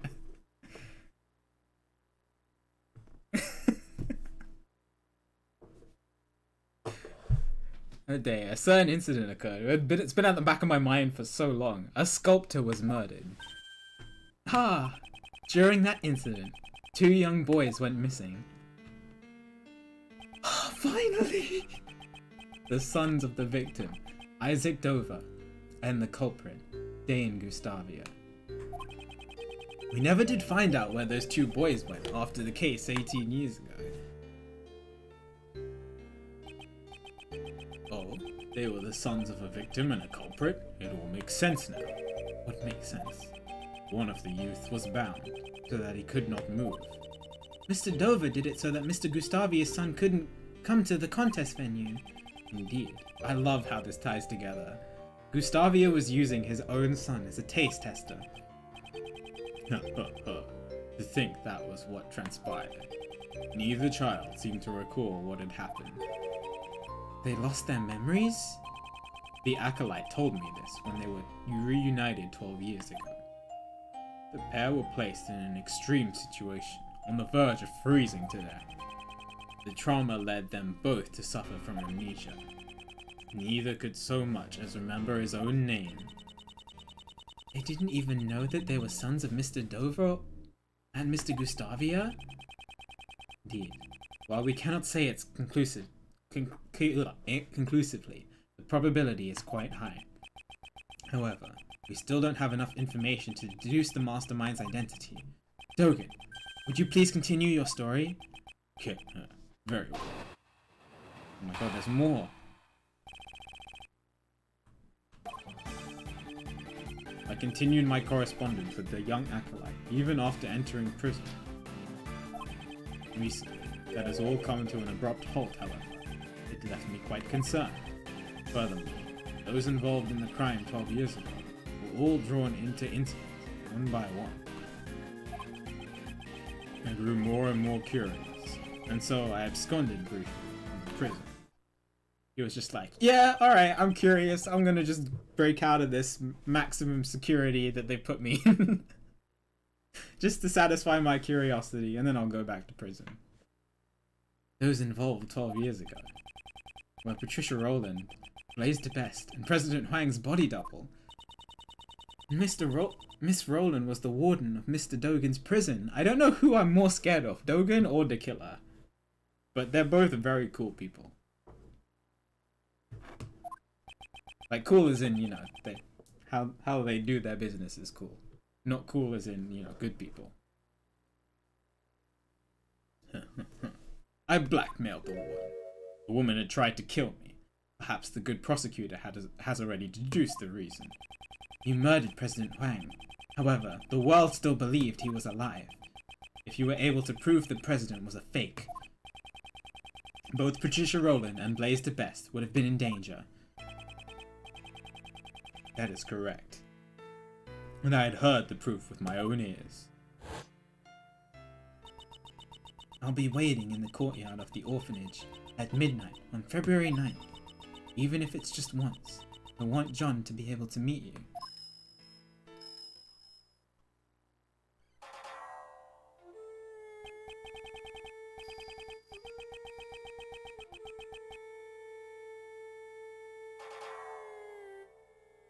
Ooh, my Tuvi. My apologies.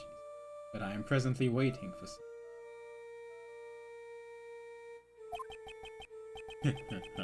I am well aware of that, President Huang.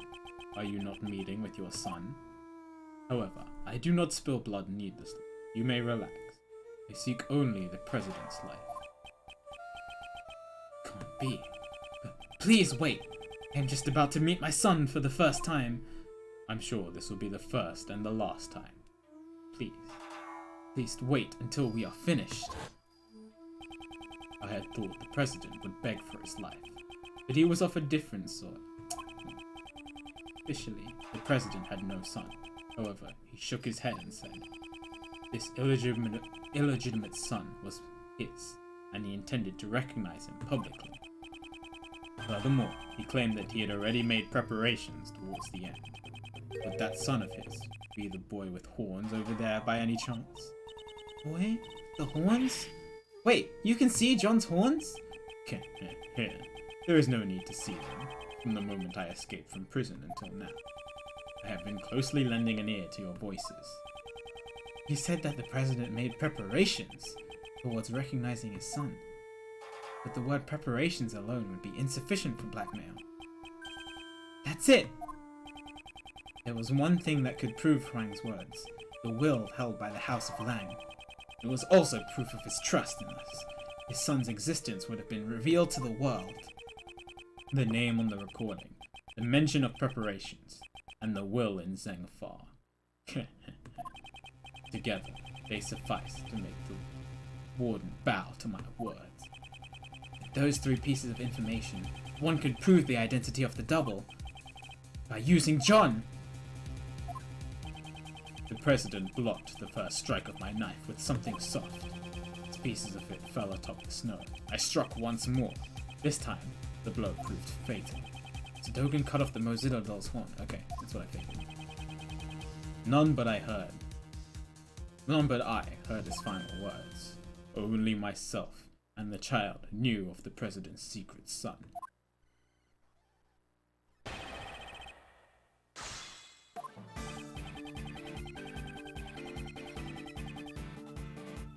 This. Hold it! What do you mean? In other words, you contacted him from prison? That is correct. A post office box was used. A post office box? It would allow one to send and receive letters without revealing the recipient's location. I could not use a form of correspondence that would reveal the acolyte's location. So is this who we were sending the letters to? The chess letters? There was someone keeping watch over my correspondences of him. You must mean the prison warden, Patricia Rowland. Could you be more specific about the nature of your correspondences? Well, they were mainly moves from my correspondence chess matching. Correspondence chess? I recall, the person you were playing against.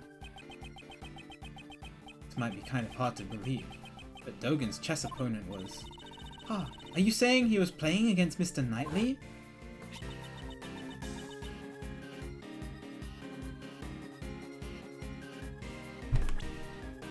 Wait a second.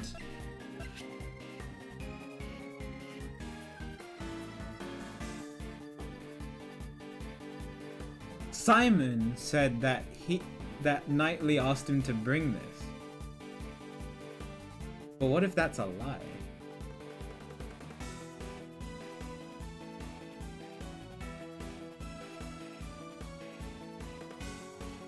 What if it was Simon's?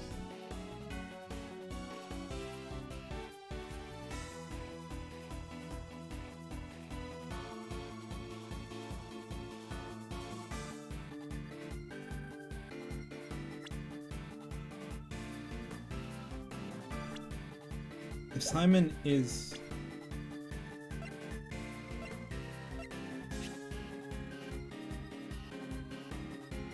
It's just really hard to believe because of how dopey he was in case 2. But like a lot of things are falling into place that makes me think it's Simon.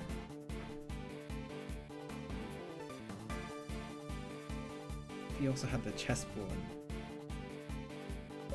If he was the one playing chess with Dogen.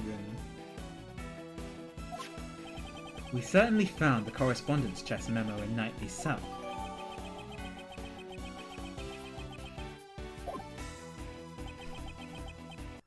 Does that mean Knightley Boy was the kid from the IS-7 incident?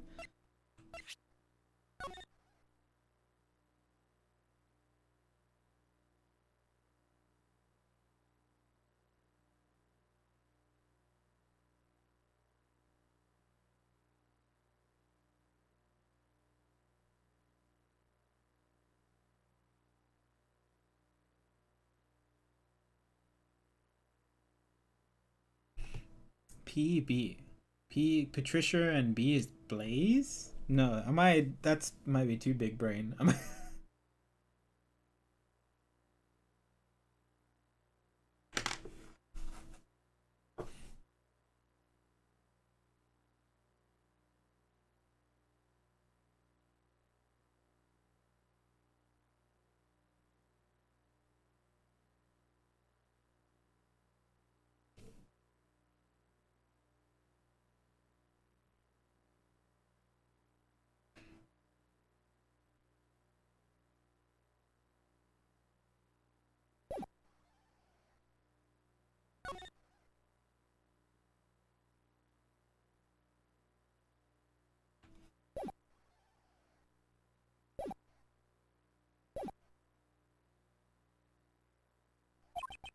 Could that really be true?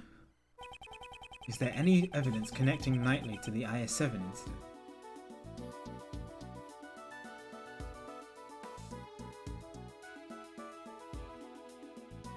What? Knightley is connected to the IS-7 incident?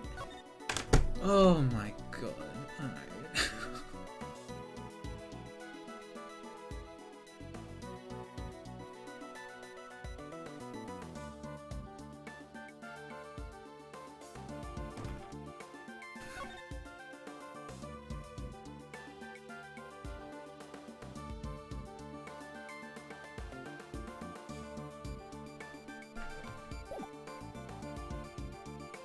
I have no idea. I'm gonna have to look through everything again.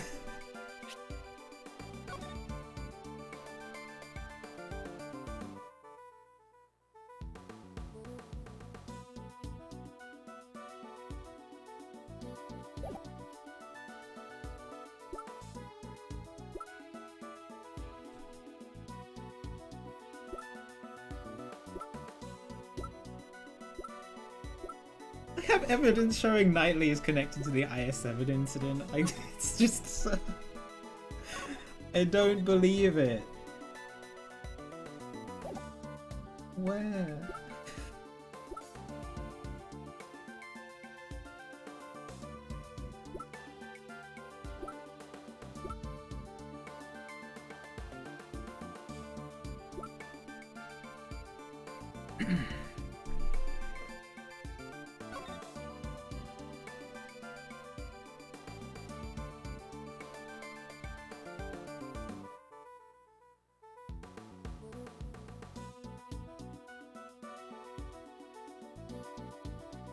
This?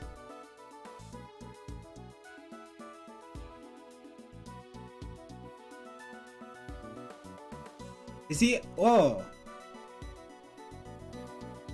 Was Patricia talking about Knightley in this? I thought she was talking about Dogen.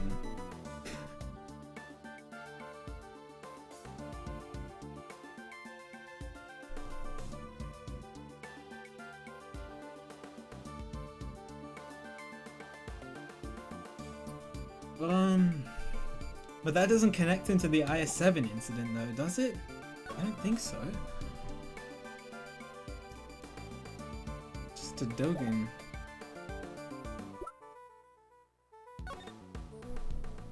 Oh, my head.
I've looked through everything.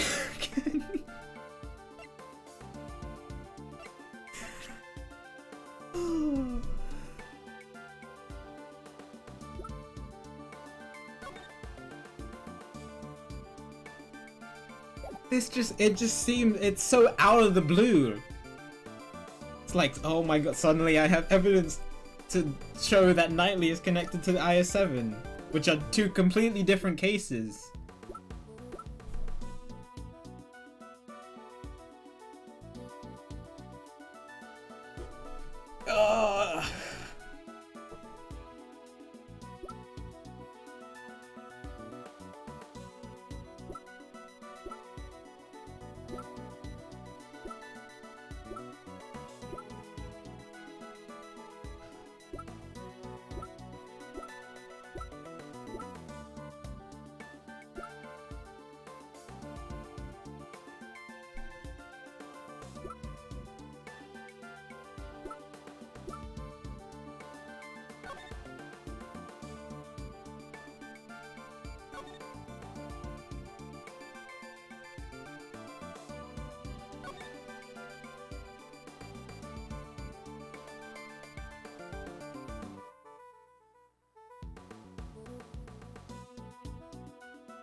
the only thing that mentions nightly. But it's not related to IS-7 at all.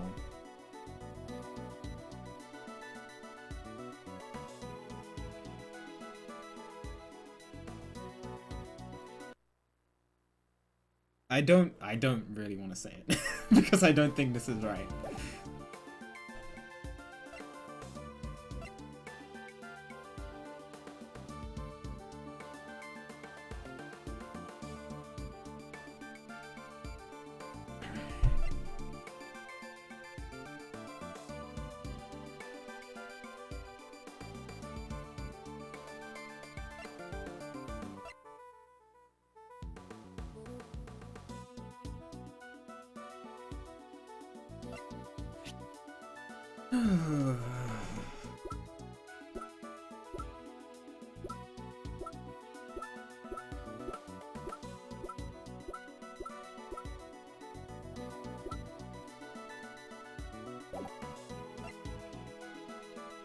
Is there something in the IS-7 case files that I just overlooked? I'm gonna read each word very carefully.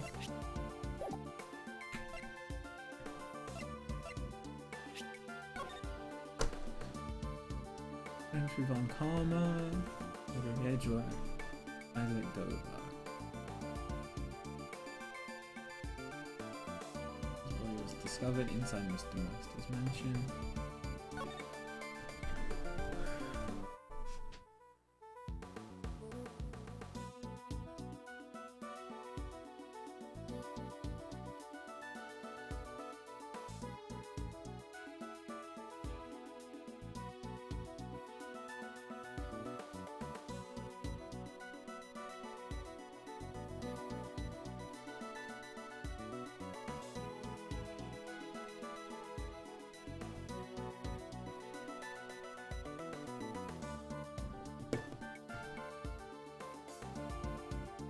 There are no clues to worry about the Dover Sun until the day before the incident. Regularly visited his mansion.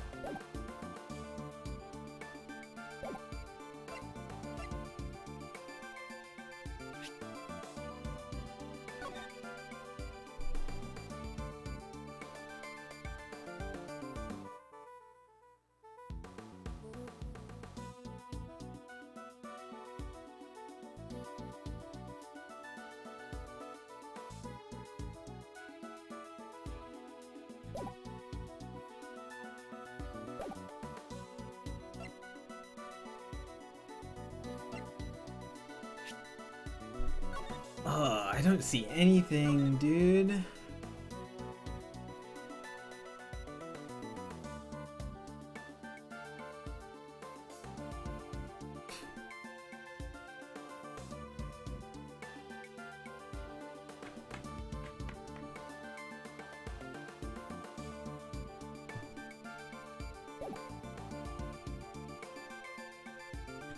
How old is Horace? Can't even check.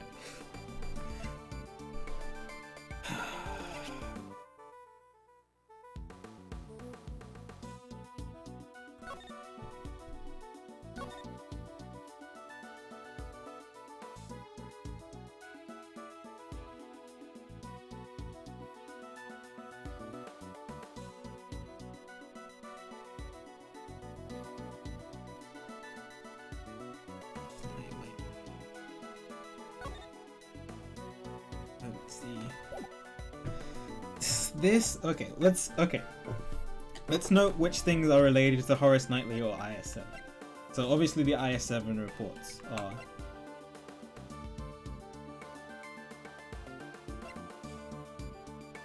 we have this report on him, but this doesn't relate to IS-7. And then we have Knightley's mementos. But these also don't relate to IS-7. So this relates to IS-7, and then these two relate to Knightley. So most likely it's one of these three things.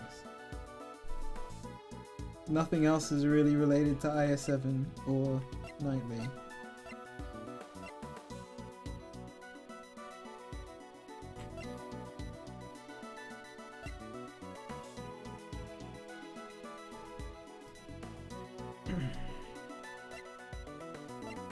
Okay. but I don't. I really don't see anything in the reports.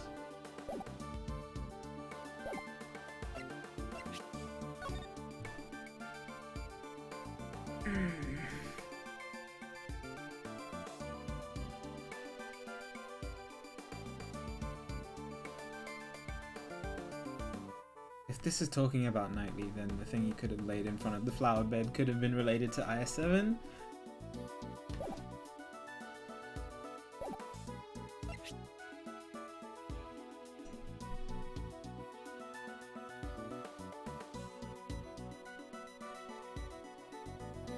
This was the ring that he was wearing in the chessboard. I think... Okay, I'm gonna go with the report. It's gotta be one of these three. I think most likely it's the report.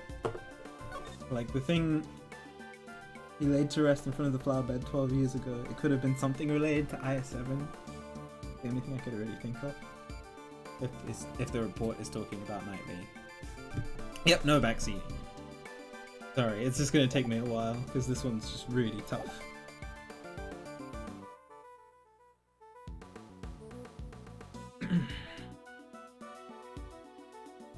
Let's try it. No, you're totally good, Joshy. Thanks for asking first, before doing anything. Yeah, we do have a spoilers chat though, if you want to just go and yell in there, that's totally fine. I'm sure other people are talking in there too. It's in my exclamation spoilers. In my Discord.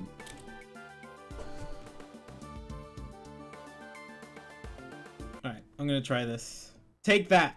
That's the closest thing I can think of. I'd like you to take a look at this piece of evidence. What about it? Are you saying it's evidence that connects Knightley Boy to the IS-7 incident?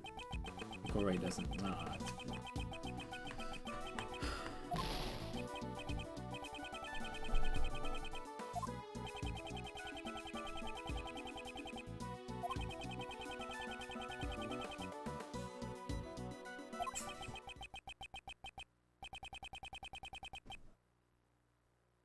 Thanks, Ray.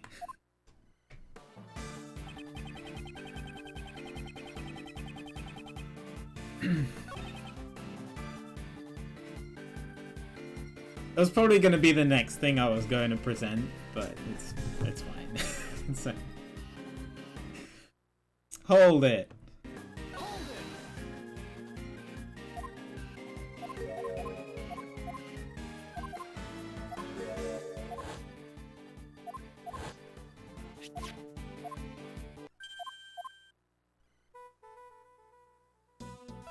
Yeah, Ray kind of told me. Because it must have been one of those three things, and if it's not the report, I don't think it's the IS-7 incident. Because incident documents, because I looked over everything, I couldn't see anything. So one of these objects must be related to the IS-7. I don't know. Take that! I just don't see it. This was all that Knightley left behind. Could there be a clue hidden within? Which one should I investigate? The ring or the I don't know, dude!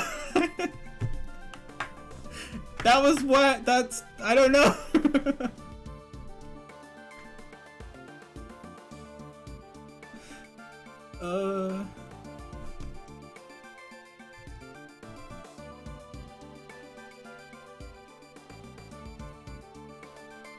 Choose wisely.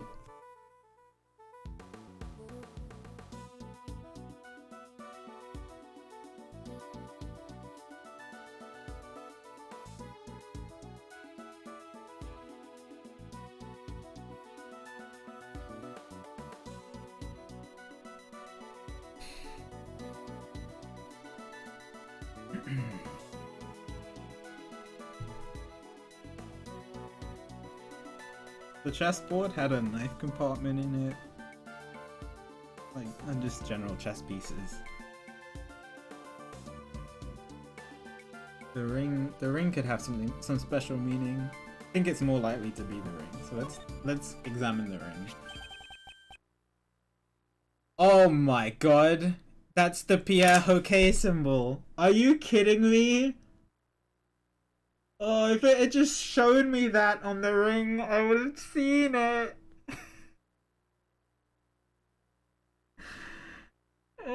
But it was too small in the organizer. I can't tell from that.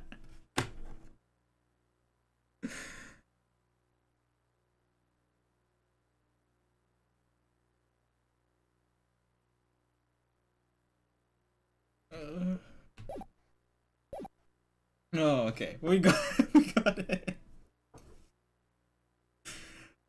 So he's Dover's son then, I guess, because Pierre Hoquet was Dover.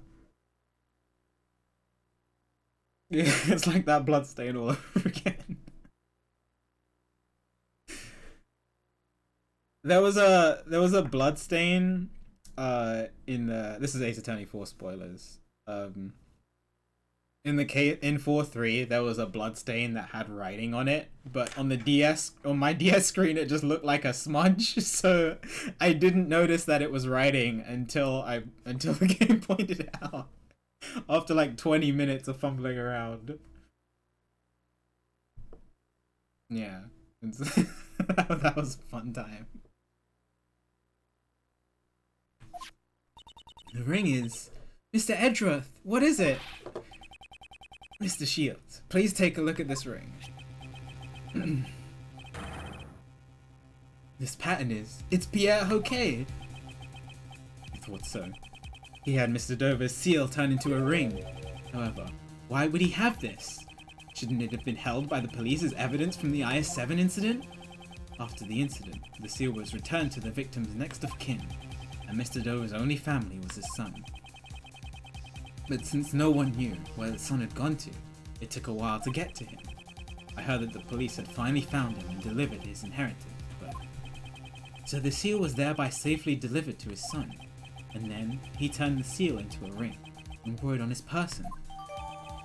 Okay, I got it. Oh, thanks for bearing with me, chat. I appreciate it. So, Mr. Knightley was Mr. Dover's son. The police aren't fools. I'm sure they did a thorough check before handing over the seal. If someone involved in the IS-7 incident was his chess opponent, Knightley, huh? And that man must be the mastermind behind this case. He's kinda dead, so I don't think so. But Knightley is dead. He cannot be involved in this incident. How about that? The one who could be the mastermind was himself a murder victim. But a dead guy can't be the culprit, so there's no way that's right. Come on. Certainly is strange in that case. In that case, who is the culprit? Wait, that's it!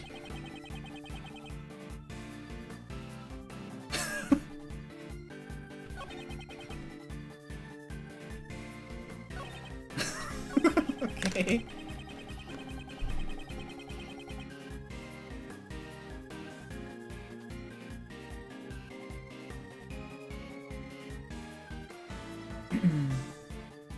Maybe save in case it crashes. All right, yeah, we have done quite a bit. Don't want it to crash.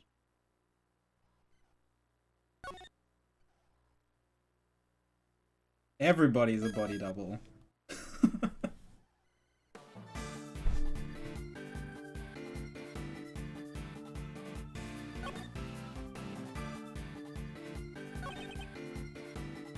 Okay, well, the new thing that we got from that is this evidence updated, right?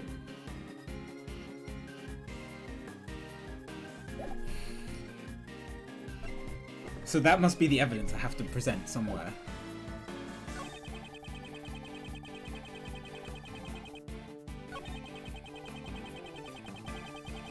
Going into incidents with 1.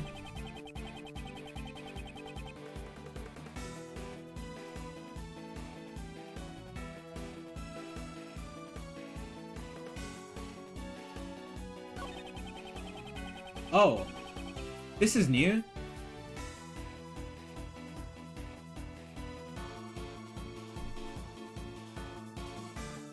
Writing letters in Braille can be a rather enjoyable pastime.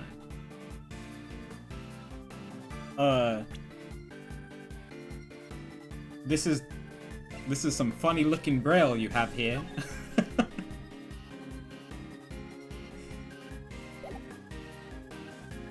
Objection! Okay. I'm certain you said you wrote your letters in Braille. Correct. The good prosecutor must know that I am lacking in sight, do you not? The correspondence chest letter we found has been typed out using a word processor. What? That cannot be. What do you mean? So, someone went out of their way to retype the letters on a computer? Could another person have acted as a middleman between Dogen and Knightley? What do you mean? Dogen wrote his letters in Braille. However, by the time it reached Knightley, it had been rewritten on a word processor. We must assume that the middleman wrote those letters, and the reverse can also be said.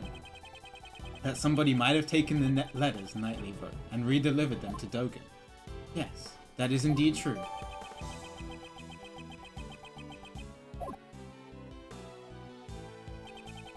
Knightley and Dogen both communicated through a certain individual. Dogen, were the letters that reached you? They were in Braille, of course. So Knightley Boy's letters must have been transposed by that same person as well. Oh, and that somebody must be the mastermind behind the case. You're saying there's someone else who's the mastermind behind this case? Then who the hell is it?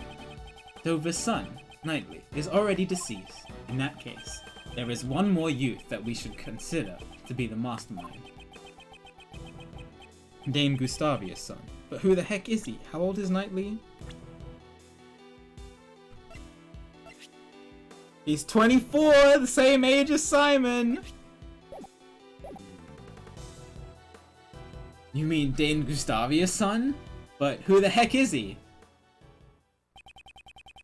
If Knightley is Dover's son, then Gustavia's son must be...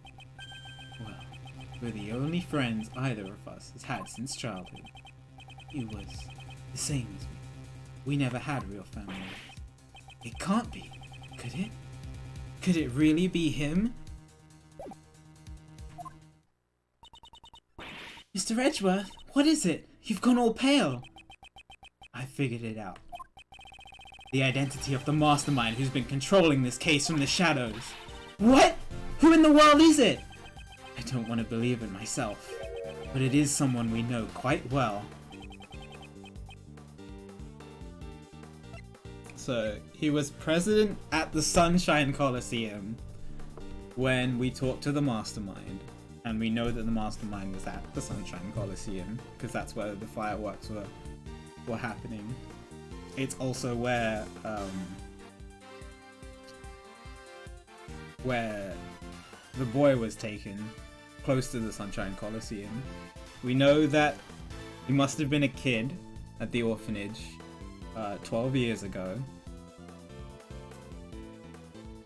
And we know that he was abducted when he was young, 18 years ago. We know that he was Horace's friend because he said so in case 2, that he was one of Horace's closest friends, and we know that he had access to the chessboard because Horace trusted him with it. It can only be one person, although I can't believe it. But distinctly remember, the biggest thing is that Simon said that he was good friends with Horace Knightley. Out of all of those things. Take that! Take that! The mastermind behind this case sent a letter to Jill Crane, which deceived Blaze. Furthermore, he kidnapped John and eavesdropped on us. However, all of his actions, the one I have not been able to get out of my mind,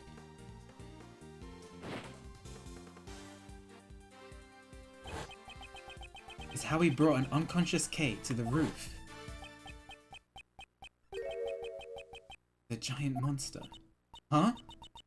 Did you just say something? That's right. The key to exposing the mastermind is in the monster's true form.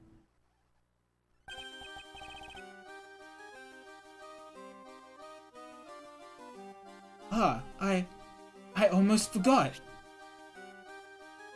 If you'd like, please come to our next show.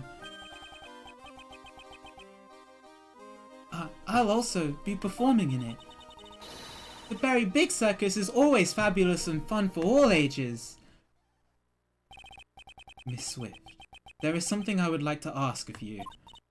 What? You mean me? You said that you recorded the sound of Mozilla spewing flames.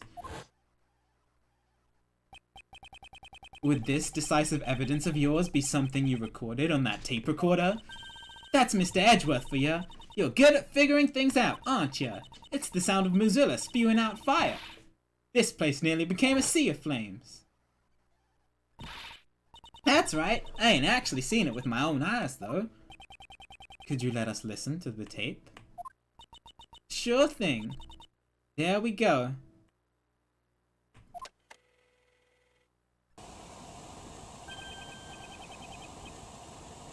Sound. It's as I thought. So, it seems that my reasoning was correct. The true nature of this monster and the mastermind. All of my logic is coming together. Miss Hart, you said that you captured a giant ion film, did you not? Sure did, right here in this photo. Though we cannot confirm it like this. Detective Gumshoe! Oh my god, we need Mr. Analysis! Lend us your film analysis device! Okay, but what do you want to analyze, sir? This photo, please! I'm on it! This is so cool. I have goosebumps. Is there a new clue in this photo? Hello?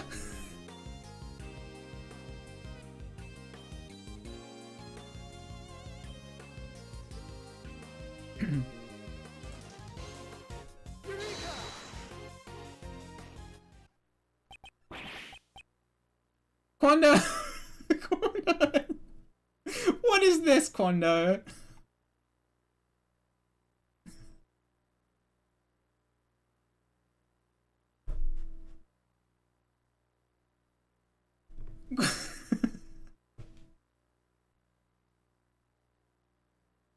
Oh, nightmare fuel. This is... See? Ain't the Mozilla's eyes right where I said it would be? Heh. I see. I have finally grasped the true form of the giant monster that was being controlled by the mastermind. Do we have the flyer for the Berry Big Circus?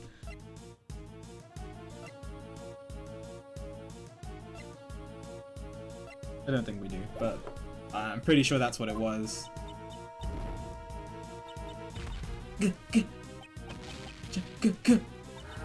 Giant monster?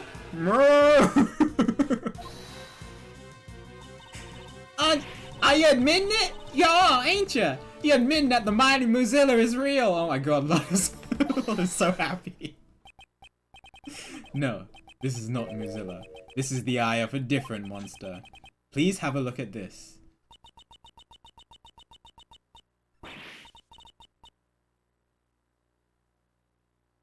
Oh wait! It's a hot air balloon! I can see the basket in the bag. That's how I was like, how did it get to the 50th floor of the building? It's not that tall. Oh my lord, it's a hot air balloon.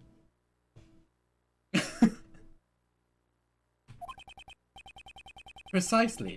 This is a rather large balloon with the head of a lion pictured there. This balloon is the true identity of the giant monster. In addition, the sound Miss Swift recorded, which she believed to be Mozilla spewing flames, it was the sound of the hot air balloon being run. Hi Joey, thanks for being sub for 17 months. I hope you're doing well today. Appreciate the support.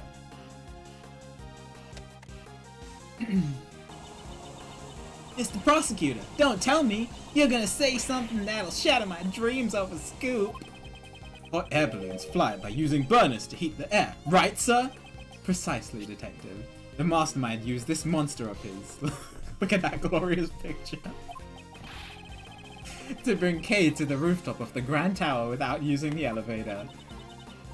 Wouldn't that mean that the mastermind is someone connected to the circus? He's a member of the circus, Knightley's friend, and Dane Gustavia's son. Who'd have thunk it? I can't believe it, dude. I mean, I can't believe it because of all the evidence, but it's just... the first time you see him in 2-2, like, super dopey. More dopey than Matt Engard.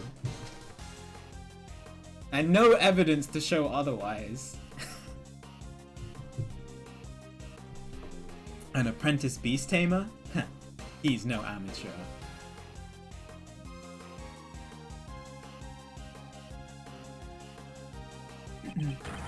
For the beast he has tamed is none other than this entire case. Simon Keyes. He is the mastermind behind this whole incident. Mr. Keyes was really behind it all? No way. No way, no way, no way, no way. I don't believe it. I mean, we trusted him. How could it have all been a lie? It's just heartbreaking. Okay. What is it? Hey, you! Stop! Where do you think you're going?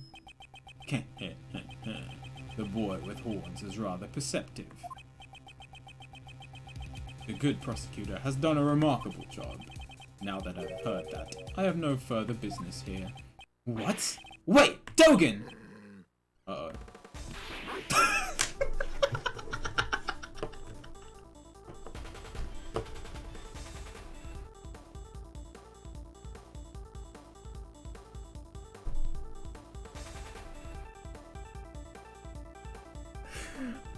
Oh my god, I can't believe Edgeworth dies in Investigations 2, and that's why he's not in Ace of 34.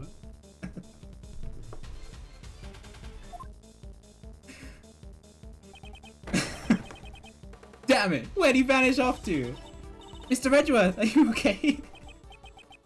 Yes, I'm fine. However, are you telling me there were like 11 people here and he still managed to escape? That guy. John. That Dogen guy. He's the one who killed my dad, right? There is no question more difficult to answer. However. It's no use in denying the truth. Yes, John. You are correct. He'll pay for this. I swear he's gonna pay. I'll make him pay John, you mustn't finish that thought. Prosecutor Edgeworth, please pay us no mind. Sir, I put in an APB on Dogen. All available police units will be searching for him. You heard the man, kid. I don't mean to be heartless, but we need to hurry too. So, Mr. Prosecutor, where's the mastermind right now? Agent Lang is right. Our top priority right now should be catching the mastermind. He's going to wherever Simon is. He said he would be practicing. He is most likely at the very big circus tent. But first, Agent Lang, I have a request. A request? What is it? Now that we've identified the giant monster, our next order of business is to capture it. The moment we arrive at the tent, I need you to locate that specific item post-haste. And Detective, I ask that you perform a follow-up investigation on the kidnapping incident.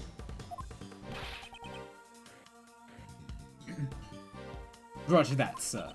Mr. Edgeworth, I want to help out too. In that case, you'll be in charge of calling for backup. If he is truly the mastermind, we may require assistance from a certain someone. I met him so many times, yet his facade always fooled me into sympathy. He may have got the better of me in the past, but this time, I'll settle it once and for all. To be continued. Until next week. I'm just kidding.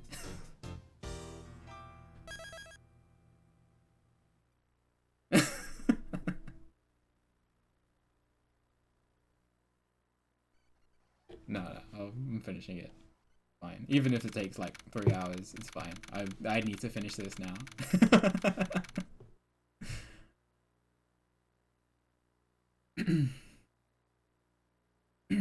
April 6th, 5:30 p.m. Very big circus. Storage tent.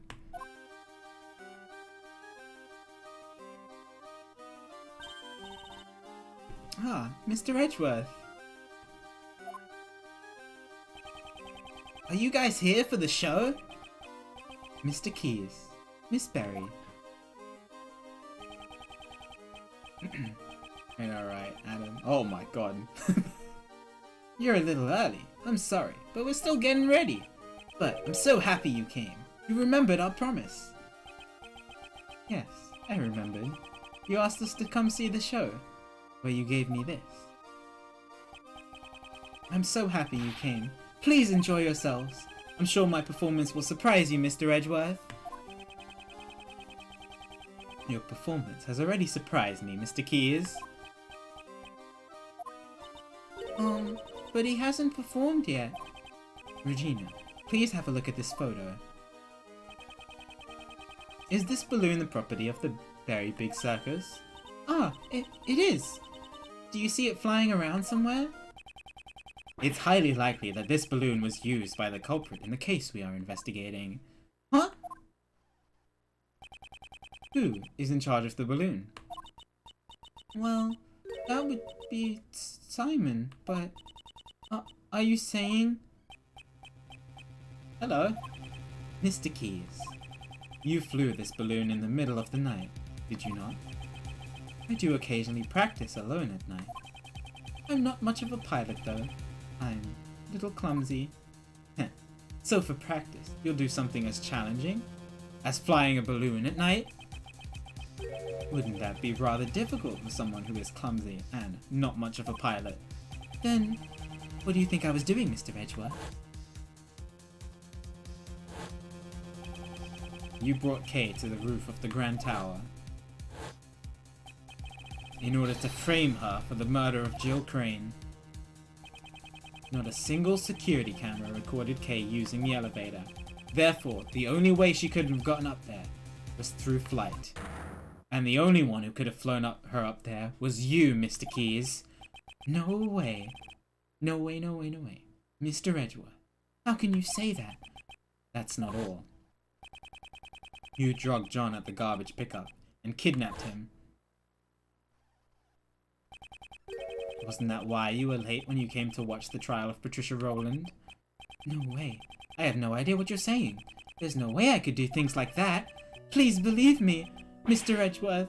Please, why is it playing this music? I know that he's bad. Don't try to make me feel sorry for him. No, game. I wanted to believe you. However, you have broken that trust yourself. That's horrible. Why would you say that? Didn't you once say that you would trust me? That you'd believe in me?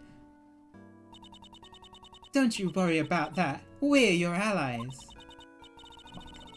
That's because we're like birds of a feather. Right, Mr. Edgeworth? Birds of a feather, huh? I suppose that's true. We have sufficient information about your past. I doubt you had a motive to kill Knightley. Rather, you are probably the most affected by his death. And I doubt someone as timid as you could work up the courage to murder someone. Oh.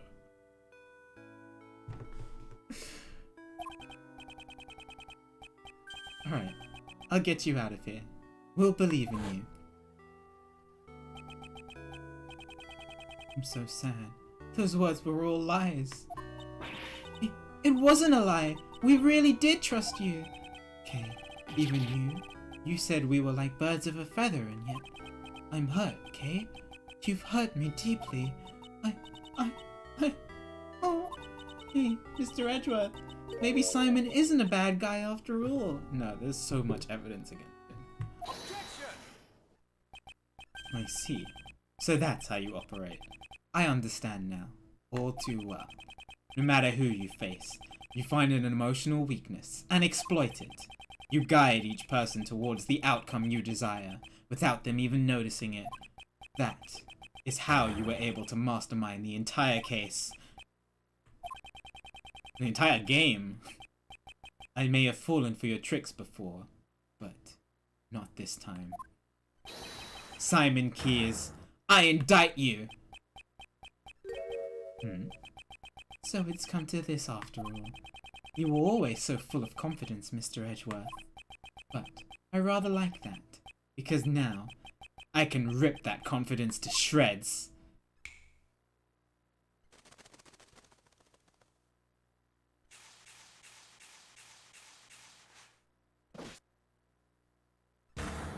Oh my god.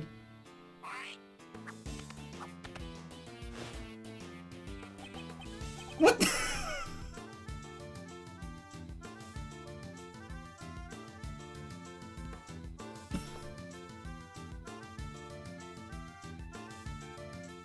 Okay. Huh. Good work, everyone. His personality has completely changed. So the animal tamer who could not tame animals. That was all a facade? This is the real Simon Keyes. Before now, Matt Engard's transformation was my favorite, but that was, this is really cool.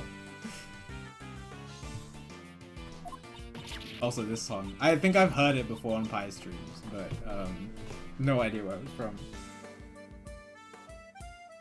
Simon, that's not true, is it?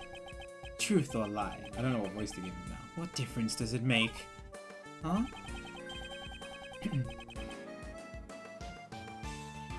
Mr. Edgeworth.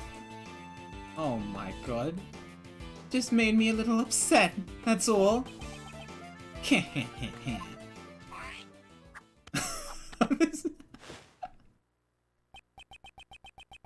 You'll take responsibility for upsetting me, right?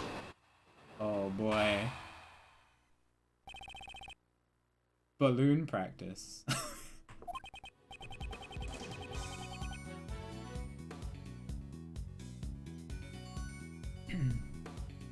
It's true. I practiced with the balloon 2 nights ago. That photo must have been taken when the balloon and I passed near the building. I often fly around that area for advertising purposes. There's nothing unusual about that, right? You often fly around the Grand Tower in the balloon? Yeah, even the circus needs to advertise. Regina, is that true? Yep, it was Simon's job to advertise using the balloon. Most people who live around here should have seen it. That balloon was used in the crime we are investigating. Like I said, it's just a coincidence. I simply happened to pass by the Grand Tower when that photo was taken. I shall determine whether or not it was a coincidence after I hear your full story.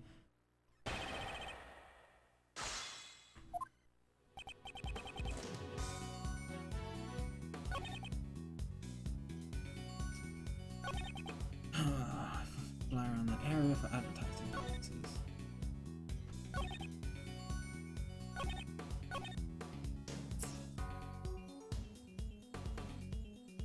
Well, there's nothing I can present against this, but... Pressing. Hold it! Hold it! Was the balloon launched from this tent? There's a nice big park near the Sunshine Coliseum. I always launch the balloon there. I see. In that case, how do you transport the balloon to the park?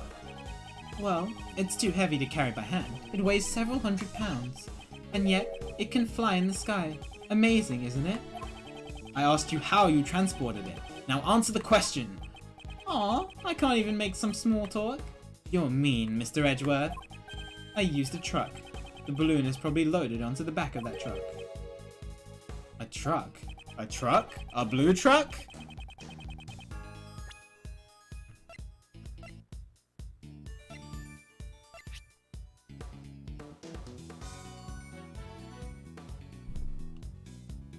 The last time I took the truck and the balloon out was 2 days ago. I cannot overlook that piece of testimony. The last time I took the truck and the balloon out was 2 days ago. The truck, right? Parked in front of the Grand Tower today. The driver wasn't inside. Objection!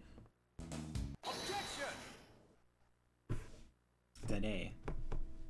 Not 2 days ago. The truck you put the balloon into. Was it blue, by any chance? Blue? So what if it is? Today, we saw a blue truck carrying a large basket.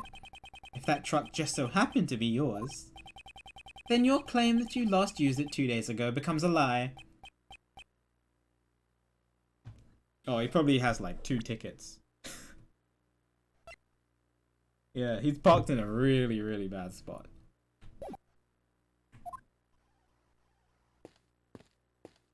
What's happening? Oh. Is that Emma? Oh my god! Emma's here too? Did Gab fall back asleep? Oh no, she's here. Okay.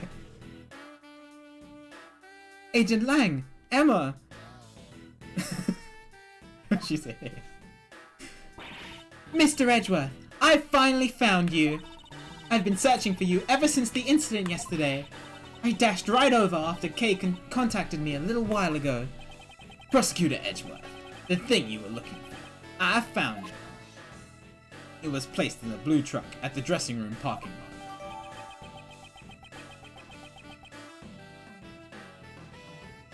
Nice.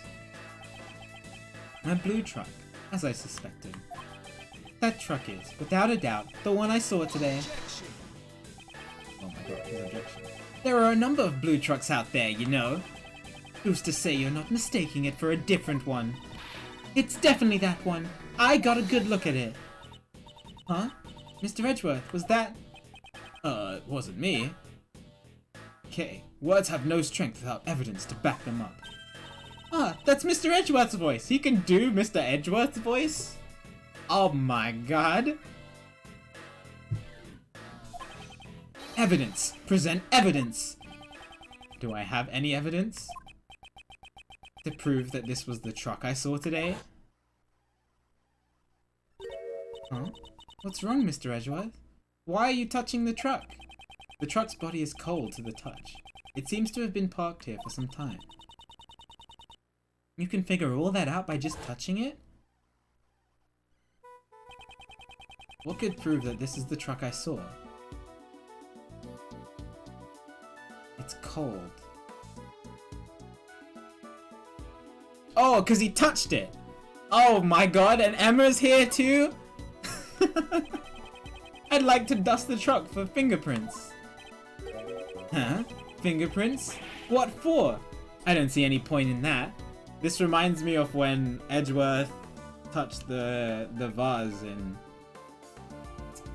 the mask's bag. And we had to use that in court evidence, which was really cool at the time. Oh, sorry, yeah. Did I say Edgeworth? I'm too used to Edgeworth being a frickin' main character now. Forgotten about Phoenix.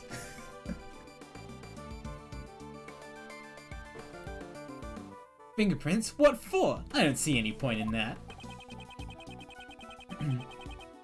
A certain person's fingerprint should be left on this truck, and these fingerprints will prove this truck was parked in front of the Grand Tower today. Whose fingerprints proved this truck was in front of the tower? Why is Lotta's an option?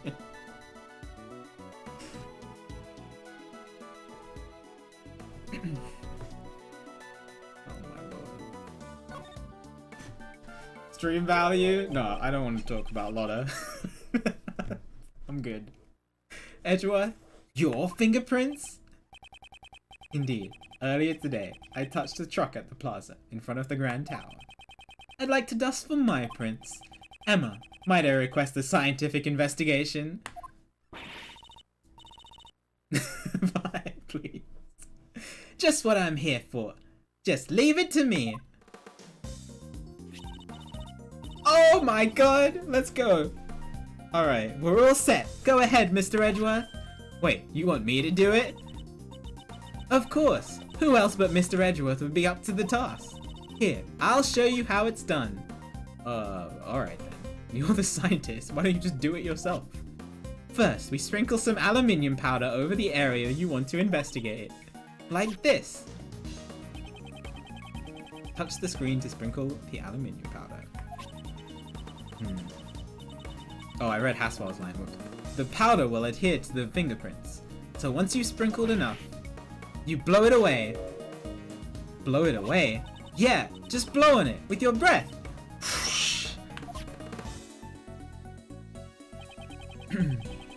Aluminium. Blow the powder away by blowing into the microphone. Heck yeah. Got it? Yes, I think so. I guess we'll do it for real this time. Just so you know, the key point is to sprinkle the powder all over.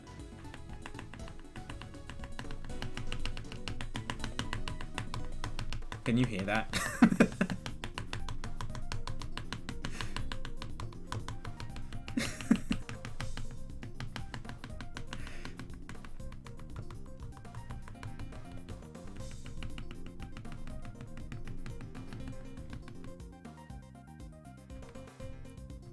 Is this enough, Emma?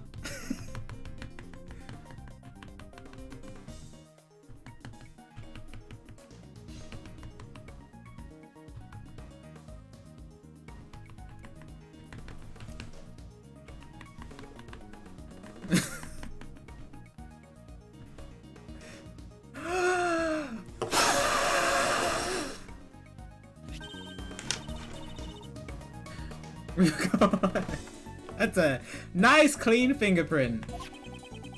Let's run the prints against mine. Post haste. Alright, just leave it to me.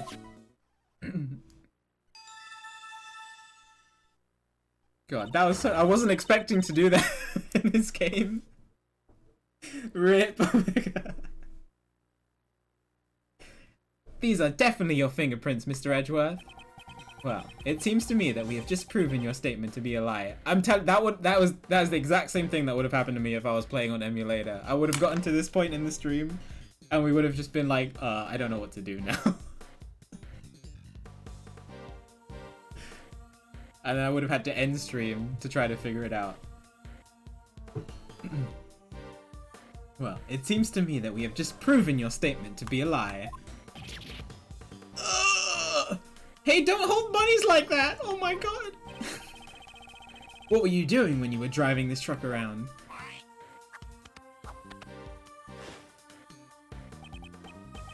Just taking it for a joyride.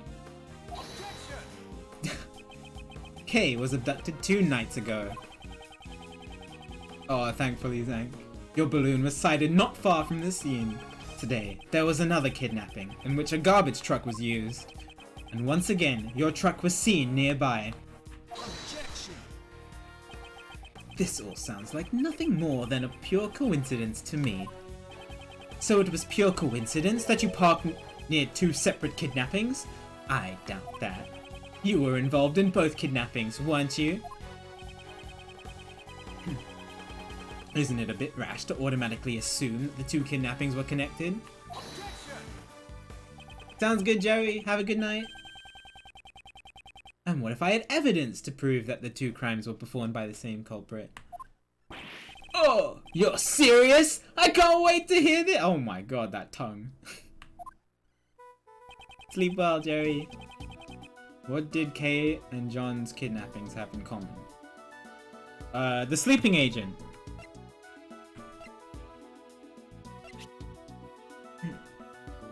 Take that! ZZZ. Kay was knocked out with a powerful sleeping drug, and a bottle of sleeping drugs was found lying in the place where John was confined.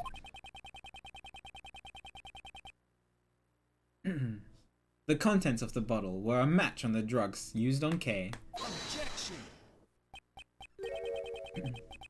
So that's all you got, huh? And here I was, getting my hopes up. So the same sleeping drugs were used. So what? You think that connects the 2 incidents? Surely you must realize it yourself. That doesn't prove a thing. There must be something. Evidence that proves he is connected to those cases. The police, prosecutors, and even you, Mr. Edgeworth. In the end, you're all the same. You make up evidence as you see fit, just so you can send some poor soul to prison. Isn't there someone like that here? A poor soul who was wrongly accused in the past? You're wrong! Who would do such a thing? Then show me the evidence! If you're going to accuse me of a crime, it's only natural. It's no use. I can't seem to find any other threads linking him to the kidnappings. Now then, have you finally run out of ammo, Mr. Edgeworth? I still have preparations to make at the circus, so if you'll excuse me. Objection. What's up, Ray? Now, you two. No need to get so heated. And Simon, you're looking good in that clown makeup. Hey, what's your deal? Don't just butt in like that. Uncle Ray's not so good in such a stiff environment. I mean, why so serious, right? Hey, Kay, how about a little trick? At last, my moment has arrived. The great Kay Faraday presents a Simon impression. What?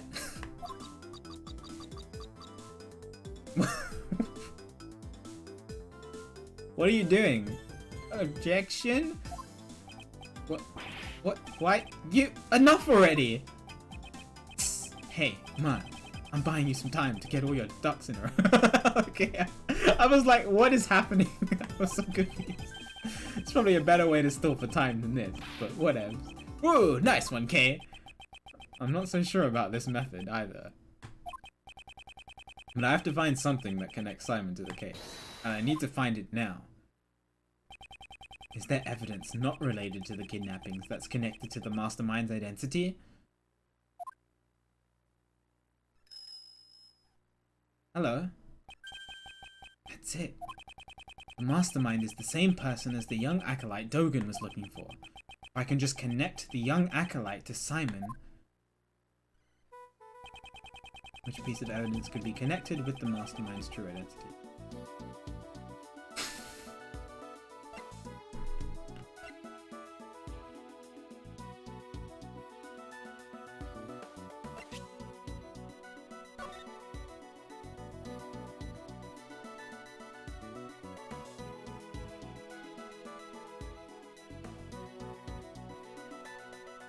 I mean, Simon must have drawn this.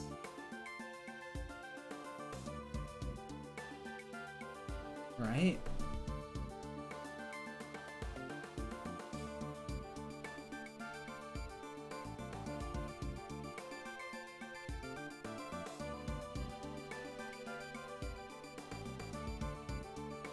He's drawn animals.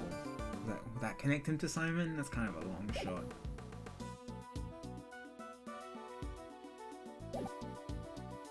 What else? I don't really see anything else.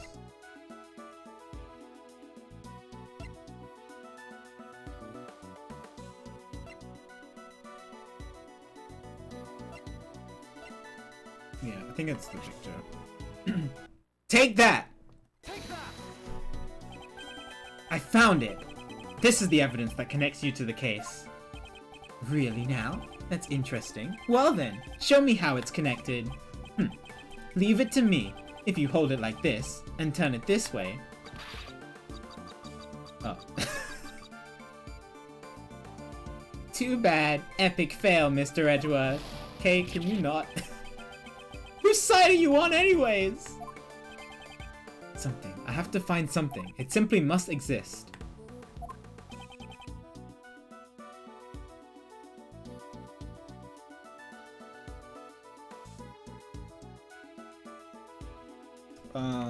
Okay. Well, if it's not that. Connected to the acolyte and the mastermind.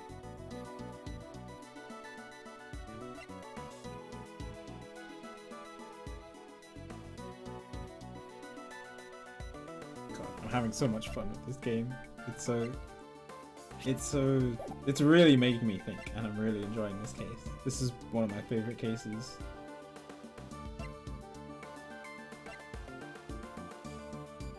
Well, I'll talk more about that later. Let me try to figure out what I'm stuck on.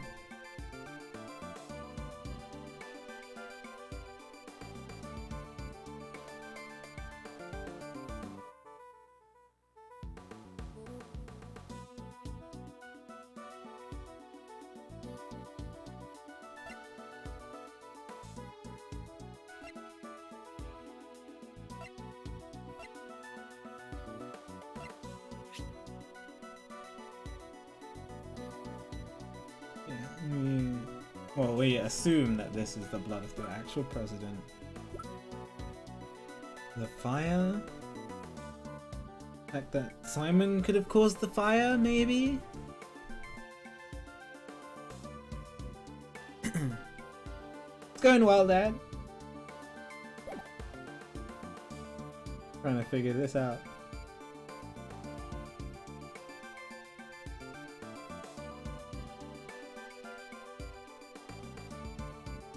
You just missed Jerry. He just went off to bed. Oh, the fire.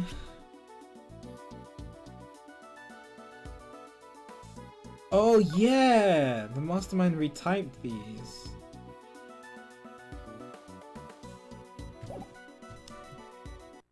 Take that! Knightley and Dogan both communicated through a certain individual. Oh, then that somebody must be the mastermind behind the case. That's it. The mastermind played a role in this correspondence chess. If I can prove that it was Simon, then that's enough. I can't stomach any more of your sorry excuses for performance. If you have no more objections, then I ask that you let me get back to preparing for the show.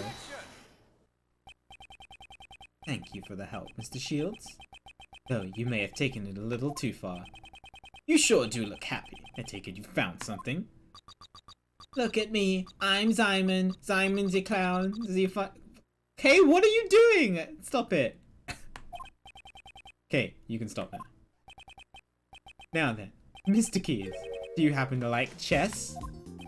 Oh my god! Are we about to throw chess pieces at Simon?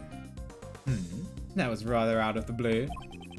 But since you asked, I can't say that I dislike chess. The mastermind played correspondence chess with Sirhan Dogan. If I recall, it was Knightley who had been playing chess with Dogan, wasn't it? Are you saying that he was the mastermind?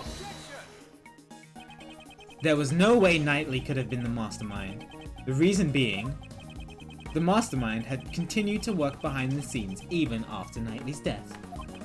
That being the case, who could have written this letter? I believe someone acted as the middleman between Dogan and Knightley. So you're saying that you think I'm the middleman? Ha ha ha, and just why would I have to go to all that trouble and do something like that? Most likely, to make it appear as if there was a connection between Knightley and Dogan. And, as a result, Knightley was killed by Patricia Rowland. No way! Are you saying that it was all set up so that he would be killed by her? What are you saying? There's no way I can manipulate a person that far. Look at me. It takes all I have to get the animals to perform tricks. If only just a scrap of the letters he exchanged with Knightley still remained. It would be decisive evidence. I'd like to investigate your room. There could be decisive... Oh. If it's the letters you're looking for, you won't find any in there. What? I'm the type of guy who throws his letters away as soon as he's done reading them. Where's the point in living in the past? Oh my god. Does that mean he's already gotten rid of the evidence? Mr. Edgeworth, everything you've said so far has been nothing more than baseless conjecture. The evidence. Just one step behind it. What should I do? Am I all out of moves? Without evidence, I won't allow you to cast doubt on my friendship with Knightley. Who was that? Oh. Oh, excuse me. Miss Berry, what's on her mind?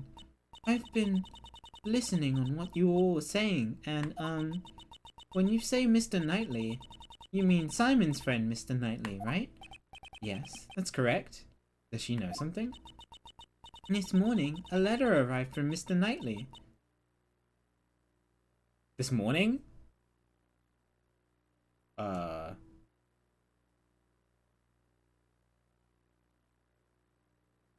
This morning? What? What did you say? But that's impossible. Knightley's already dead. Miss Berry, please let me see that letter. Okay, here you go. Quick, open it! Wait, why do you have that on you? Okay, that's fine.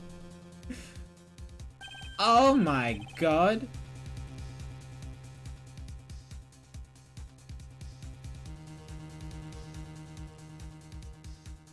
Next move, move the pawn to g6. Now you can see the path. Can you see the path to checkmate? Is that the same? Same layout.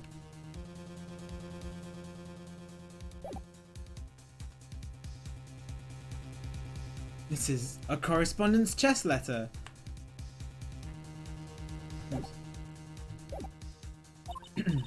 This is the response to Dogen's last move. Now, can you see the path to checkmate? I can't wait to see the look on your face. You weren't expecting to lose at chess against me, right?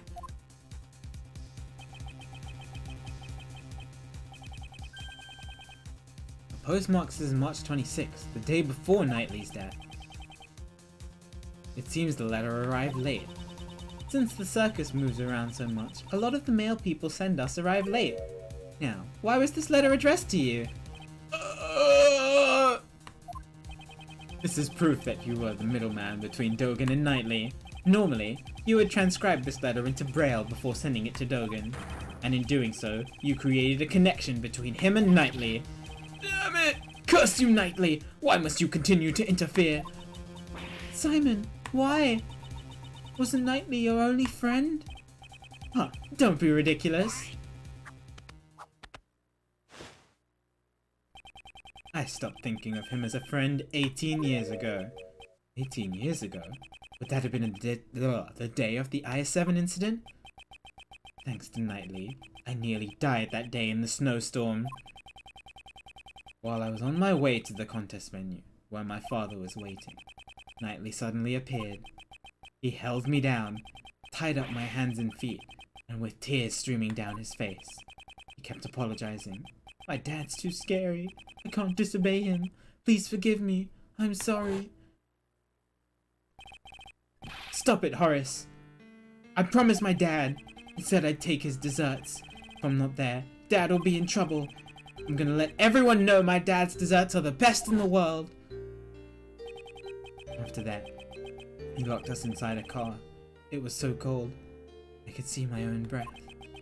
Before we knew it, the doors had frozen shut, and not even he could get them open. And then, I lost my father. What? Your father? Horace Knightley was the son of the murderer who killed my father. What could this mean? His confession runs contrary to the information we have.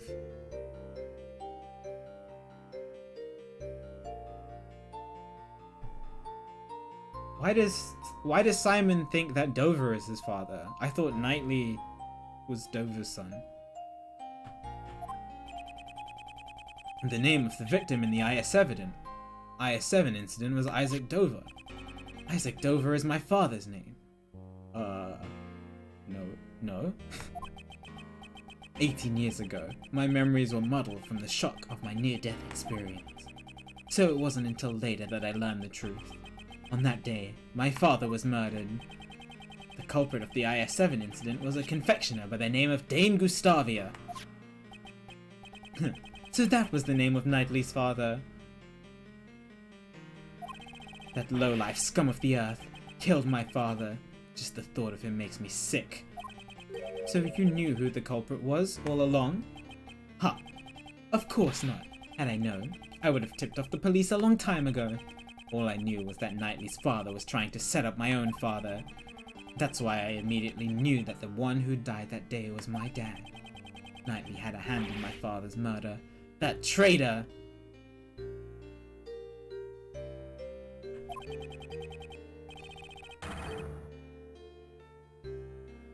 Does Simon actually not know? He sounds very convinced. He was the son of a killer. It's only natural that he ended up dead. It would appear that you are a victim of a very serious misunderstanding. Misunderstanding? Just what are you talking about? Oh, poor Simon. Isaac Dover. At the time, he was actively working as a sculptor in France. Under the name Pierre Hoquet. Is that right? Well, I'm sorry to say, I don't remember that at all. Huh. It's only natural you don't remember. After all, he's not your real father. Huh? What? Is that supposed to be a joke? I am not amused. You won't be able to laugh at all once I reveal the truth to you. This piece of evidence proves that you are not Isaac Dover's son. Oops, no, not that. Take that! Take that! Present the ring. What's that? Isn't that Knightley's chessboard and his ring? I want you to take a good look at this ring's design. There are 2 letters inscribed in it. Yeah, I heard, Dad, which is really cool. That is the seal Pierre Hoquet used as a signature. 18 years ago, it was found lying near the body of Isaac Dover. Why would Knightley have my father's memento with him? The police had found Isaac Dover's son and gave it to him. Isaac Dover's real son is Horace Knightley. What? But that means I'm... In other words, you are Dane Gustavia's son. That's a lie! After all, my father is... My memories are...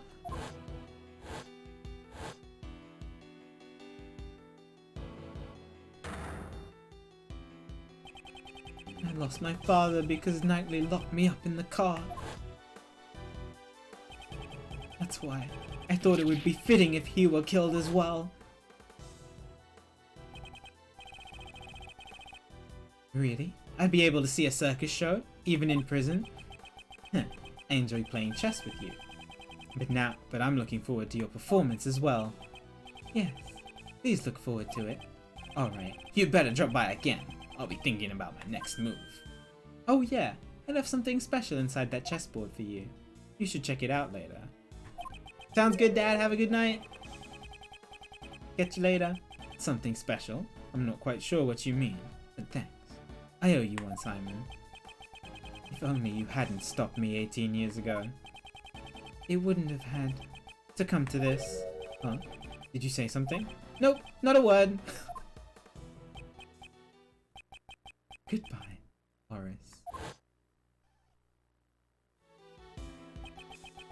After all that, you're saying it was my father who killed Knightley's? That means, was it all for nothing? The kids? Simon is one of the kids, and so is Knightley. You must have missed that, Digital. I didn't want to become some weakling who could be killed by anyone. That's why I thought I'd follow in Mr. Dogan's footsteps. This finally proves it. Simon Keyes, you are Dogan's correspondence chess partner, and the mastermind behind this case. Ha ha ha ha! That's right, it was me. I'm the mastermind behind it all. He's finally showing his true colors. As you all know, I witnessed the incident 12 years ago. President Huang's assassination. So the child who drew that picture was Simon Keyes. When I was found out, I was subjected to horrible interrogations over and over by that heartless Patricia. I spent the nights trembling in my bed, terrified of what the next day would bring. I'm sure you can understand why I'd want to sneak out of there, right? However, Blaze would have likely sent pursuers after you. Exactly. I was on the run from them every waking moment. 24 hours a day, 365 days a year. I couldn't even sleep at night. I'd jump at the slightest noise. And that's why I became a circus performer. Blaise de Best was the chief prosecutor, and Patricia Rowland was the warden of the prison. No ordinary person would be a match for those two. and there were no adults I could rely on. Furthermore, behind the scenes, was the body double who had set those two in motion. Though he was a fake, I was up against a nation's president. Talk about utter despair, right? My only ally was Mr. Dogan. He saved my life after all. He actually helped me out, unlike Knightley. If this story is true. It's ironic. Dogan, the fiendish assassin, was idolized by the child he saved. I followed in his footsteps. I'd no longer have to worry about being eaten alive. That's right, now it's my turn. My turn to devour those who would feed upon me. And I suppose you never thought to seek help from the police? No way, no way, no way! As long as Blaze was around, any evidence would be destroyed by him. Actually, didn't something like that almost happen today during Patricia's trial?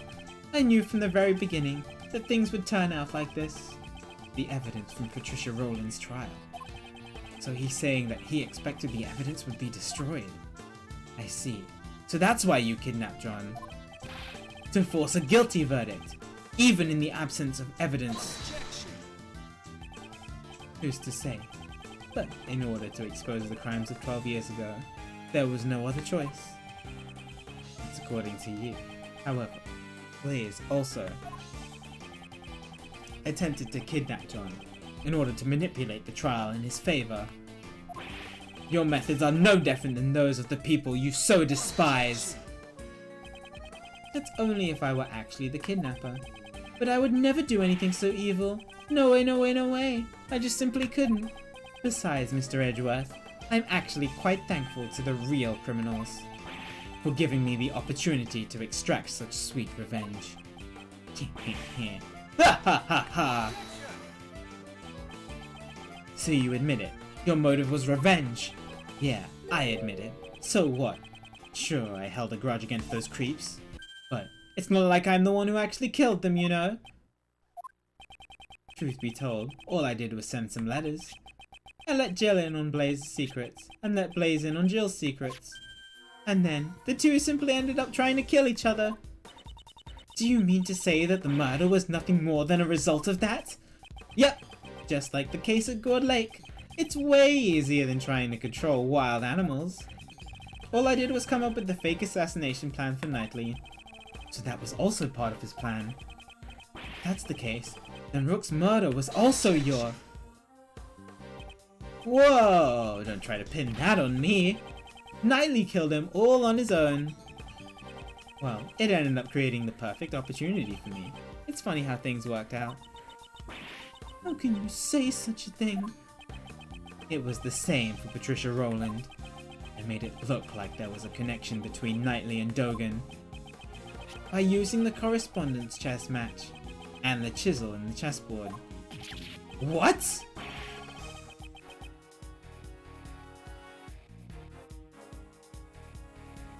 Whoa.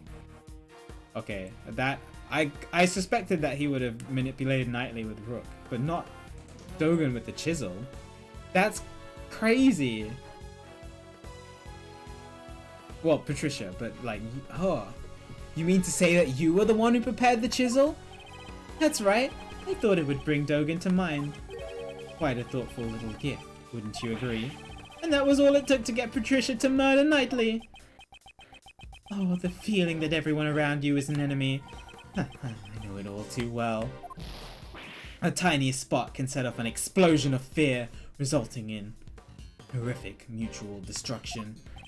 All I did was watch the comedy of errors unfold from the audience. And you were my final pawn, Mr. Edgeworth. A pawn? Me? When you solved their cases, you brought both Blaze and Patricia to their ruin. And the weapon that delivered the coup de grace was your own logic. I didn't solve those cases for your sake! Oh, I know. You never really cared about saving me. You just wanted to pretend to be a defense attorney, didn't you? What did you? All I had to do was go, no way, no way, no way, and act all scared. And you totally believed me. You were giving it your all trying to save me. So even your arrest was just a ploy to make me use my logic?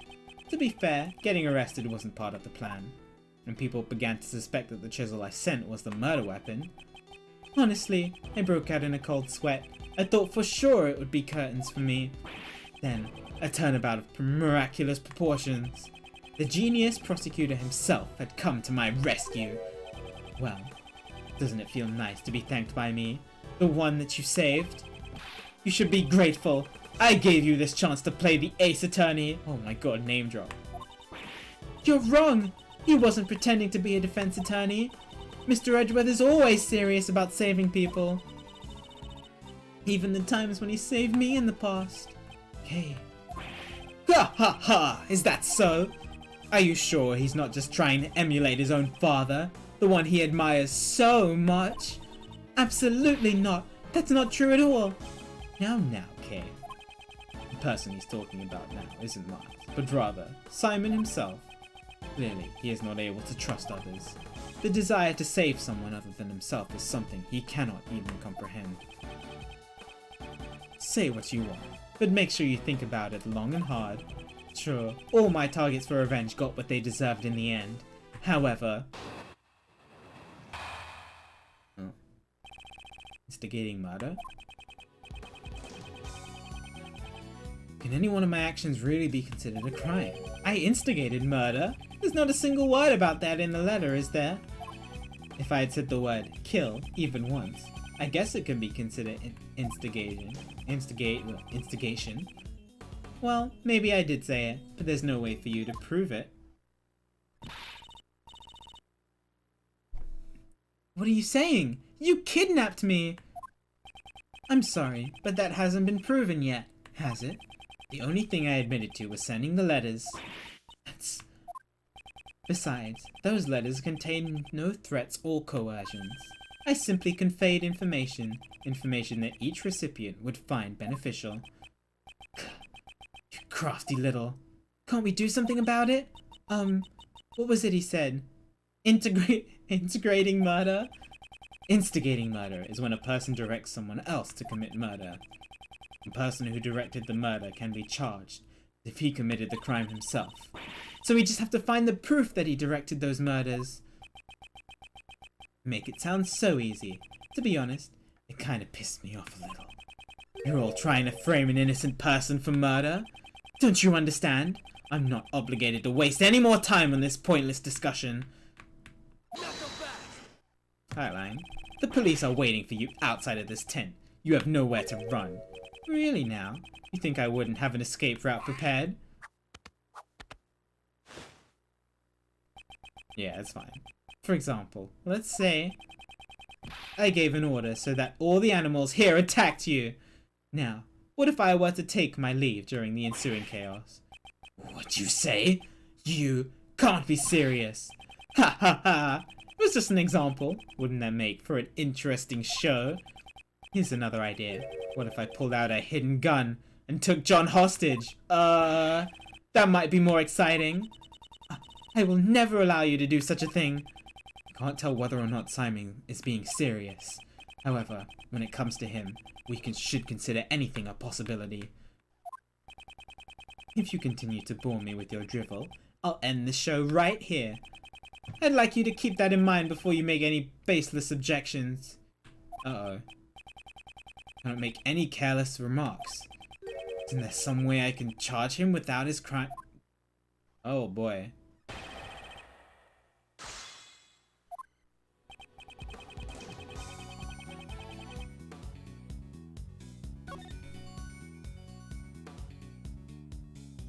There's a single word about that in the letters, is there? No, I don't see it.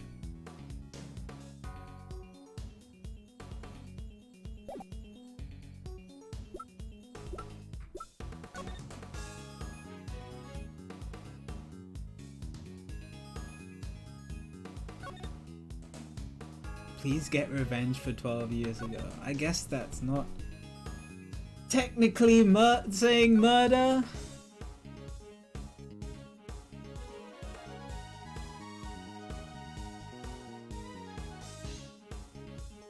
But, ugh. Oh, did it, Hoku? That's kind of cool.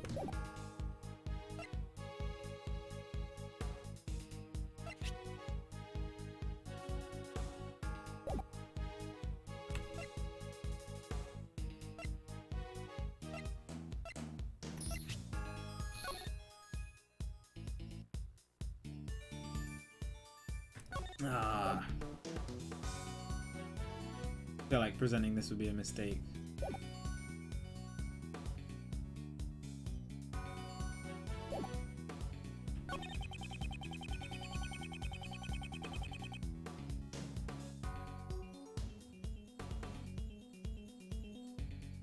Yeah, he doesn't say kill. He just says, please get revenge.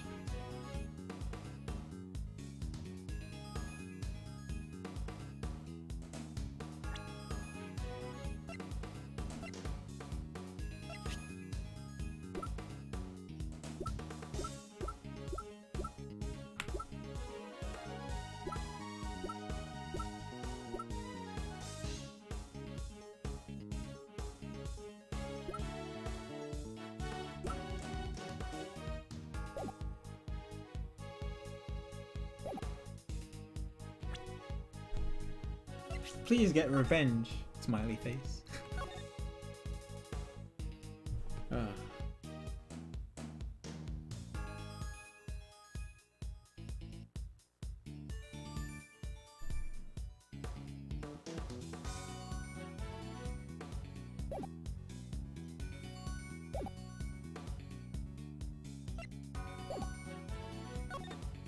Where did it say it?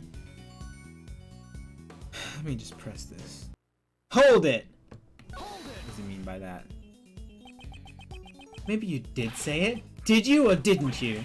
Ha ha ha! It doesn't really matter whether I did or didn't. That's not what's important. I'm sure you know full well, Mr. Edgeworth. There's no way to prove it. There's no way any proof could exist. Till I find some sort of proof. Arguments are meaningless. Should I press him to draw out more information? Review the evidence? At any rate, I must find some way to break through his defense.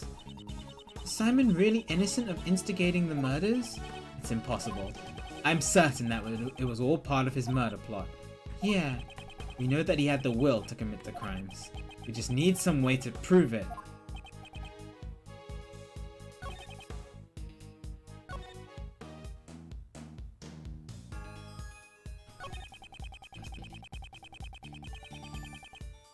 Hold it!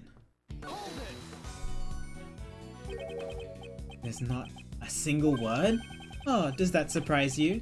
You reached the same conclusion if you examined it.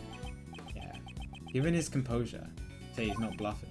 Does it mean that every single word in his letters had been carefully calculated? Well, I guess you can say this is like teaching a monkey to climb a tree. Unless you can somehow prove that I caused those murders, you've got nothing on me. Ergo, you can't accuse me of instigating murder. What a shame, Mr. Edgeworth. Oh, whoops. Hold it! Say it in the letters. I need some kind of proof. You're gonna give me more information. I know you instigated the murders. Perhaps I should let you in on this, Mr. Edgeworth. Actually, I was the one who ordered Blaze the Best to kill Jill Crane. Wait, Nicole recorded this, didn't she? Where is it?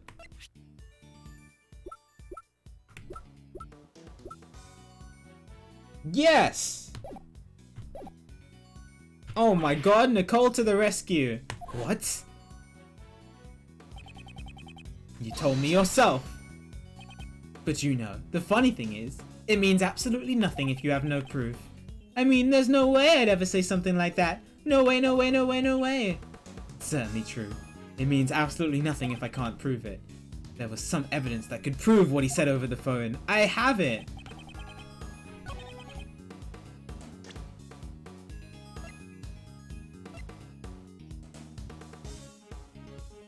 Oh, it's probably not this one. No way for me to prove it. Objection! Objection!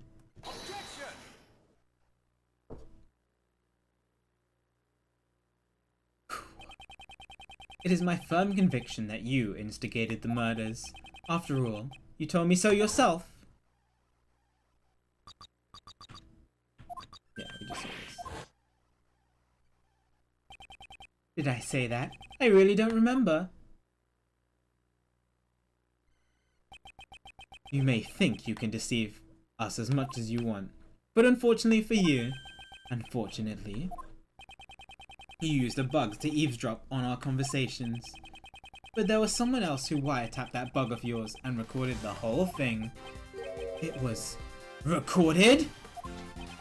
In other words, the conversation between you and that clown is recorded on that tape. Ugh. Lang Ji says, a schemer drowns in his own schemes. And this is what he meant. Miss Swift, I'd like you to listen to your tape. Roger!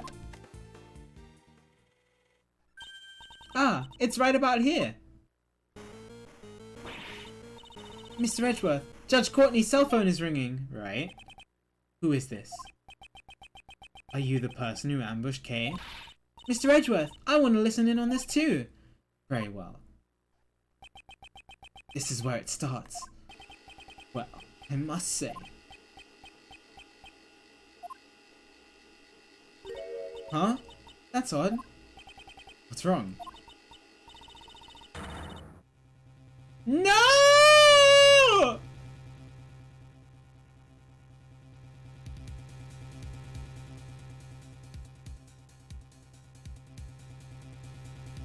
That's right before he said it.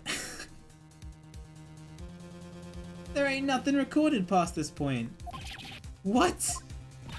Why? Why wasn't it recorded?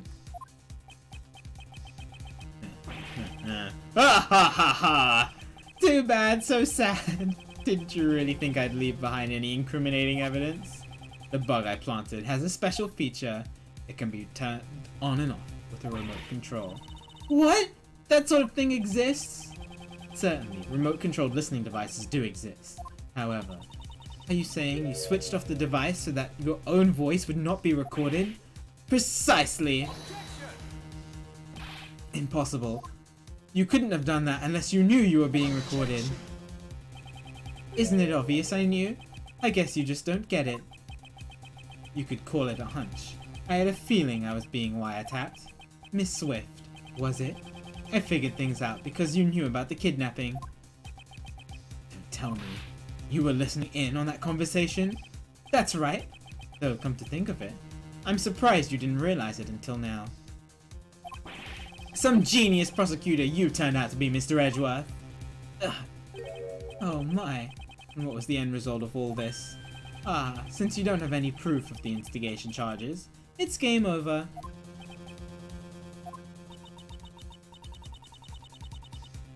Mr. Prosecutor, was my recording not help to you at all?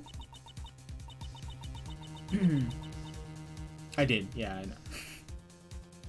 Ain't there something? Anything at all in my recording? Swift. Okay. Yeah?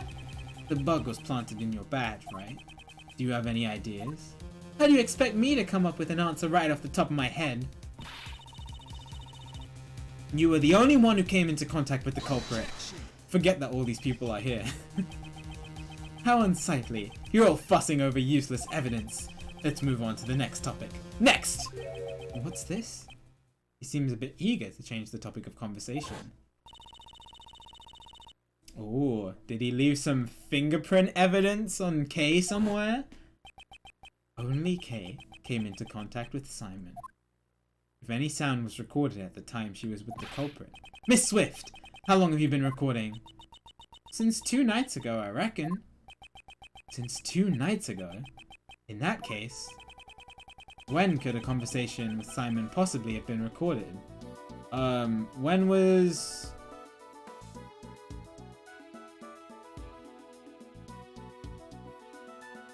Kay taken? It was 2 nights ago, right?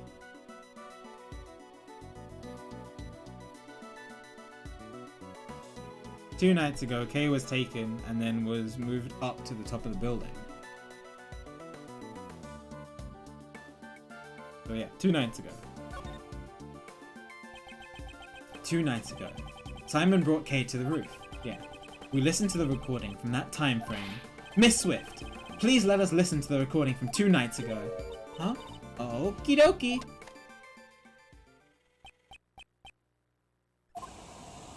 Alright, that's the balloon. This is the sound of a hot air balloon. That's right. At the time, Simon was carrying Kay in a hot air balloon. Ergo, he was near Kay. Isn't there anything recorded?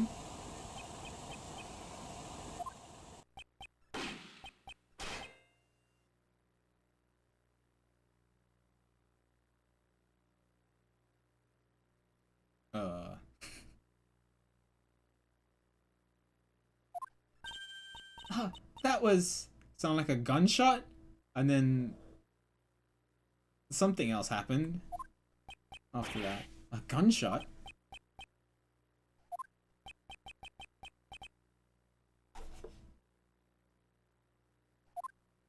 It seems that you were quick to deactivate the bug. However, you were a little too late. You can't run anymore. That gunshot ties you to the case. Huh? What are you saying? There's no gun involved in this case, is there? Oh, yes there is. There should be someone connected to the case who fired a gun. Let's point with that evidence let's strike with the evidence that points to that person. Which piece of evidence connects the gunshot to the case? It's been a while, but he had gunpowder residue on his hands. On his right hand, not hands. Take that! We don't know where the gun is, but we know that he definitely fired a gun. It's written right here, in the body double's autopsy report. Gunpowder residue was detected on his right hand. Where was Kay at the time this gunshot was recorded? That's right, she was being carried to the roof of the Grand Tower in your balloon. And as it turns out, there were a few more people on that very same rooftop at the time. You mean the double and me? Ah, certainly. After we talked for a brief moment, the body double noticed something and had me leave before him. Now, what if the gunshot rang out after that? We can clearly hear it in the recording. I doubt that you wouldn't have noticed it. Do you intend to feign ignorance until the very end? That's nothing more than mere conjecture. What we heard on the recording was not just a gunshot. Kind of clang. What is that? If you listen closely, you can hear the bullet hitting something. Oh, okay. The body double is aiming at Simon. Then, the bullet may have struck which piece of evidence? The balloon? Take that! Maybe the balloon basket? The body double likely fired the gun at the balloon. If we assume that the bullet hit something, it would have been the balloon's basket. Nice. Let's examine it immediately! Oh my god, the power of the DS. Oh my god! I spy with my little eye.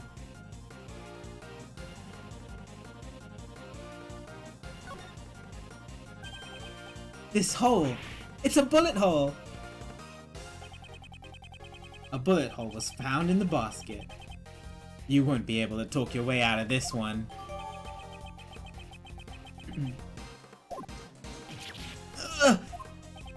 How do you intend to explain the gunshot and the bullet hole?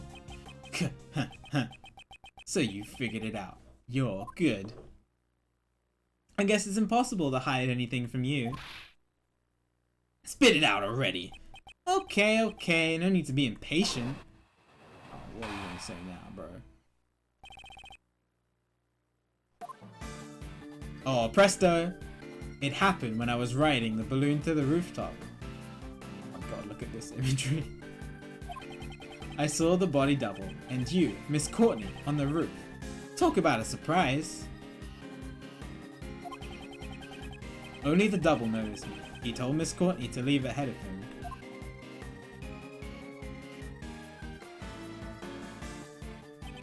He then pointed a gun at me and fired. Oh, so he admits it. Why did he want to shoot down the balloon? It's simple. The body double had intended to kill Miss Courtney. Kill me? This is such a good case, yeah. This is one of my favorite cases. For sure. You talked to the double about John, didn't you?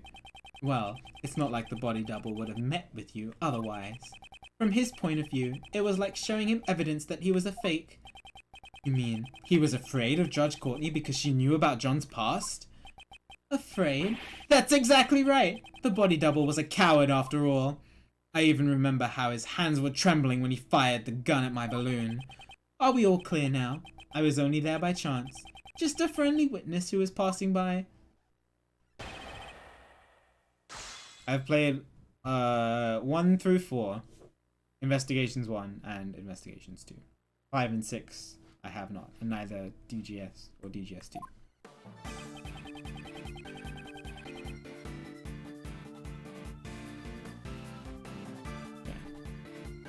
And no Layton the Attorney yet. But I do intend to play them all. This is my last day of Ace Attorney for so long though. Oh. But I'm enjoying it.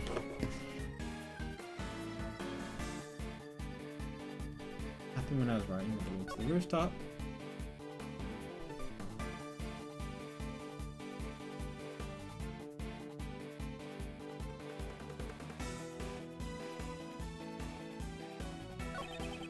Only the double noticed me. He told Miss Courtney to leave ahead of him.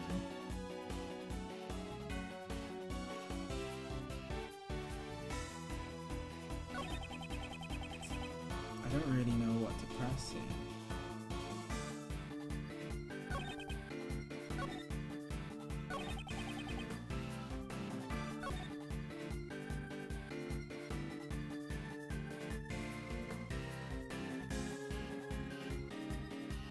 What matches up? Her piece.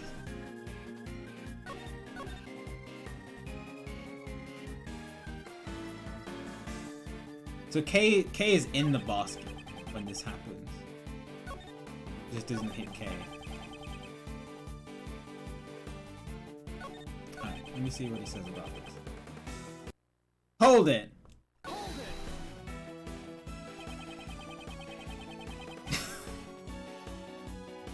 Please. It's okay, I know what you meant.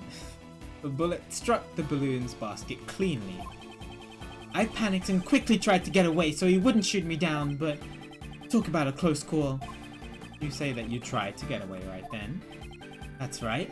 Is there a problem? Is there a problem with his statement? He tried to get away.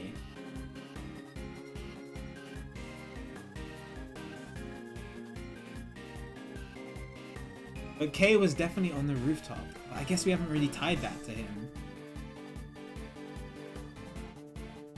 But Kay was definitely on the rooftop. Which means, unless he threw Kay out of the basket and then tried to get away. But I don't think that's the case.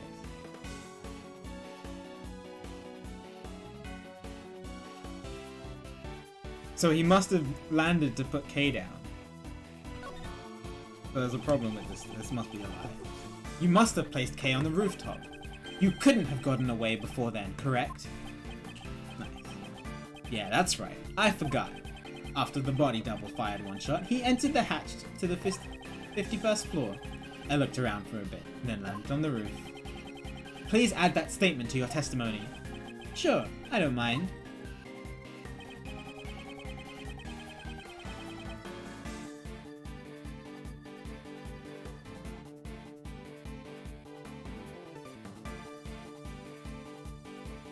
No! Oh my god, Lotta to the rescue! Lotta to the rescue! 2 nights ago, the president never passed through the 51st floor storeroom. Objection! Objection! Who would have thought that Lotta would save the day? Oh my god, that clicked in my head, and once it clicked in my head, I was like...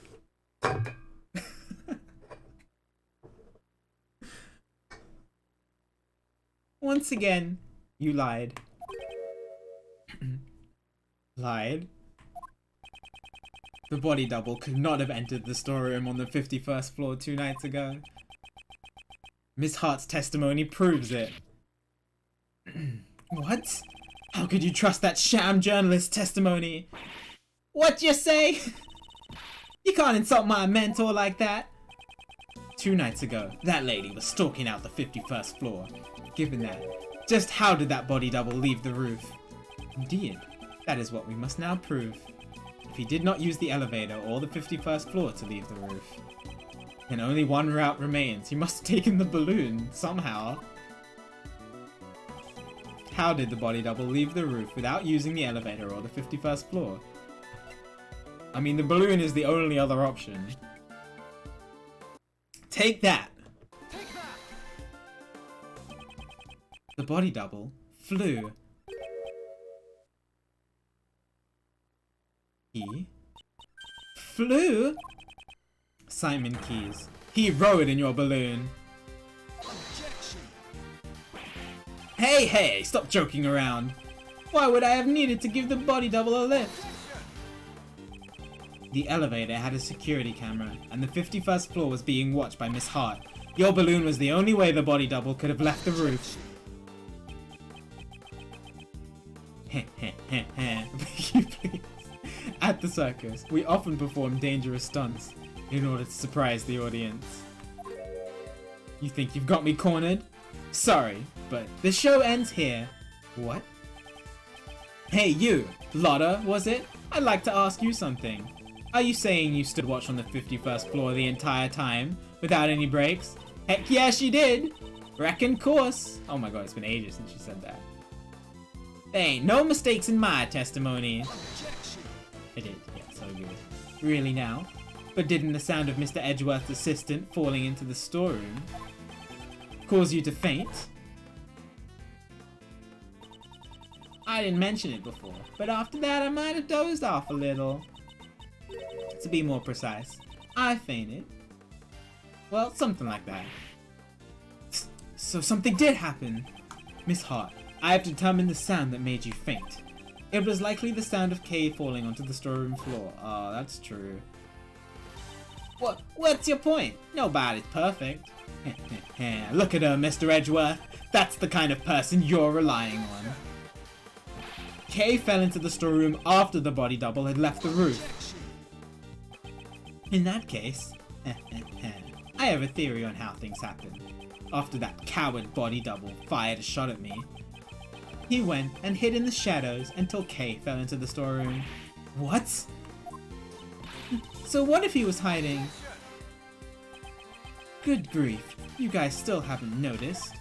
What if the body double stayed hidden until Lotta had fainted? But how would he have known? Come on! I know it technically could have happened, but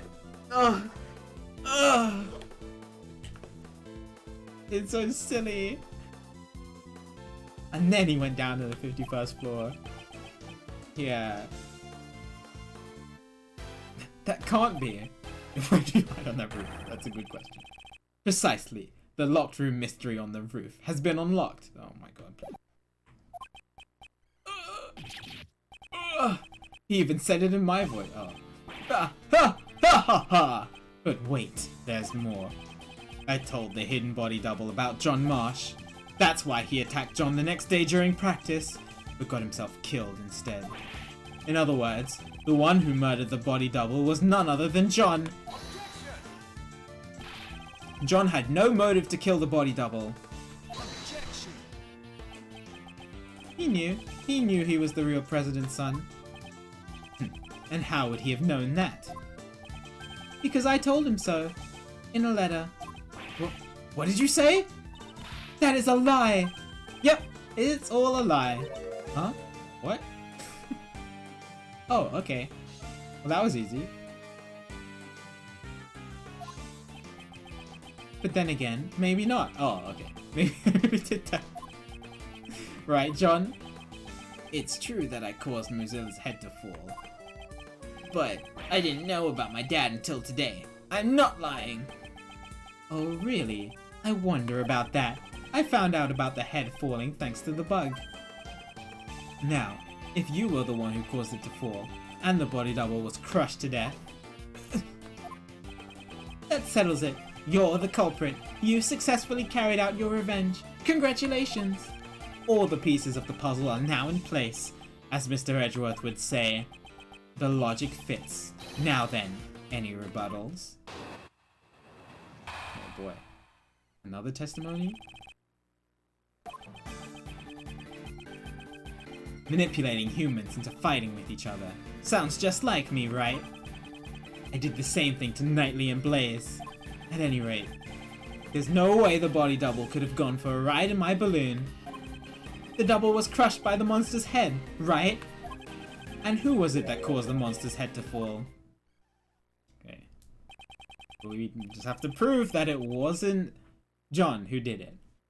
That Simon... We knew Simon was there 2 nights ago, but was he there last night as well? Do you understand now who the body double's real killer is? The truth that I have provided them with gave them a big motive for murder. Get it? Those two tried to kill each other because of the truth you're so fond of. Impossible. Hey, you detectives over there, hurry up and arrest this murderer. What's wrong? Why aren't you moving? Damn. I thought so. Just admit it. In the end, aren't you all the same as Blaze and the body double? You ignore the prime suspect and come after me without any evidence. How easily it can be distorted to best suit your needs. This the law you all believe in. That is by no means true. If you're not gonna arrest anyone, maybe I should have a talk with the policeman outside. If I tell them that John Marsh is the killer, they'll be forced to take action. Simon Keyes, your testimony isn't over yet.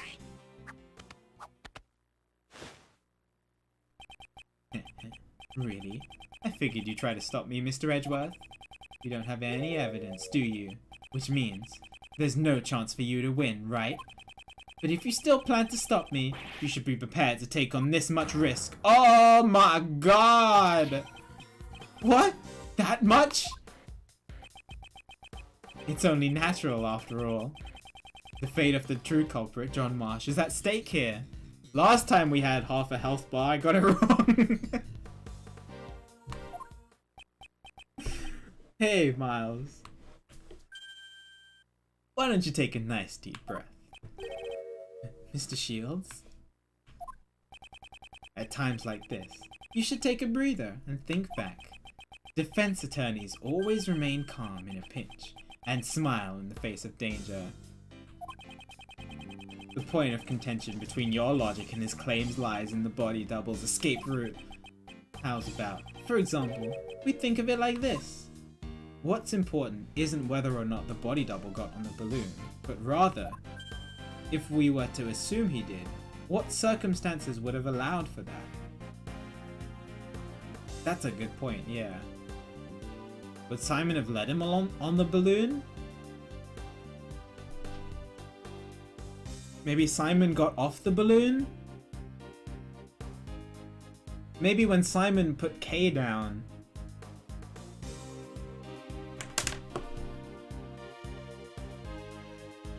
If maybe when Simon put Kay down, the body double stole the balloon.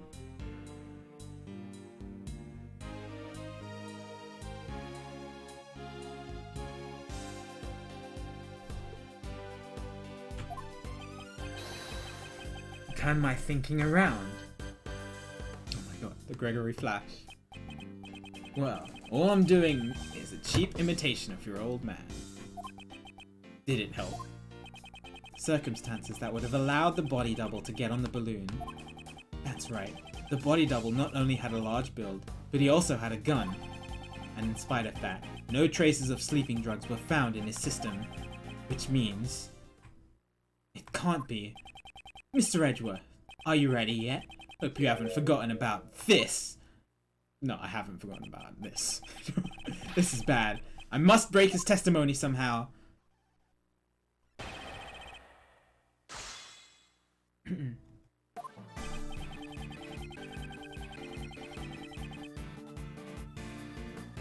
He had a gun. So maybe if he forced Simon to come out.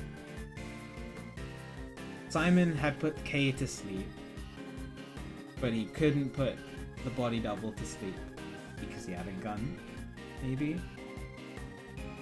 So maybe he took the balloon from Simon. That's the first thing that pops into my mind.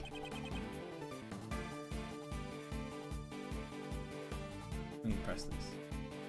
Hold it! That's the only way the double could have gotten off the tower. Well, let's suppose that was the case. Even if I had carried the body double down. What's the problem with that? So you admit it, you did carry the body double. Let's not make a fuss over absurd opinions, Mr. Edgeworth. That's just not like you. You think the body double held me at gunpoint and asked me to go on a sightseeing joyride? There's no way that could have happened. And you know that full well, don't you? It's possible you negotiated with him by using the information about John as a bribe. But he shot at me, remember? There's just no way we could negotiate. In that case, what if you used sleeping drugs and transported him while he was knocked out? Couldn't have happened. No sleeping drugs in his system. Then allow me to ask, have they detected any traces of sleeping drugs? Yeah. And any opening? Isn't there something more interesting we should be talking about?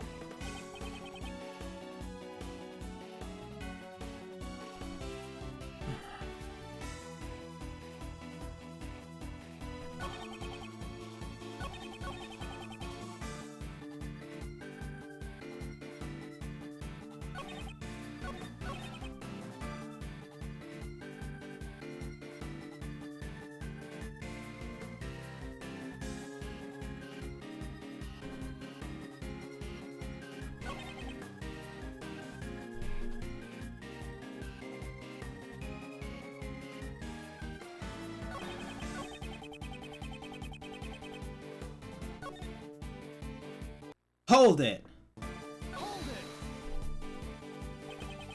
Allow me to propose a question. Was the double really crushed beneath the monster's head? I'm thinking that the basket could have fallen on the double too. At some point. Like, it was an idea in the back of my mind when the balloon was first mentioned. Oh, it was when the clang happened, but the clang happened to just be the balloon passing through. Wait, what if the clang actually was the basket hitting? Was the clang definitely the oh, wait, hang on.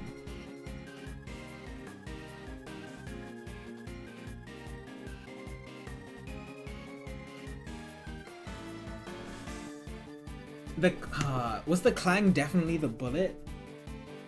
Because what if he fired the gun, but the basket was dropping too fast? And the clang was the basket just crushing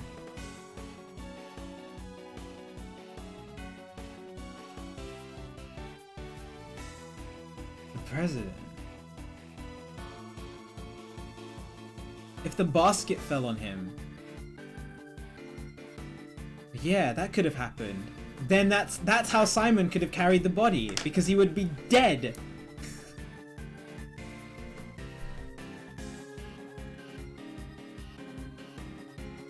No sleeping drugs.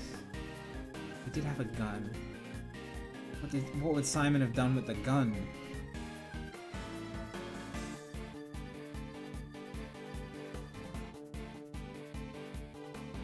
No, basket. Sorry. No, sorry. That's my accent. Basket. I just don't know what Simon would have done with the gun, but that's plausible, right? I guess the clang could have still been the bullet, but the clang could have also been the basket hitting him.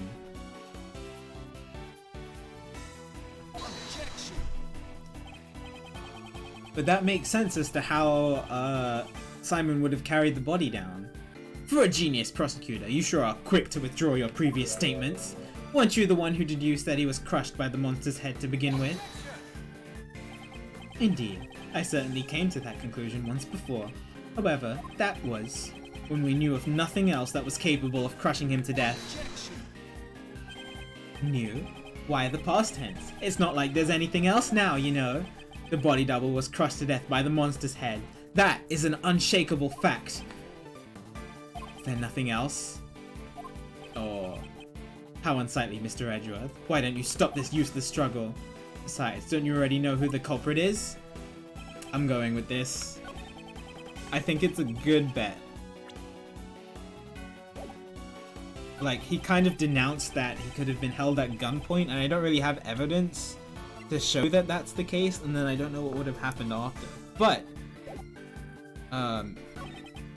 if the basket was the thing that crushed him, that would explain how Simon would be able to carry the body down after he put Kay's body on the roof.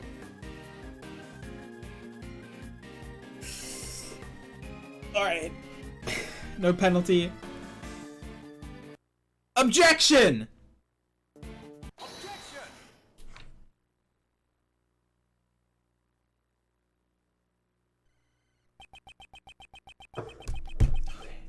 John was not the one who killed the body double. He was crushed by a monster. Ha! Quit clowning around! This isn't like you at all. Oh, I get it. Since John is supposed to understand the heart of a monster, the one who understands the heart of a monster is you. Not even I have monsters for friends, you know. Stop being so modest. Didn't you have one very important friend? A monster you control at will. Simon Keyes, you're the one who killed the body double. That's... The lion balloon? A monster made of cloth that expands when filled with hot air. It suits you quite well, wouldn't you agree? Sorry, but I have no idea what you're talking about. You've been fixated on your claim that you manipulated John and the body double. Probably because it's an impossible fantasy of yours. After all, even an animal tamer cannot tame the dead. The body double had already been murdered while he was on the roof. And the murder weapon was the balloon you were in. I see. Although it floats in the air, that balloon still weighs several hundred pounds. When the double threatened you on the rooftop, you immediately came up with a plan to defend yourself, and that plan was to crush him with your balloon. Whether the body double wanted to get on, or that he was carrying a gun, none of that matters, because what you carried in your balloon was the body double's corpse. Hold on a second, Mr. Edgeworth. You're saying that the double was killed on the rooftop 2 nights ago? Oh yeah, wait. April 5th.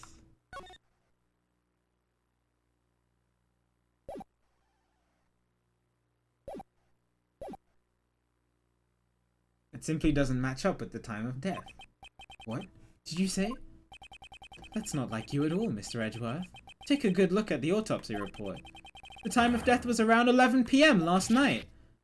Oh yeah, I forgot. I forgot that he died yesterday. Oh, I was... okay.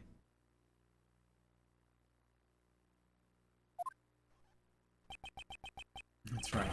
The very night that Mozilla's head fell. Well, Johnny boy, come on. How about telling us the truth?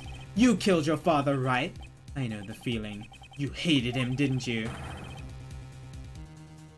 Your father who left you all alone forever.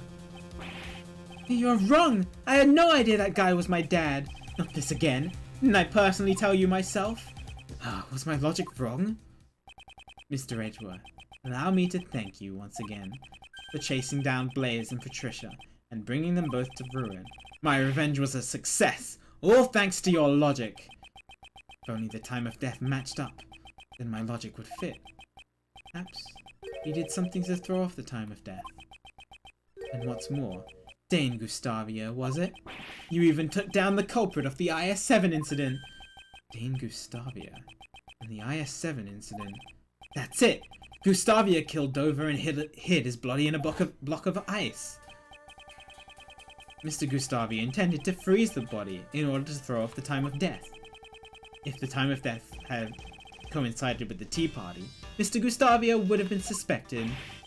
Oh, that is correct. Right, but how would he have been able to freeze the body?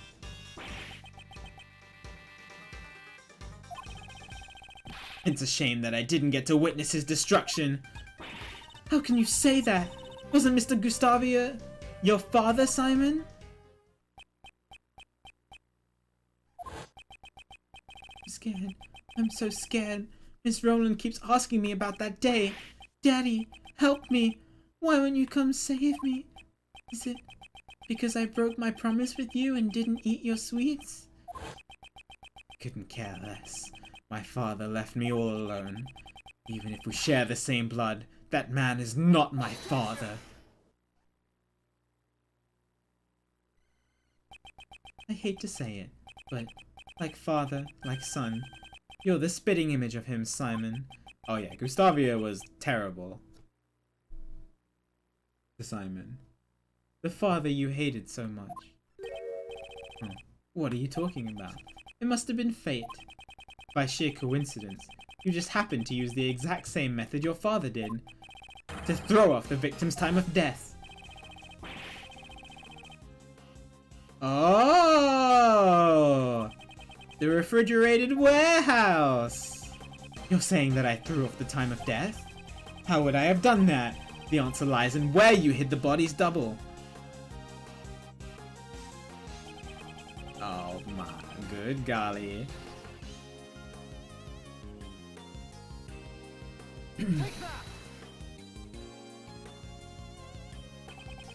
Throwing off the time of death by freezing the body, along with John's kidnapping. It seems that everything is coming together. The kidnapping? Why are we going back to that? I don't know a thing about that. Don't forget, John was confined to a refrigerated warehouse. That's right. You kept the body double's corpse in that very same warehouse. 18 years ago, your father hid a body in the same way. What? My father? The one who abandoned me did the same thing? Who would have guessed that both father and son would have used the same method? Stop it! Don't lump me in with that guy! My father, I'm nothing like him. There's not a single connection between us. Objection. You may think so, but even now your bond with Mr. Gustavia still remains. Didn't you say once before, I don't like sweets? That may have come from the shock of losing your father, don't you think? You guys have no idea what you're saying. Even if you deny your father, aren't your thoughts and actions the same?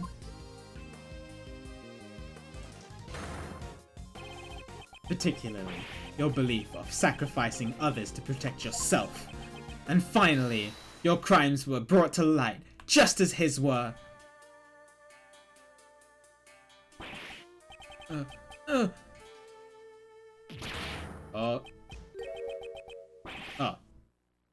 You made it? Just kidding. Haha. I don't know anything about that warehouse. I had nothing to do with the kidnapping after all. In order to threaten Judge Courtney, it's clear that you partook in the kidnapping. How scary. Those who get involved with you will be charged with all sorts of crimes. In the end, there's no evidence for the instigation and for the kidnapping. None at all. Or what? Are you gonna forge some evidence? Just like Blaze and the rest? I'll do nothing of the sort. I can't let him provoke me.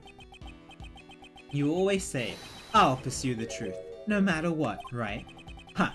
Don't you mean only the truth that's most convenient to you? After all, that's how the police would pull the wool over the eyes of those without power.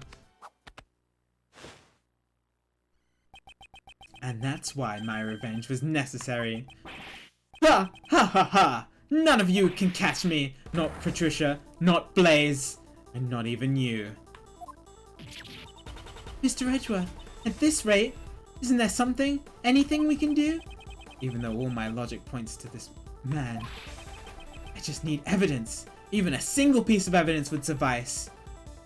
Well, it's been a fun show, but it looks like it's time for the curtains to close. If you'd like, why don't you come and see my next performance? I'll let you, if you admit defeat. Ha ha ha ha ha ha ha! Hold it. Who was that? Gumshoe? Sorry to keep you waiting, Mr. Edgeworth. Gummy, where'd you go? I was just doing the job that I'm able to do, pal. Detective Gumshoe, your report, please. I did a quick investigation, sir. About the warehouse John was at. That refrigerated warehouse is currently being rented by the Berry Big Circus, just as Mr. Edgeworth said. Huh, so it's finally here, our trump card. Well done, Detective Gumshoe. Now then, Mr. Keys. There must be some mistake. Maybe it has something to do with the circus. I'll see. I see. Indeed, we are not well informed with the affairs of the circus. In that case, why don't we get your boss's opinion on this? Regina. We are renting a refrigerated warehouse to store the animals' food, but I don't know that much about the place. After all, I let Simon handle everything. Curse you! Simon! How scary. What a shame. It seems your desperate actions after the crime were in vain. If the body was found in the warehouse, suspicion would have fallen on you, the one in charge.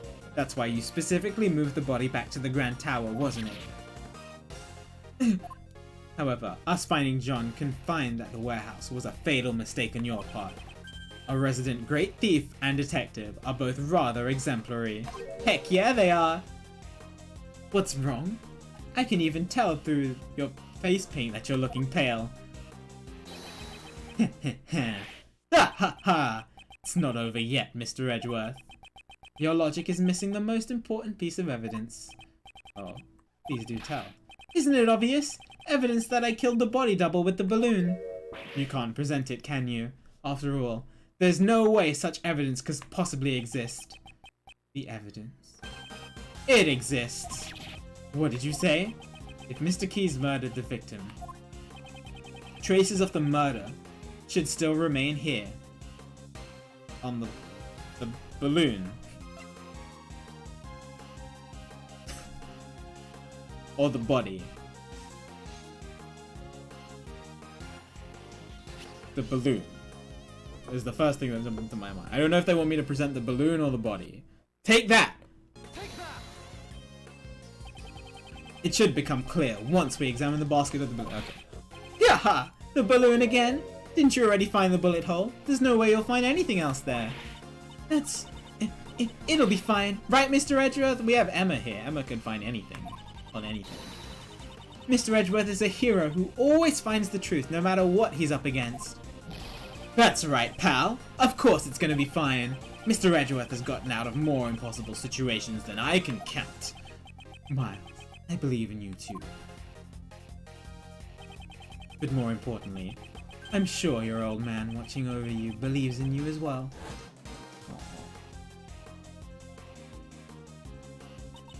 Miles Edgeworth, calm down and think. You're just one step away from the perfect proof. The body double was killed by this balloon. The proof lies in the traces left on the basket. Simon Keys, it's time for you to atone for your crimes. I'll see it with my own eyes. The moment this past case is settled once and for all. Please, Prosecutor Edgeworth, deliver the final blow to this unforgivable person. This is the final piece of evidence that proves your crimes. I think it's the flower, right? Because the flower was the flower pollen was crushed onto him. So there should be pollen on the basket. Do I have the flower? I do. Take that! Take that! Yes! When John found the body, a bouquet of lion lilies was there as well. Lion lilies? The flowers from Zhengfa that represent the the bond between parent and child. That's your evidence? Surely they must be buried under a mountain of garbage by now. Moreover, the one who threw it away was John himself. That's not much of a bond now, is it? That language of flowers stuff has nothing to do with this. Calm down, John. Certainly, you may have thrown the flowers away. However, I believe those emotions remain as strong as ever. Those bonds will surely protect you from that man, in the form of my final piece of evidence. What the heck are you talking about? Those flowers were crushed. Ergo, they must have come into contact with the murder weapon. Perhaps we'll find the very same pollen, still stuck to the basket of your balloon. No way, no way, no way, no way! You guys examined the basket just a few moments ago. If there had been any yellow pollen stuck on there, wouldn't you have noticed it then? Mr. Keys, evidence is not restricted to what you can see with the naked eye. What? Emma! Heck yeah! Let's go! I told you! Yes? Would you perform one more scientific investigation for us? Leave it to me! The balloon's basket, right? Happy. Ah! A reaction! This is clearly pollen from a yellow flower. We'll find out soon enough whether or not it's from the same flower. What?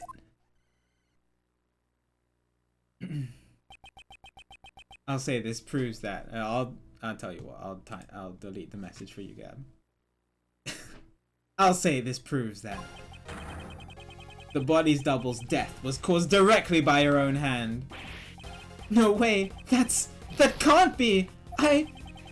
You crushed the body double to death on the roof of the tower. He's not wrong, but I know Gab wanted the timeout occur. Then, you retrieved the body and hid it in the warehouse. Why did he have to go to the trouble of retrieving the body? 2 nights ago, he knew that a separate incident would occur at the tower. Ah, his cranes! Precisely. Leaving the body there would have disrupted his plans. I see. But even so, he couldn't leave the body in the circus warehouse either. Exactly. So the next day, when he was bringing the body back to the tower once again, he saw the small fire John started, which caused the Mozilla's head to fall. Was that when the idea came to you? Your plan to pin the crime on John? You made it look like the murder weapon was the fallen head. Such foul, cowardly behavior! For that reason, you carried the double's body in the balloon and lowered it into the film lot. At that time, the figure of the body double being lowered down by a rope.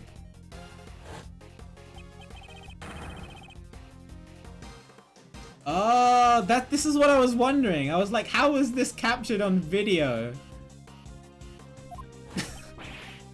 Damn, it was all. You saw through it all. Damn it. Damn you. You manipulated animals. You manipulated people. And you manipulated cases. Almost as if you were a king. However, it's now all come to an end. Simon, the animals have gotten angry. Even Money and Mystique. You never thought of them as your friends at all. How sad. Damn it! Don't look at me with those eyes! It's about time you went back to being a mere clown. Can I get a clown emoji in chat? A fitting end to your pitiful jester's act.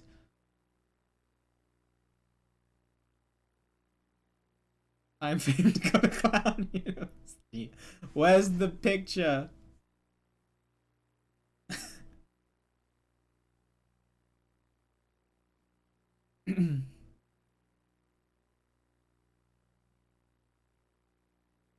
Thanks, Angel. Wait, can I put this on my layout real quick?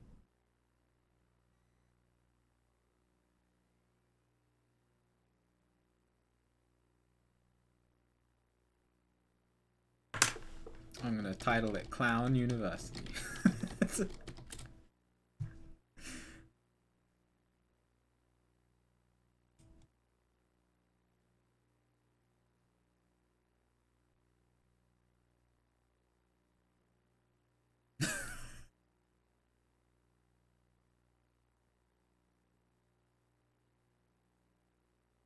Where do I put it?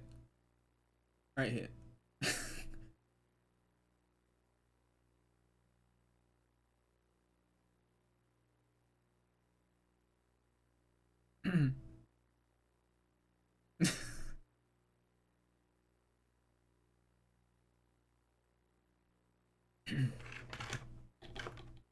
Good enough. It really does. A fitting end to your pitiful jester's act. Oh, oh, stay away!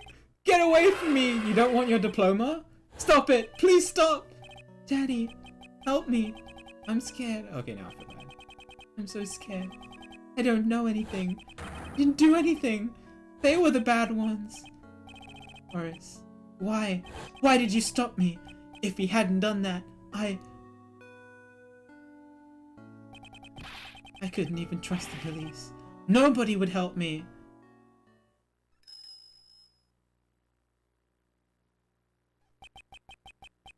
That man, back then, he saved me. The only one who helped me was Dogen. So I used everyone else. What's wrong with that?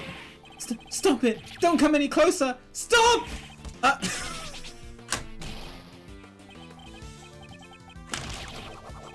That would kill him, but okay.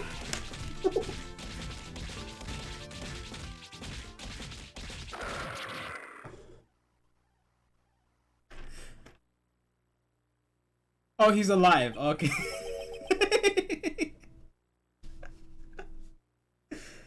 It seems the game is finally over. The killer? Yeah, I thought so. I was waiting for him to show up. Shelly the killer. Mr. Edgeworth, I must thank you.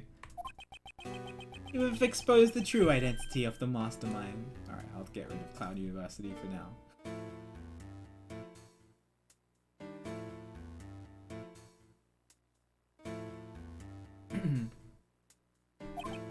Now, I am free to... What are you doing? Drawing a gun would be most inadvisable. Stay where you are and do not move. I don't have a gun. You do have a gun, do you not? You intended to draw and fire it without anyone noticing. You must have taken it from the body double when we killed him. When he killed him. Courtney's shielding John.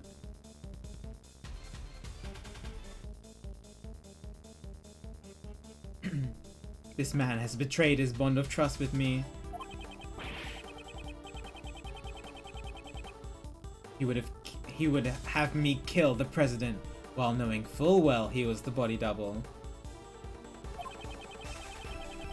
KOM. Gumshoe. Lying about a target is an extremely dangerous thing to do to an assassin.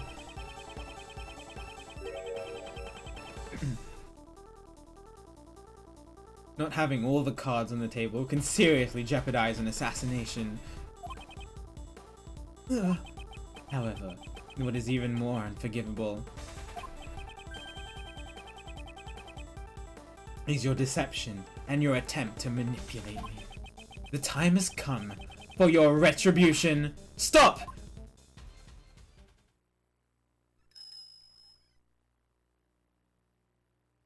Oh, snap.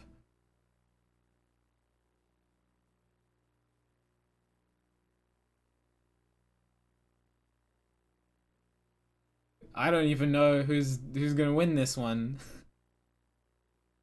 You are. It has been far too long, Shelley. Oh, they know each other! Please step aside. That man is my prey. I must ask you to spare his life. Because Dogen respects him. Because he saved his life. Please permit this young acolyte to receive his proper punishment in prison. And if I refuse, his is the first life I have saved. I will not allow it to be taken away so easily. You saved a life? The assassin, Sir Handogan? Ironic, is it not? That I, the one who has taken countless lives, am making a plea for this young one's life. He saved my life, just as I have saved his, before I knew it. I grew quite fond of the lad. You may laugh at me as much as you wish. However, I must ask that you spare the life of the boy. From one assassin to another, please make this allowance. I understand. If you are willing to go that far. You have my thanks. I am in your debt. No need for thanks. I simply felt there would be no merit in a fight to the death with you. That is all. And with that, I must take my leave. Wow.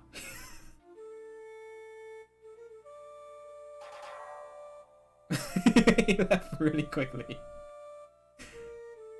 Aren't there like scores of police outside the tent?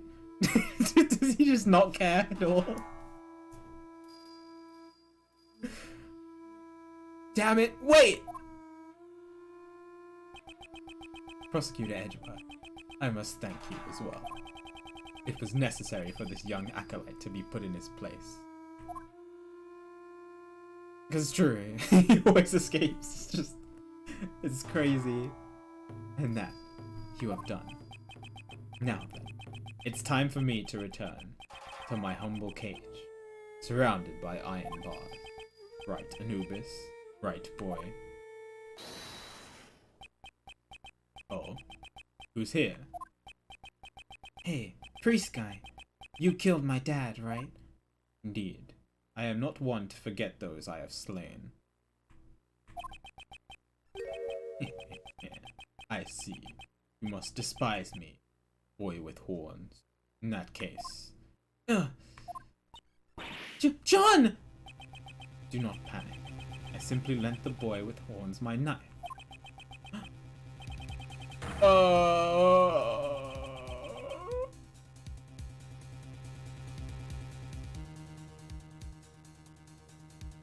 Take that knife and run it through my throat. A single stab should do it. I've long grown weary of my wooden carvings. Revenge? John, don't do it! John! Please, I beg of you! Until just now, I had intended to seek revenge, no matter how many years it took. Revenge? Revenge is good. Really good. All your pain and suffering slips away. Everything becomes numb. You'll feel nothing. Yeah, you may be right. Thought about that when I listened to what you had to say. John! But the only one who would be satisfied with revenge would be myself, right? If I became a murderer, my mum would go through even more pain and suffering. My friends from the movie too, and all those people who care about me as well. The boy with horn says some interesting things. That's right. I finally get it now. I'll never forgive you, but I'm not the one who should punish you. After all, isn't that what my mum and that prosecutor guy are here for? John. John, you just said some really profound stuff just now. Okay. Perhaps you should study up a little more yourself. Is that so? Well then, it is time for us to depart. Where to? To prison, of course. That place will be our home. Our home?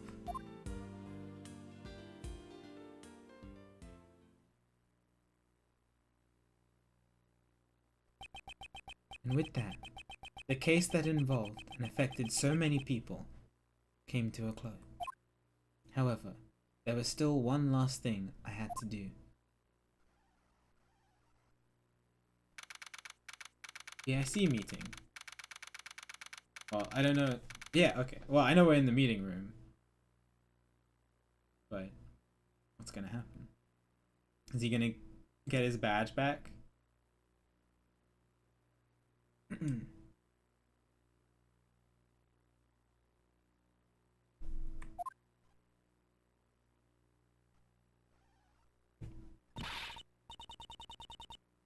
Mr. Edgeworth, sorry to keep you waiting.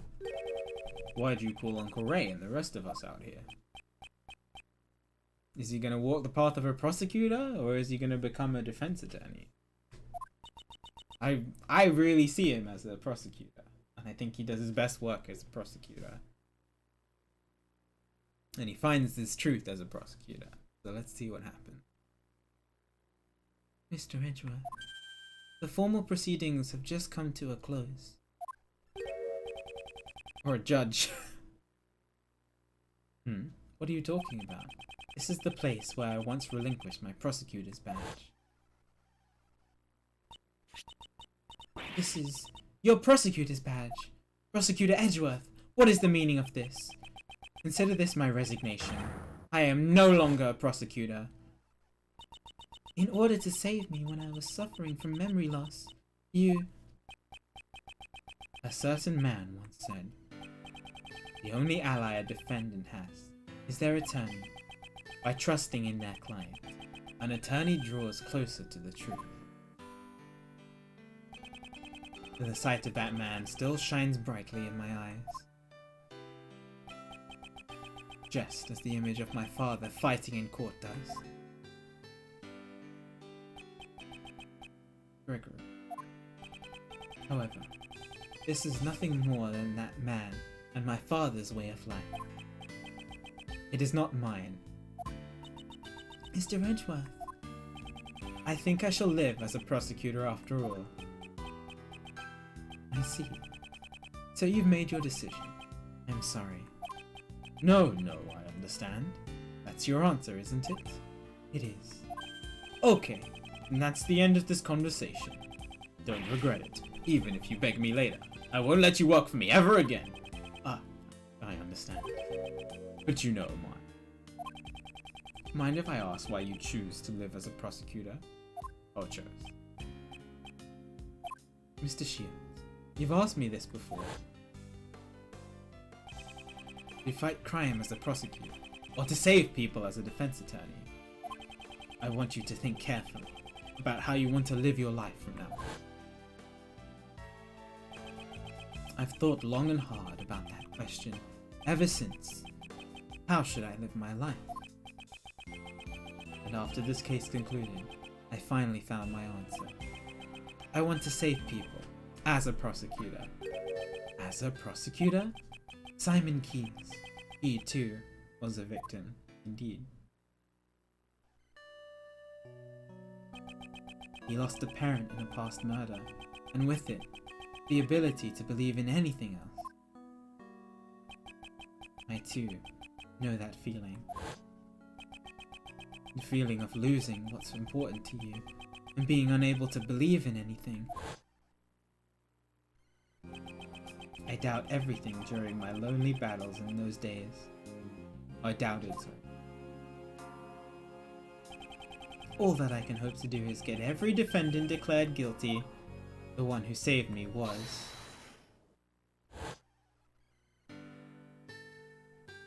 Oh. Thought I was gonna show him for a second.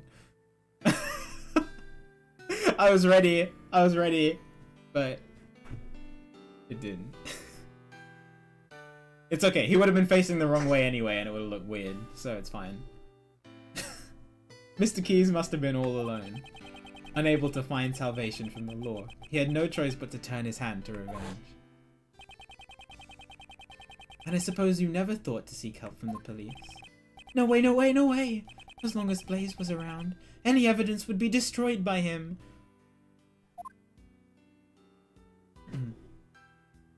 Actually, didn't something like that almost happen today at Patricia's trial? I want to save those like Simon Keyes. Yeah, so how would you save him?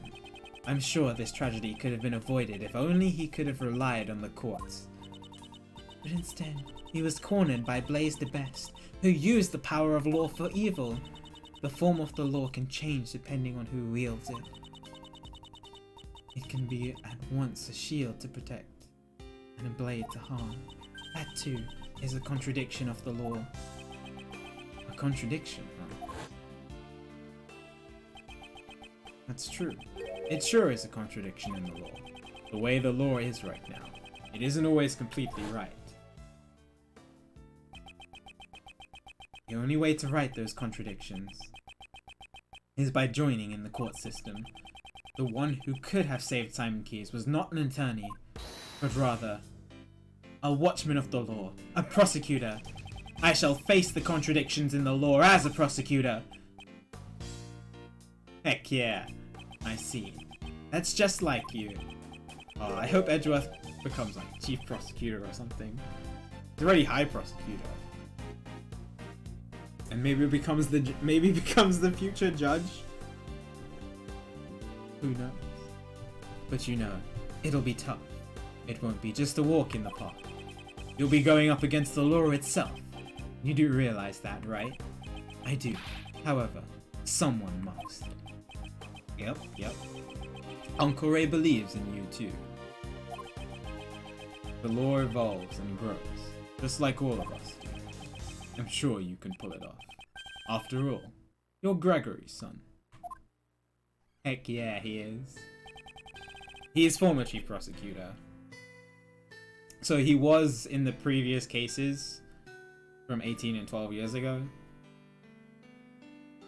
But here he's head of the PIC. Yeah. Your old man would never give up, no matter what. His eyes always saw only what laid straight ahead. Miles, when you chose to live as a prosecutor, your eyes looked just like your father's. It looks like you've grown up a bit. I really wish your old man could see you now. Thank you very much, Mr. Shields. So then, Prosecutor Edgeworth, allow me to formally return this to you. Please do. Let me see it. I, Justine Courtney, as a member of the PIC, do hereby return to Miles Edgeworth the rights and privileges of a prosecutor, in the name of the Goddess of Law. Proof of my profession. However, I prefer to keep it in my pocket. And with that, Prosecutor Edgeworth is revived! That's great, sir! So then, Prosecutor Edgeworth, it's time for Uncle Ray to make his exit. I have to report to your old man about all the traitor in the Edgeworth family. Oh, all about, sorry. Thank you for everything. Truly, the next time we meet just might be in the courtroom. I hope you'll be ready. Uncle Ray might not look it, but he is an ace attorney after all. I look forward to seeing the attorney my father trained in action. Take care. Prosecutor Edgeworth, welcome back. Judge Courtney, I must give my thanks to you as well. To me? You sought to fix the corruption within the PIC from the inside. That must truly have been a lonely battle. No, it was not, for I was never alone. Because the Goddess of Law is always by your side, right? You made me realize that one could fight in such a way. The prosecutor's office. No, the entire legal world is caught up in this contradiction. If that cannot be set right, there is a truth that will never see the light of day. It was only through your help I was able to find this new path. Once that fights against the contradictions in the law, I too find that promising, as one in the service of the Goddess of Law. You shall certainly succeed in helping the law grow. Let us meet again in the courtroom. Yes. I must apologize for my shameful acts during the trial 2 days ago. Next time, I shall fulfill my duties as a judge perfectly. Your Honor, I do not intend to speak regarding your ideals. Prosecutor Edgeworth. Oh, Prosecutor Edgeworth? However, the greatest judge I know is one overflowing with humanity. Even during a trial, that judge experiences happiness, anger, sadness, and joy.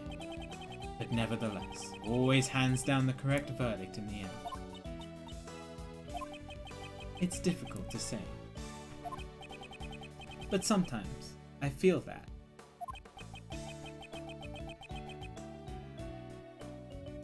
Perfection is not always correct. So, a judge too has the right to behave in such a manner. Thank you very much. Yeah, I'm gonna believe that. Thank you very much.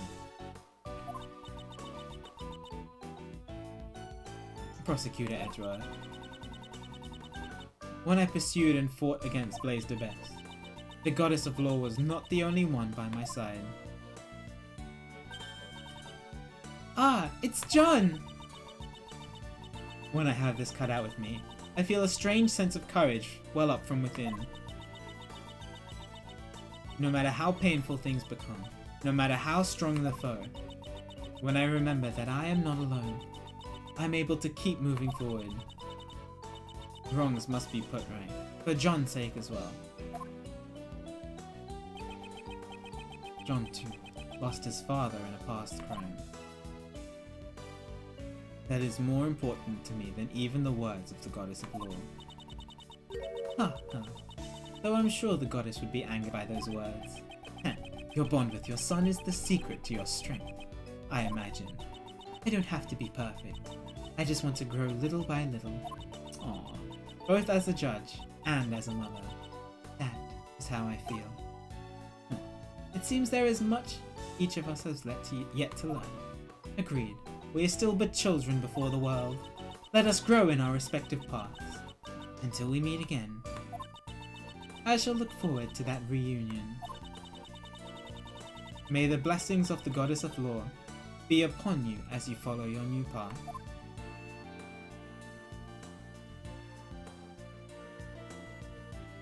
Really came around on her after the last two cases. Though I once lost my position as prosecutor. Oh. So that I may tread a new path as a prosecutor. I shall surely reach the truth waiting at the end of this path, no matter how difficult the path may be. If any seek to stop me on my path, they shall receive no mercy, no matter who they may be. I will shout my jaw to the world. That's what he said. Heck yeah!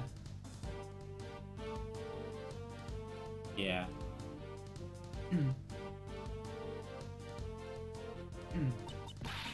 Chief! I will shout just one word. Okay, it went too fast. I couldn't read it out loud. There ain't nothing more important than information. You made me my apprentice, but you're still my business rival. I ain't gonna tell you everything. That's my mentor, alright. I reckon you're even more prepared than me. Yeah, that's the spirit. By the way, would you mind asking what sort of scoop you're aiming for next? Huh? Chief? Ain't no need to be stingy. I'm your mentor after all. That's just heinous.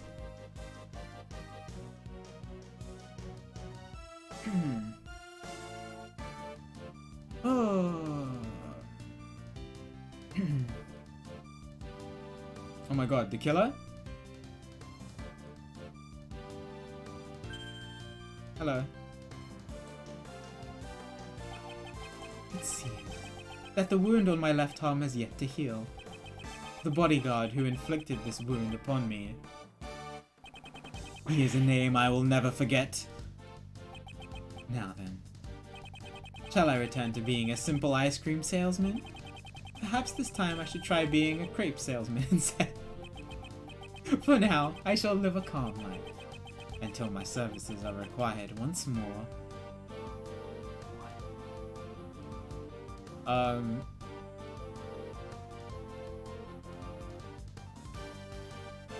yeah, I think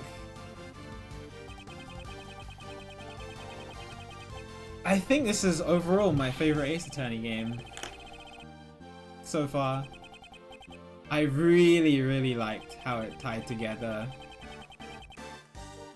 Like, the final case just makes it so good. I love how it's all interconnected in that way. Like, the way it progresses is just so good. And the way it ties together. All the like, it has really nice like small things, like all the throwbacks to previous characters, I guess for the anniversary, and having them appear and things like that. I missed the saw here. Like, I really like that. It makes, as an Ace Attorney fan, you're gonna like that if you played the previous game. But like the way that the cases are put together are really, really good, really, really solid. There wasn't a single case I disliked. Super, super nice. Yeah, I mean, it wasn't like, I understand why they didn't do an English release, because by the time they released it, they were going to, DS games were kind of dying, because they were moving on to 3DS games. But yeah, I love the way, like, the entire the mastermind behind the scenes is always gonna fascinate me. Murder mystery kind of thing. I liked how they foreshadowed Simon. They did it really, really well. I didn't really suspect him until him and Regina showed up at the end of Case 5. After he talked about Sunshine Coliseum.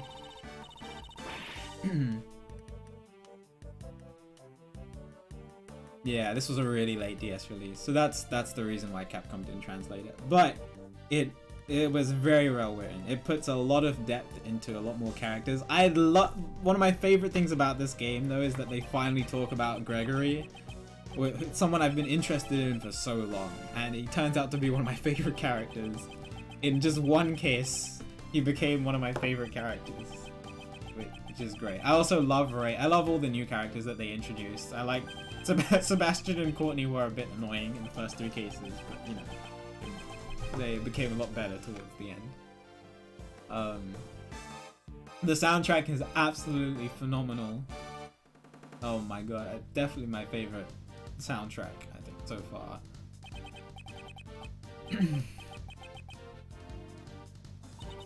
I really did too. Yeah. Him getting to face off against his father was really, really nice. And I liked the way that they handled Courtney towards the end too.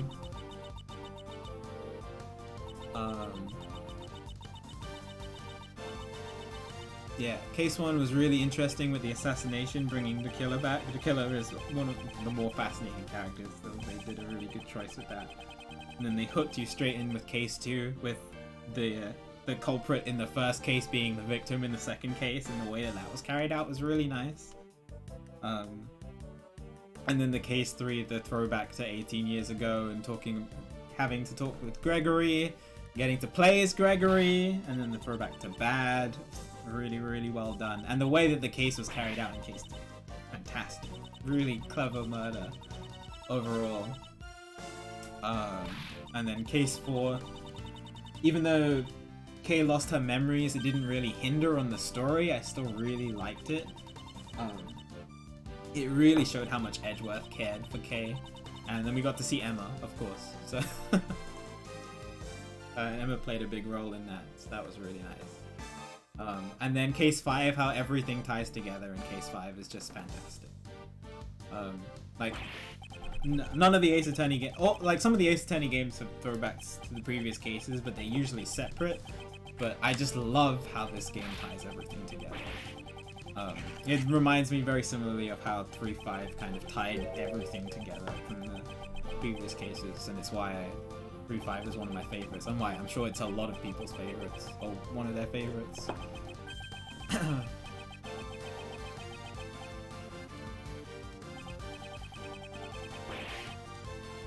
Oh, what is he talking about? I don't... He's such a tool.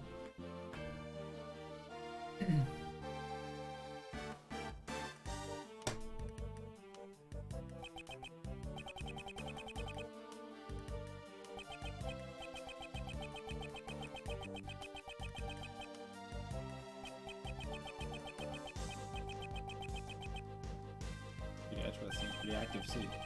Chose not to take the same path as Gregory. So this is in present day. I'm kinda sad that I won't get to work with him, but I'll continue to watch over him. Huh. Looks like you've grown up quite a bit yourself. I'm so happy.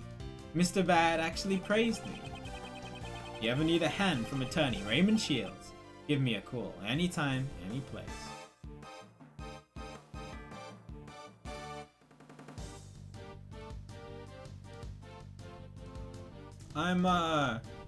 So I know Investigations 1 and 2 are like canon-ish, but I'm guessing that Ace Attorney 5 doesn't follow the characters' arcs anymore. So I'm guessing Kay isn't gonna be. Well, I mean, you don't have to confirm or deny anything, but I'm guessing characters like Kay and Bad and Ray and Courtney and Sebastian aren't gonna be in Ace Attorney 5, which is fine. I really like Kay. Kay's great. One of my favorites. But we'll see. Oh, is this Emma? I'm glad that my scientific investigation came in handy this time around as well. Good thing I rushed back here all the way from Europe. Now, I have to leave again. That kind of takes the fire out of a girl, as you can imagine. Haha. But this is all so that I can become an actual forensic scientist. So then, I guess it's time to go. Yeah, that's good. If anything comes up, be sure to call me right away. The second I get the word, I'll dash right over. Yeah, she's gonna become a forensic scientist.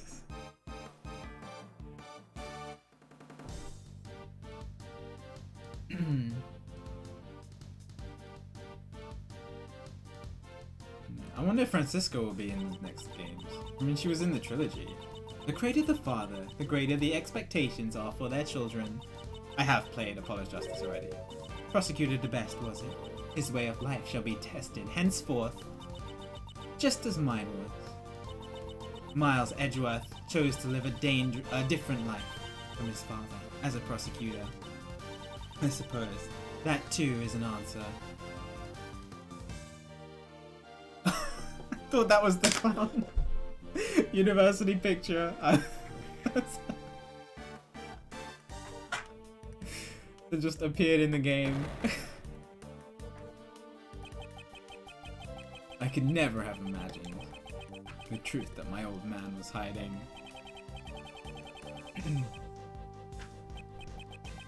My old man was trying to protect an entire nation. But I swear to you, all that.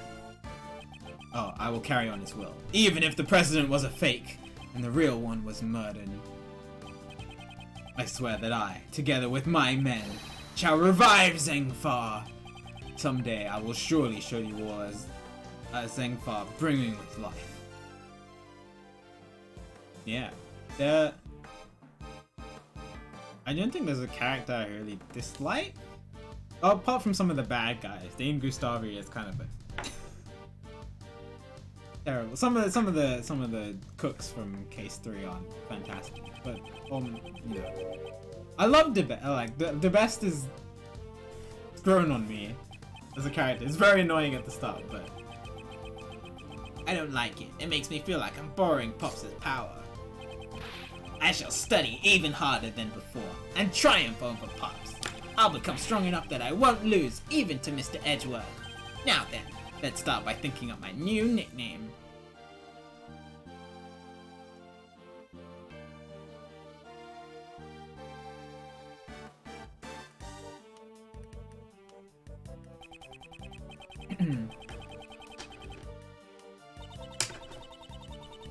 Lotta, she's there. Where's my tier list? One of my friends asked me to make a tier list. Or it has all the characters up until Investigations 1. I don't usually make tier lists because, you know, everybody has personal preference, but I made it for for Vi and Haswar. But it doesn't have the Investigations 2 characters yet.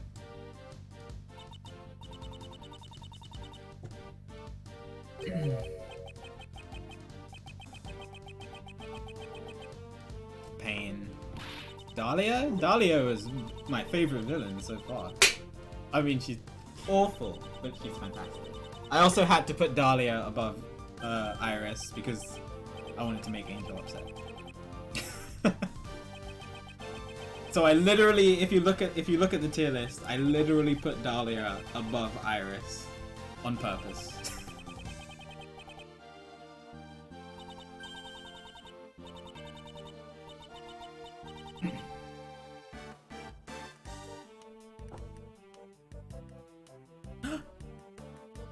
Aww, it's the translators. Oh my god, post-credit scene. April 8th, 4:17 p.m. High Prosecutor's Office. Room 1202.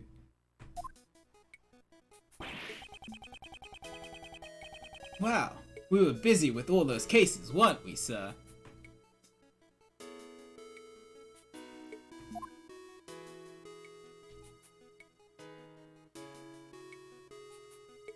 Indeed, we were. Why did all these incidents happen in such quick succession? Feel like things are always busy whenever I'm around. Wait, Kate. Wouldn't that mean you're a magnet for crimes? Hey, Gummy, that was rude! I do get the impression that he's not entirely wrong. So then, Kay, do you intend to resume your training to become a great thief? I don't know. Huh? Is something on your mind, pal? How should I put it? Until now, I've always been chasing after my father, so that I could become a great thief, just like him. Like the previous Atagarasu, I suppose. Juicy's in the list, Juicy's S. But watching you, Mr. Edgeworth, makes me think. Maybe, instead of chasing after my father, I should find my own path. I mean, you didn't become a defense attorney either. Chasing after a parent's shadow isn't the only path in life for a child. I agree. I'm gonna aim to be a hero in my own way! Oh heck yeah! That sounds good. But of course, that doesn't mean I'm gonna throw away the name of the great thief Yatagarasu. No matter what sort of hero you become, Kay will always still be Kay. Thanks, Gummy! And Gummy will always be Gummy. Of course, pal! I plan to keep pushing forward on my path of a detective after all. Mr. Edgeworth, I look forward to continuing to work with you, sir. Yes, I'll be counting on you, Detective Gumshoe. Detective, you saved me many times during these past cases. You have my gratitude.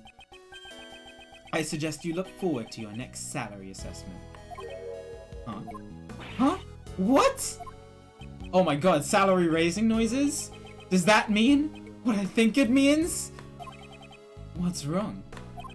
I am saying that your salary ought to be raised. Really, sir? I can't believe it! Isn't that great, Gummy? It's like a dream come true. I can finally say goodbye to my instant noodle lifestyle. However, that doesn't mean you can start slacking off. The real work begins from here on out. You should prepare yourself. Yes, sir. Roger that. I'll devote my body and soul to following after you, Mr. Edgeworth. The path Mr. Shields and Judge Courtney taught me is to take a stand against the contradictions in the law and to reach the truth at the end of that road.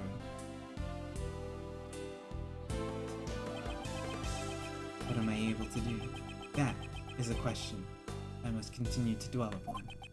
Certainly, this path will not be easy. However,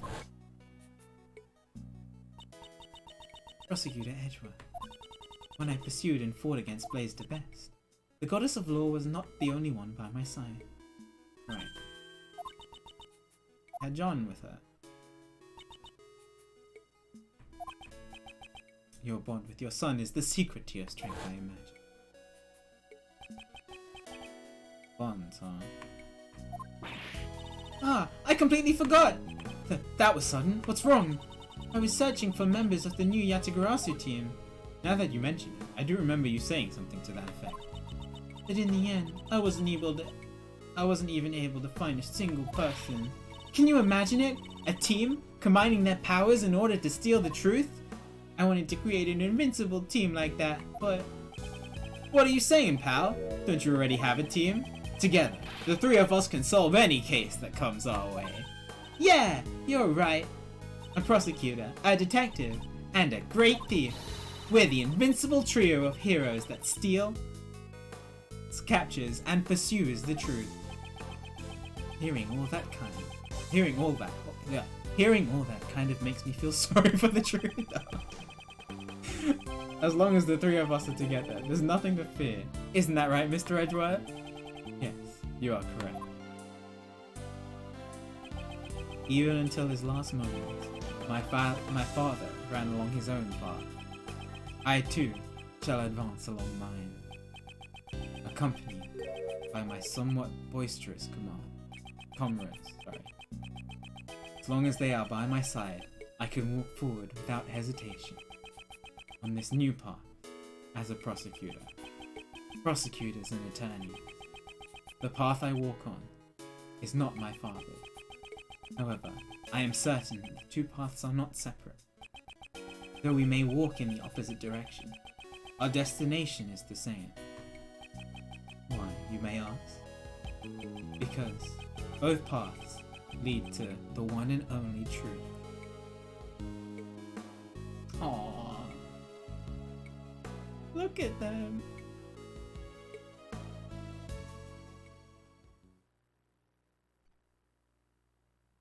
Oh.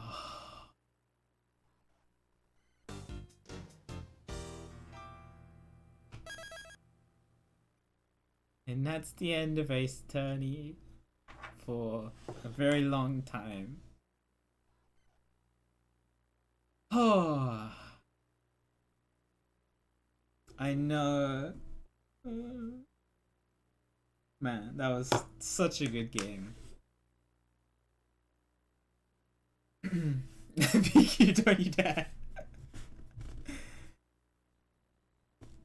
Yeah, really, really good. I mean, I just, during the credits, I talked about what I thought of the game, but really, really good. What would I rank it? Oh, you probably missed me talking about it, Haswa, but it's probably my favorite Ace Attorney game. Like, I'd still rate 2-4 as my favorite case based on how it made me feel when I played it, but overall, I just absolutely love this game.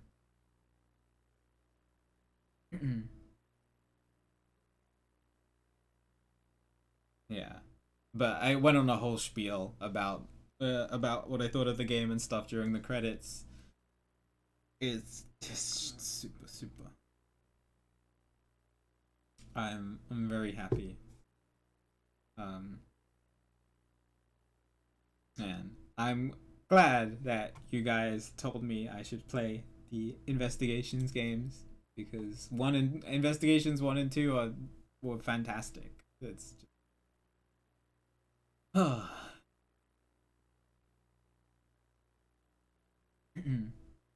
Yeah, so the next Ace Attorney game for me that I'm going to play is probably either going to be Layton versus Ace Attorney or Ace Attorney 5. I've already played Ace Attorney 4, but I'm not going to be able to play those until I get my 3DS capture card, which I'm going to borrow from a friend. And that isn't going to happen until earliest at 2021. June-ish 2021. So I'm gonna have to wait. But that's okay. We have plenty of other games to play in the future. There won't be Ace Attorney, but it's probably good to take a break from Ace Attorney. You don't want to get burnt out on it.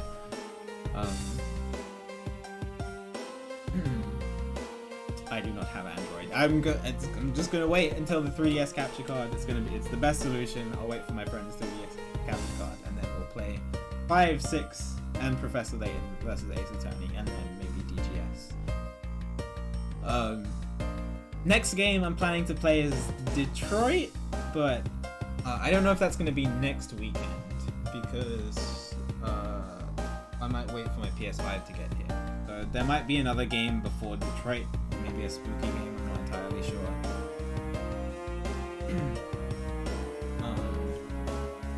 June-ish, yeah, because I'm probably gonna have to wait for SGDQ 2021 to get the 3DS capture card, which is like 8 in June.